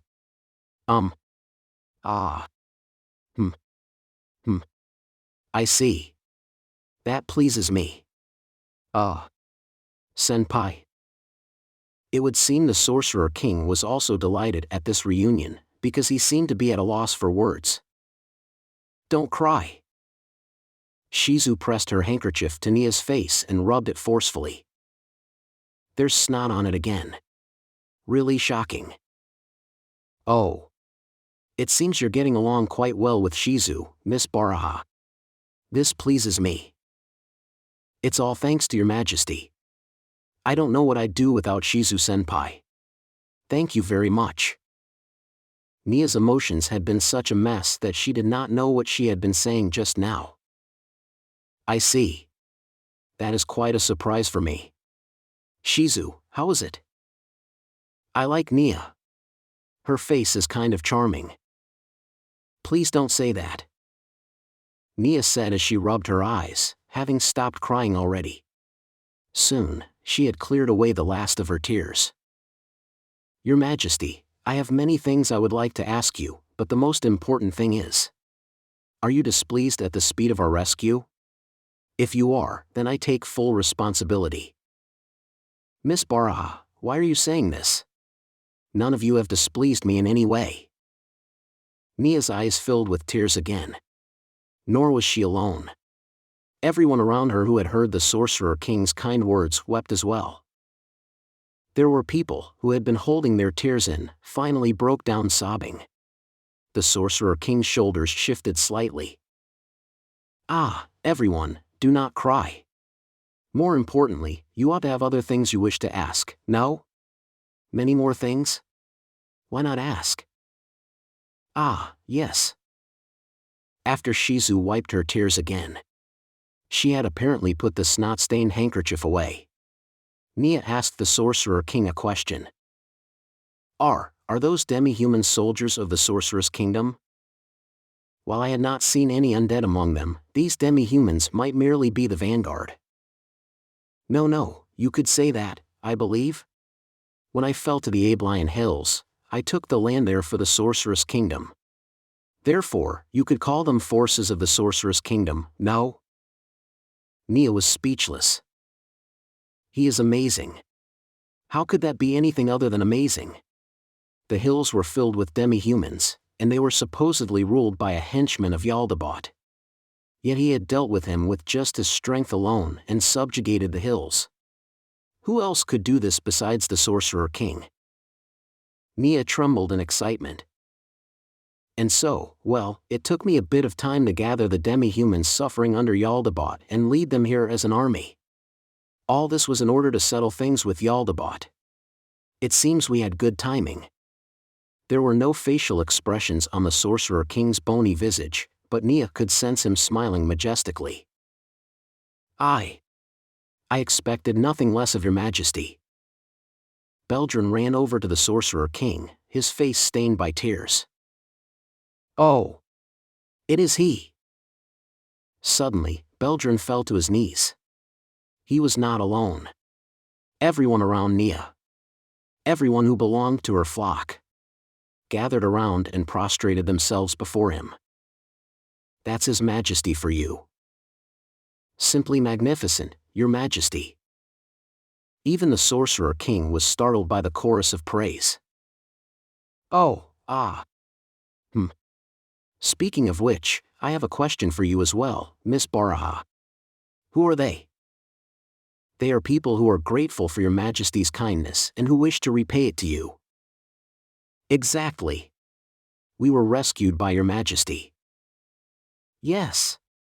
We are the people who wish to repay the debt we owe Your Majesty in some way. Thus, when Barasama called, we answered. As though to back them up, Neia proudly stated. We're not the only ones. There are many more people who want to repay the kindness Your Majesty showed us. Oh. This makes me very happy. Although, does everyone feel this way? Yes. Precisely. Everyone is grateful to you. I see. Thank you, everyone. The Sorcerer King's thanks made everyone feel like they had chosen the right way to express their gratitude, and so they wept with lumps in their throats. Are these tears of gratitude for me? Yes. Precisely. And you gathered them all, Miss Baraha. It seems you've grown up while I wasn't around to see. Thank you very much, Your Majesty. Neia was all smiles after being praised by the Sorcerer King. Now then. Miss Baraha, please have them rise. I came here to make up for my previous defeat. What happened to Jaldabaoth? Yes. Jaldabaoth. Flames erupted, as though they had been waiting for that moment. Neia shuddered as she thought of how many of the Holy Kingdom's soldiers must have perished in that blaze. I see. Then there is no need to ask. It seems the time to fight him again has come. Shizu. Yes, Ainz-sama. I will handle the rest. You will protect the people here. Don't forget to have them prepare an appropriate welcome for my victorious return, all right? Cheers of cheers rose up from the crowd. Hear me. I miscalculated in the previous battle. I was outnumbered and low on mana. However, the situation now is different. Jaldabaoth cannot summon that many demons again in a short time. In addition, I am fully recovered now. There is no more reason for me to lose. All you need to do is wait here for me to return in triumph. The people cheered as the Sorcerer King announced his absolute victory. He flourished his cape and advanced regally. Everyone stepped aside, clearing a straight path for him, as though shaken by his overpowering aura of dominion. Your Majesty. The Sorcerer King turned to look at Neia. Please win. Of course. The sorcerer advanced once more. Though his form seemed to be shrinking, she did not feel alone or afraid. It was the reassurance of a child being held by her parents. Neia was not the only one. There were others who felt the same way. "We've won." From beside Neia, Shizu announced the Sorcerer King's victory with certainty in her voice. Neia agreed with her as well. Soon, a plume of flame rose. It was followed by the darkness flying after it. Just as before, fire and shadow clashed with each other. By this time, the cries of the battlefield had gone silent. Both sides lowered their blades and looked to the battle in the sky. Yes. Everyone knew it in their hearts. The victor of this battle would have the right to end it all. They were no longer in a realm where mortal men could intervene. This was a battle of the gods. Light. Darkness. Fire. Lightning. Meteors. All manner of incomprehensible phenomena collided with incredible force. And then... Ah! Neia rejoiced. That was because Neia's keen eyes had seen the fire die, and the darkness slowly descend. This battle had been surprisingly swift compared to the previous one. It was as though to prove that with his mana restored and without the maid demons to get in his way, the Sorcerer King could triumph that easily. Shizu-senpai. It's like I told you, Kohai. Shizu looked like this was perfectly natural, and Neia grabbed her hand and shook it vigorously. However, that was not enough to calm her heart. Neia tightly embraced Shizu's little body and the hands behind her back kept patting and patting. As everyone witnessed his victory, they erupted into thunderous cheers. The Sorcerer King slowly descended and landed upon the earth. After that, the Sorcerer King raised both his arms, and brought forth even greater cheers than before.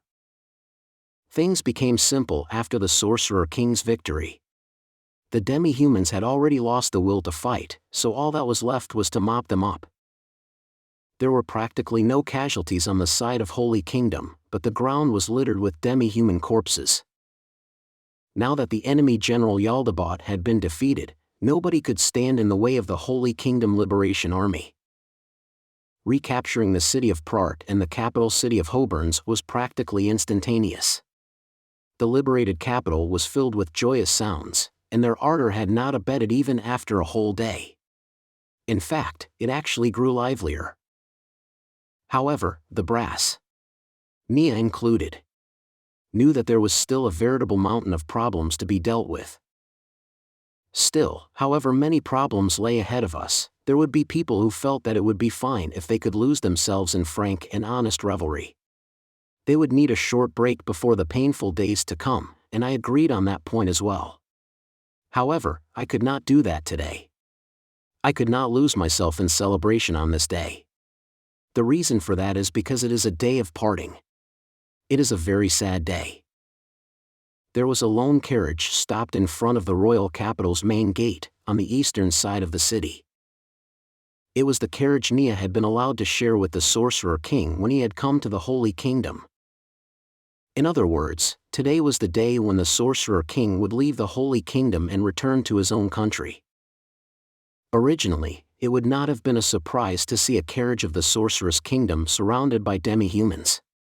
His Majesty had united the Abelian Hills and brought many of the demi-humans under his banner for the battle with Jaldabaoth.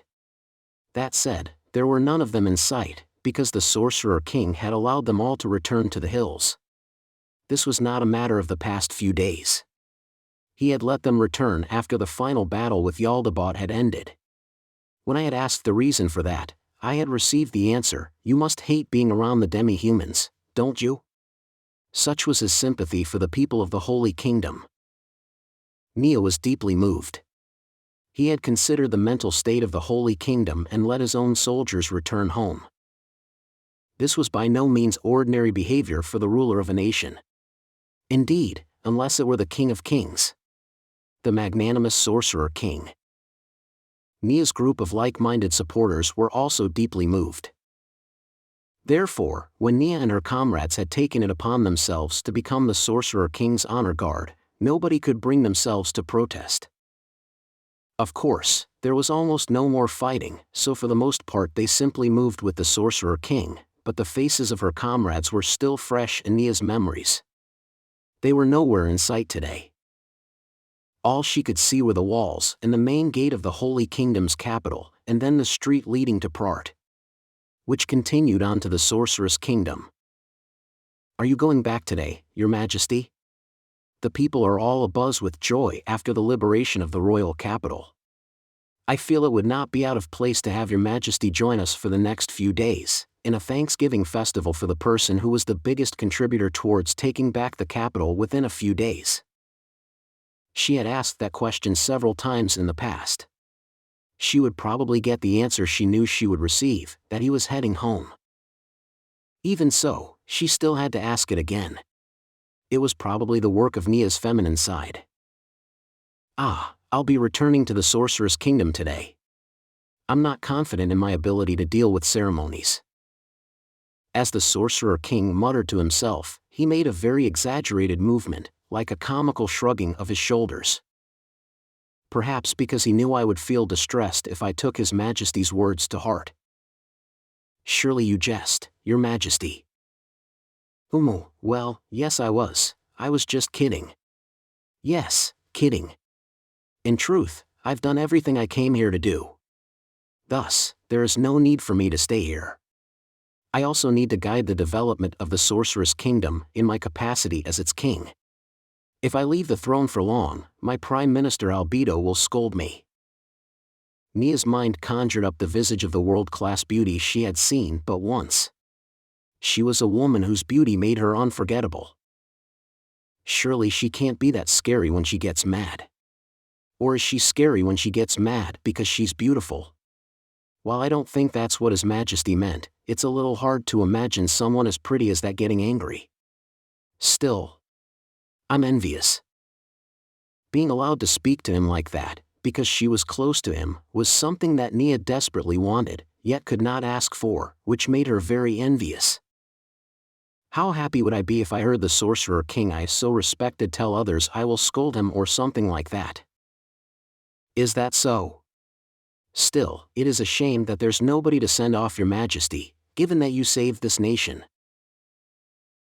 The Sorcerer King's decision to go had been a sudden thing.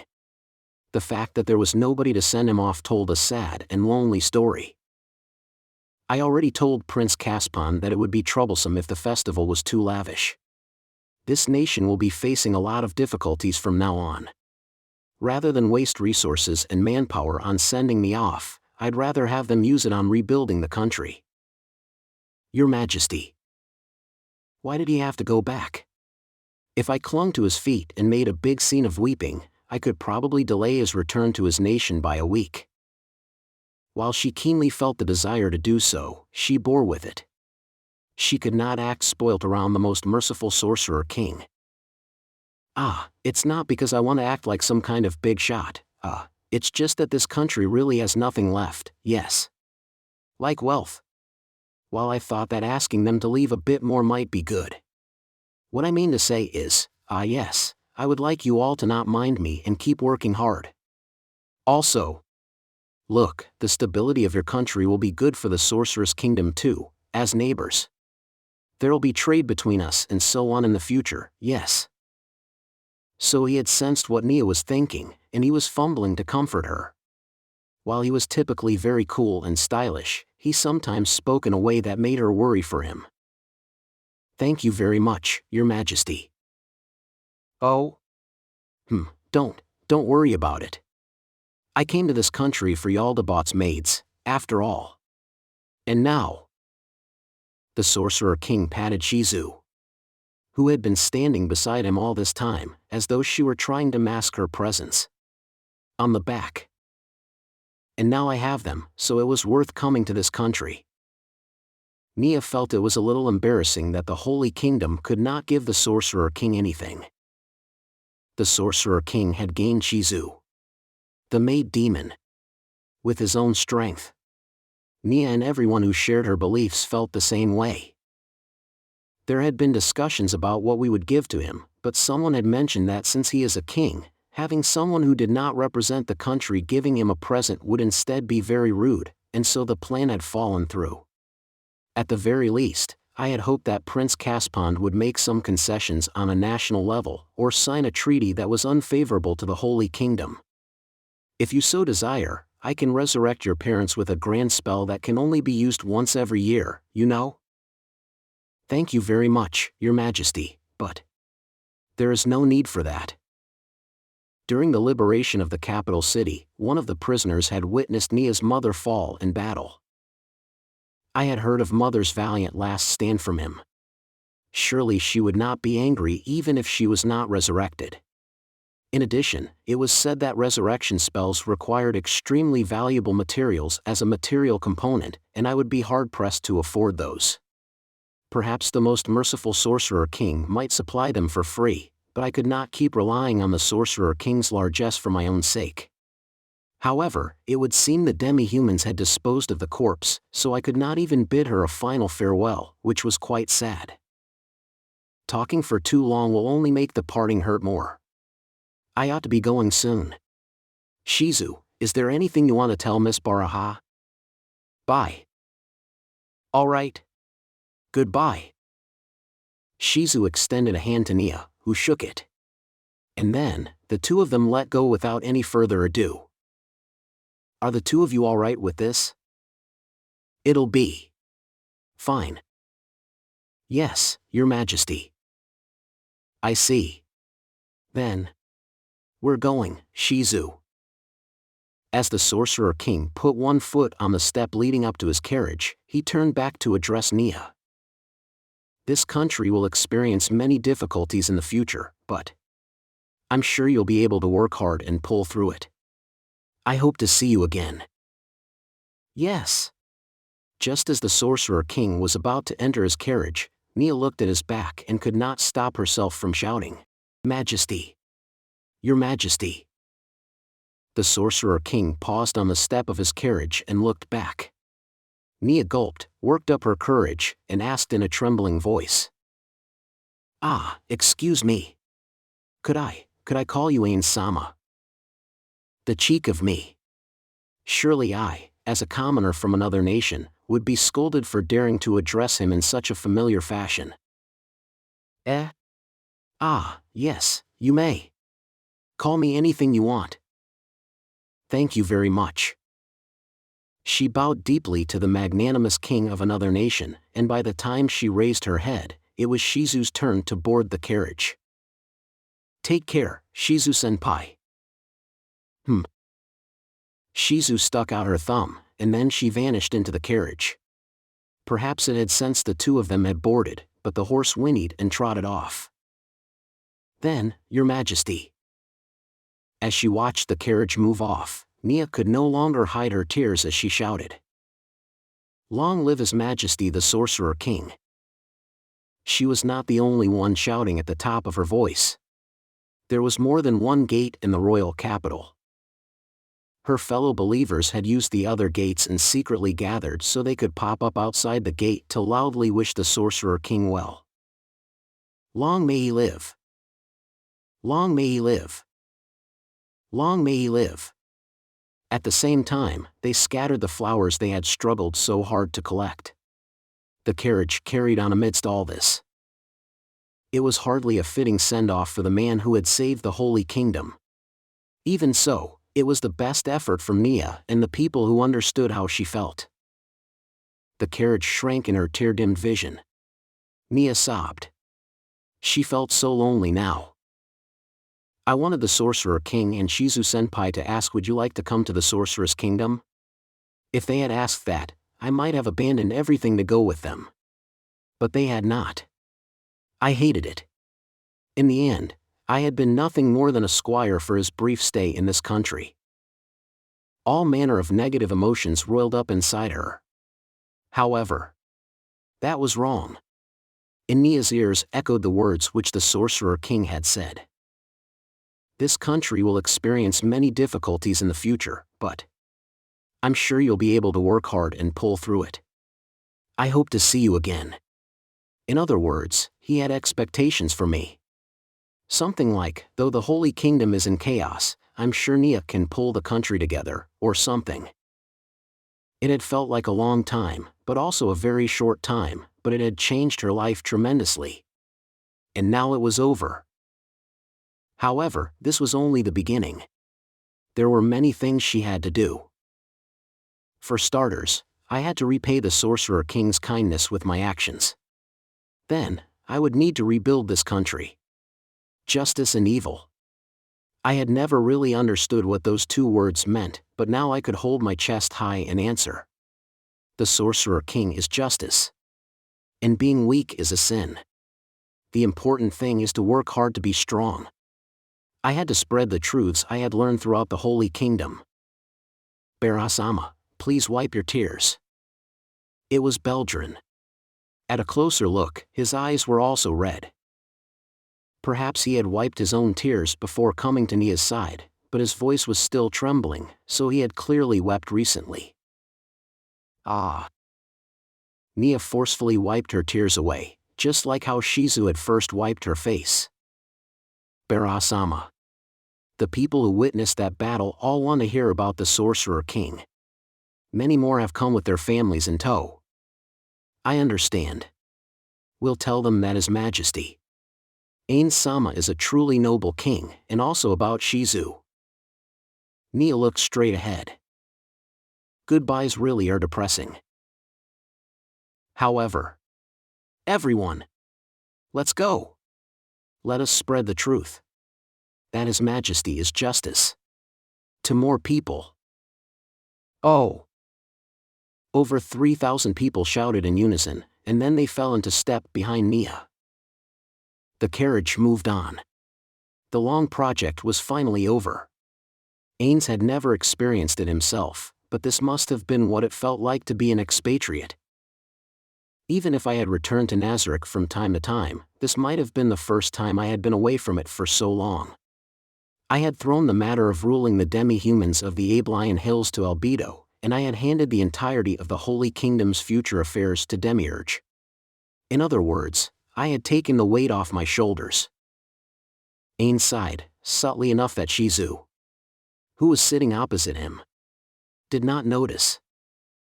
While he had switched Demiurge's script to easy mode halfway through, the fatigue from all the complicated events until that point had not yet been fully eliminated. However, he did feel the sense of relaxation which came from solving a previously insoluble problem. That said, after returning to Nazarick, Irantal, rather, I would need to carefully and slowly take care of the work I had put off for the past 2 seasons. Once, I had put his stamp on documents in a slapdash manner, trusting that Albedo had already looked them over, only to be told, truly, only Ainz-sama could make decisions so swiftly.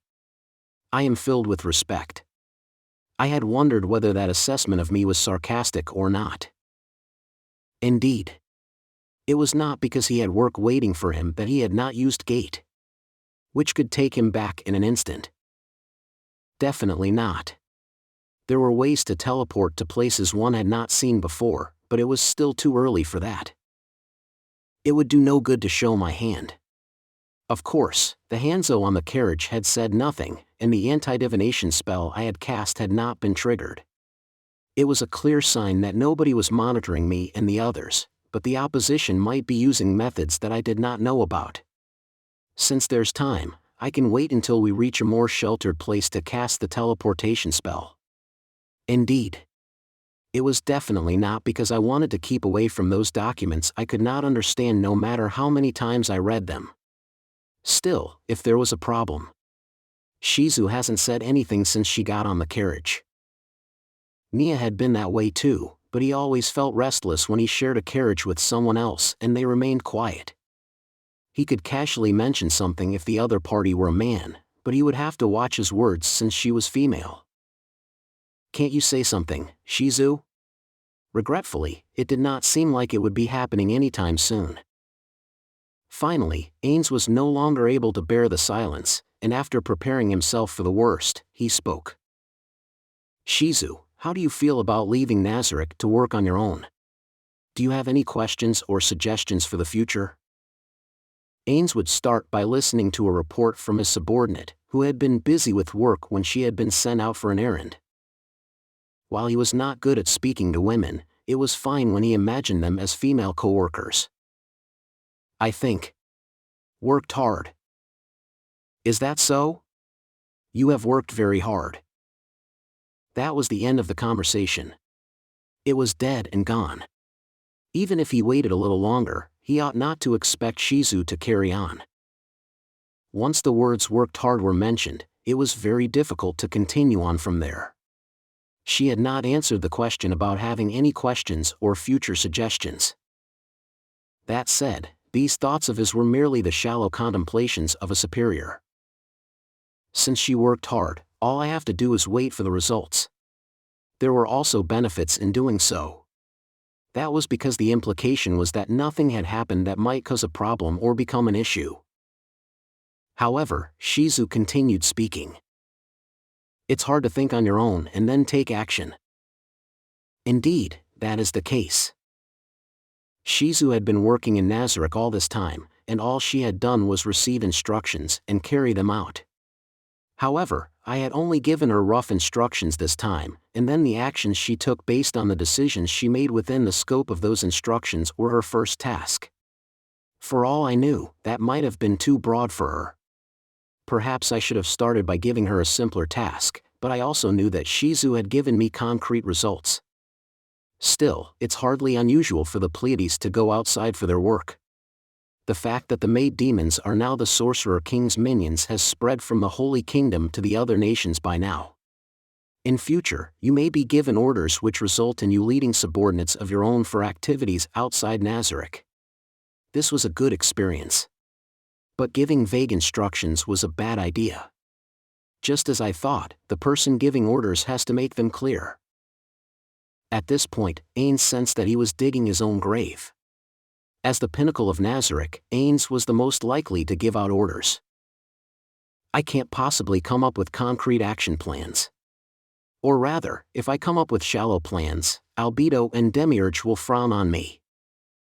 Should emphasize adapting to the situation, and come up with plans that give a certain degree of leeway. In the end, it's still the person on the ground who knows best. Yes. I learned a lot more compared to just following instructions. Ah, indeed, just so. I understand how you feel very well. Ainz then, as he realized the difference in competency between Shizu and himself, whose non-existent stomach ached when he had read Demiurge's reports. Speaking of which, it seems you and Miss Baraha got along very well. It felt like a shame that we had to part. I was interested in her. Really? That's wonderful. Ainz's expression of joy was genuine. Suzuki Satoru had not had children before, but he could understand how a parent felt when one heard that a child who had no friends had made friends for the first time. Ah, I'm glad I resurrected her. What does being interested mean? Don't tell me she's not a friend, but more like a toy. Can I assume that you are friends? Shizu briefly bowed her head in thought. Yes. Ainz was filled with delight. However, that explosion of joy was promptly negated. While he was unhappy about that, the thought that this might be the first time someone from Nazarick had made a friend outside brought a trickle of joy to his heart. Most of the people in Nazarick did not leave it, so they did not make friends outside. Perhaps if I let the other members go outside regularly, they would be able to make good friendships. I do not think that people with friends were superior to others. However, thinking that one did not need friends was also incorrect. That said, it was always better to have the chance to make friends than not. I had my friends from Ainz Gown. In that case, it might be good to let the other members go outside and give them free time to interact with others. Especially Mare and Aura. No, it's also possible that giving them all some time on their birthday is. Ooal. Have you arranged to meet Neia again? No, too far. Ah. No need to worry about that. I've already marked this place as a teleport point. You can go and have fun whenever you want. Just use gate. There's no need to be shy. If I'm free, please let me do so. That's right. Free. I'll give you lots of free time. I've been thinking about a holiday plan for some time now. I should give the Pleiades a vacation too. Wouldn't it be good to go out and have fun with the others? I've arranged to have you placed under me, so it should be fine. Shizu thought briefly about it, and then shook her head. It'll cause problems. Problems, you say? What does that mean? Problems for Neia? Or will it keep her from having fun with Neia? Or is it because the other members won't approve? Well, if it causes problems then it can't be helped. You'll have to go on your own, Shizu. Speaking of which, let me change the topic. Miss Baraha's parents are both dead. Is that all right? Neia Baraha's parents were both dead. If she had asked me, I felt that it would be all right to resurrect them. If doing so would make her even more grateful. No, that's not right. Simply put, resurrecting Neia's parents was not worth the cost of doing so. It was plain to see that Neia was sufficiently grateful to me. In that case, there was no need to continue scoring points with her. In addition, wands of resurrection were very expensive, so I wanted to save them, if possible. If Pastonia and the others were to use resurrection spells, then she would require gold coins or jewels, or other valuables as part of the spell's cost. In truth, there were practically no benefits to be gained. However, it would be a different matter if it were Shizu's friend. I wouldn't mind giving Shizu's friend benefits like that. Because she seemed close to Shizu, Ainz had asked her questions. Both Neia as well as Shizu. To judge their reactions. It's all right. Special treatment isn't good. Really? It would make an excellent present. In that case. Well, that's it, then. In truth, resurrecting the dead, especially incomplete corpses, could prove very troublesome.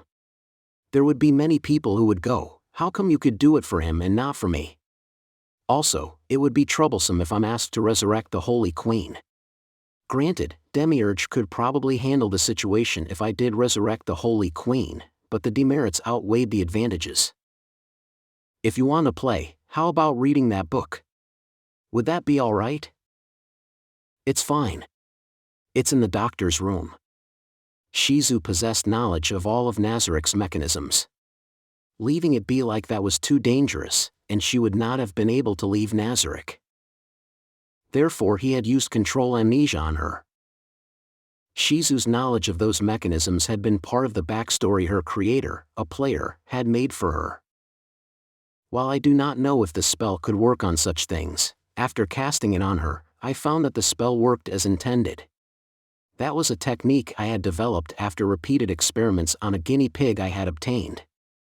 It felt like I could do incredible things once I mastered it. The reason for that was because Ainz had the feeling he might be able to access the core of the NPCs. What exactly are the NPC backstories, the beginning of their memories? Still, that was simply wishful thinking on my part, and it was very likely that they were completely unrelated. If I wanted to sort that out, I would need to further understand the spell and understand everything to do with the human memory. In that case, I would need a lot of guinea pigs and decades to practice and research with, as well as prepare myself for the possibility that it might all be a waste of time. Still, Shizu had currently been implanted with incorrect memories, so to some extent, she was a trap. Anyone trying to use Shizu to enter Nazarik would have a very bad time in store for them. Cuckoo. The doctor. Can those Shizus move? If the time comes. Aren't they just mechanisms, then? Ainz wanted to say that, but he did not. It was just like how Santa Claus's true identity was hidden under a veil of mystery. While Suzuki Satoru did not remember him ever visiting, he had come to visit in Yggdrasil. Although, they were actually the devs. As Ainz laughed forlornly, he noticed Shizu looking intently at him, and so he said, "I was just talking to myself." Your Majesty. Your Majesty. What is it, Shizu? She had addressed him by his name in the past, but now she had suddenly switched to using his formal address. Been too familiar all this time. Is that how it was? What are you saying? I'd feel sad if you called me Your Majesty. Ainz-sama will do. Frankly speaking, you don't even need the sama. How about Ainz-san? That would be rude. I'd get scolded. Oh, I see. Well, you don't need to call me Your Majesty, at least. Got it. Oh yes, how about the runecraft thing that I told you about over the message? I tried. I see. It would seem it had not gone well. Still, it ought not to be a problem even if it failed. Still, maybe I should wait to return the items I lent, including that bow. Ainz mused idly as he watched Shizu. When I left, I shared my carriage with a girl who kept glaring at me. On my way back, it is a girl with a blank face. Both of them were unique in their own way. As Ainz thought about this, he smiled. Caspond looked outside from the deepest part of the royal palace. The Holy King's chambers. His coronation would be in a few days. Therefore, he had come to this empty room, including the break room beside this one, to calm his thoughts. I'm sure some of the nobles must be unhappy by how I took the throne without making arrangements with the other nobles. That's particularly true for the Southerners, the ones which I did not oppress. In that case, what will the Northerners I fought with think if I listen to them? They would surely be unhappy and become a major divisive factor. That way, the plan to divide the country in two will be complete. Caspond's self-directed mutterings received an answer. It was a gentle voice that seemed to seep into the heart. It belonged to the entity which was Caspond's superior. Caspond immediately turned and knelt to the speaker. He bowed, and then raised his head. I bid you welcome, Demiurge-sama. He was not wearing his mask, and he had not changed his appearance before showing up. In other words, he was certain that this place was safe. I am here in order to move items back to Nazarick. Are there any problems? None at all. Everything has gone as you have planned, Demiurge-sama. Caspond smiled, and Demiurge returned it. While there were some things that were beyond my expectations, the first phase of the plan is concluded without any problems, thanks to Ainz-sama's actions. I look forward to your good performance in the future. Caspond's head was bowed, but he knew those words were not true. Demiurge expected nothing of him. However, if he was about to jump the rails which had been laid for him, he would immediately jump in to correct the plan and keep it on track. I have a question regarding the item needed for that, which would be my corpse. Will you keep it here? There is no need for that. It has already been brought to Nazarick. When it is necessary for the plan, it can be brought here. The true Caspond's body was wrapped in an item known as a Shroud of Sleep, and it had apparently been brought to Nazarick. This magic item could arrest the decay of a corpse. With that corpse, one would simply assume he had died all of a sudden. Allow me to verify something. Do you understand what you ought to do, as Holy King? Yes. In order to make this a country worthy of Ainz-sama, I must make it prosperous. Just so. However, you must keep the people unhappy. After all, dissatisfaction is the best spice to welcome a new king. Yes. Speaking of which, what should we do about that girl? That was all Demiurge needed to realize who Caspond was talking about, and for the first time, his smile came from the heart. I once used the word unfathomable to describe Ainz-sama. Indeed, that is the case. Ainz-sama has prepared an excellent pawn for me. Her existence has cut years off my plan. Caspond had the feeling that Demiurge's eyes, he could not tell exactly where he was looking, had suddenly moved. They seemed to be looking at the wall. And over there is On that topic, Caspond remembered that it was the main gate of the capital. While he had said he wanted to enthrall humans to his side. To think he could actually make a girl like that in such a staunchly religious country. Although, I have no idea why he said it would be fine to kill even a girl to whom he had lent a weapon. No doubt it must have been to force her into the appropriate mental state. Demiurge seemed to be in a very good mood, and he did not seem to be telling this to anyone in particular. Caspond merely waited in silence for Demiurge to turn his attention back to himself. The instruction to help that girl was truly the right answer. No, if it were Ainz Sama, he would surely be able to correct anything that I did. While he did say in the past that he planned to introduce flaws into the plan to test my adaptability, to think he had laid such cunning plans. He is truly the one who united the supreme beings. Every time, he shows me how inferior I am compared to him. Cuckoo, what a cruel master he is. Demiurge seemed profoundly moved as he shook his head, and the interior of the room was silent. Finally, Demiurge adjusted his collar, as if to bleed off the last of his excitement, and then tightened his tie. Support anything Neia Baraha does with everything your position affords you. Do so in the name of giving thanks to Ainz Sama. That ought to further accelerate the conflict between North and South. I will soon hand you plans on what to do if someone tries to interfere with that girl. Until then, act as we have discussed. Yes. But what will become of that girl? Do you intend to make her the next Holy King? That is not a bad idea, but it would be better to give her another mission. While there is no telling if Ainz Sama wishes to be regarded as a god, if he does intend that, then it would be better to prepare for it. The experiment of worshipping Ainz Sama as a god will surely be useful in that case. Yes. Now then, is there anything else you would like to take this chance to verify? Yes. It concerns that woman who is no longer necessary, Remedios Custodio. While the original plan was to have her run around as needed, would it not be better to kill her off? No, just keep her alive and let her become a scapegoat for the noble's dissatisfaction.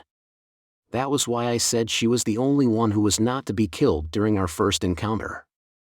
Transfer her to another post. Let the vice captain become the captain of the Paladin Corps and then make use of him. He can be put to meaningful work. I understand. Deal with her when the conflict becomes evident. After Caspond showing that he understood, Demiurge indicated that the conversation was over, and vanished with greater teleportation. Caspond rose to his feet and looked outside the window again. While he could only see the courtyard, he imagined he could see the reveling people throughout the city. After that, he laughed mockingly. Enjoy the taste of happiness for a while longer, my people. Ainz Sama's room was situated on the 9th floor of the Great Tomb of Nazarick. Inside, its owner was nowhere to be found, yet the faint sound of paper being shuffled could be heard. Next to the desk frequently used by Ainz Sama sat a smaller table and chair. It is upon such a chair that Albedo, the guardian overseer of the Great Tomb of Nazarick, was perched to process the documents laid on the desk. Staring at the vacant seat, Albedo lowered her head and pouted slightly. Her one and only master was currently out tending to his duties and so was absent from the Great Tomb of Nazarick. He was taking care of routine business in the city of Irantal. If I had my master's permission, I would have severely punished the idiots who, by setting up a meeting, had dared to encroach on the time I should be spending with him. How annoying. Those insects. To regulate her emotions, Albedo sighed heavily. She gently twisted her shoulders a couple of times before turning to look at the remaining documents. Following the Sorcerer Kingdom's accelerated expansion, her workload had increased proportionally. The binder in her hand held a month's worth of court records from Irantal. However, Albedo could process these documents much faster than a regular person, giving onlookers the false impression that she's just flipping through them without giving them much thought at all. Was the judge's ruling appropriate? Why would the defendant commit such a crime? Surmise from the above the current state of public order and morale in Irantal. Is the creation of new laws in response to the above necessary? What would normally require an intense scrutiny of records by officials gathered from every corner of a nation, Albedo was doing on her own: analyze, evaluate, process. The Sorcerer's Kingdom had greatly expanded its territory, causing them no end of troubles. Compared to before, the number of documents that must be brought to her master's attention had greatly increased. A leader being forced to sift through mountains of documents would imply flaws in the organization. All he should have to do is to sit back on his throne and observe the hard work of his creations. The fact that reality did not match expectations was not my master's fault. We lacked sufficient talent. Albedo couldn't help but feel ashamed of herself. Though she had taken precautionary measures, the future remained uncertain. To bother my master over such trivialities would be absolutely ridiculous, but racial unity policies, plans to trial national laws, economic policies, and more must be determined by my master. If I do all the progress checks on tasks assigned to the floor guardians, it would displease everybody because they won't be able to see Mamanda-sama, right? For the moment, her master had given her free rein over all his affairs, no matter how important or insignificant they are. Still, to avoid any unnecessary complications, it was best to leave the right of final approval to her master. After all, even Albedo makes mistakes. I knew Mamanda-sama was a merciful one, yet I still. While reading, her mind became preoccupied with something else.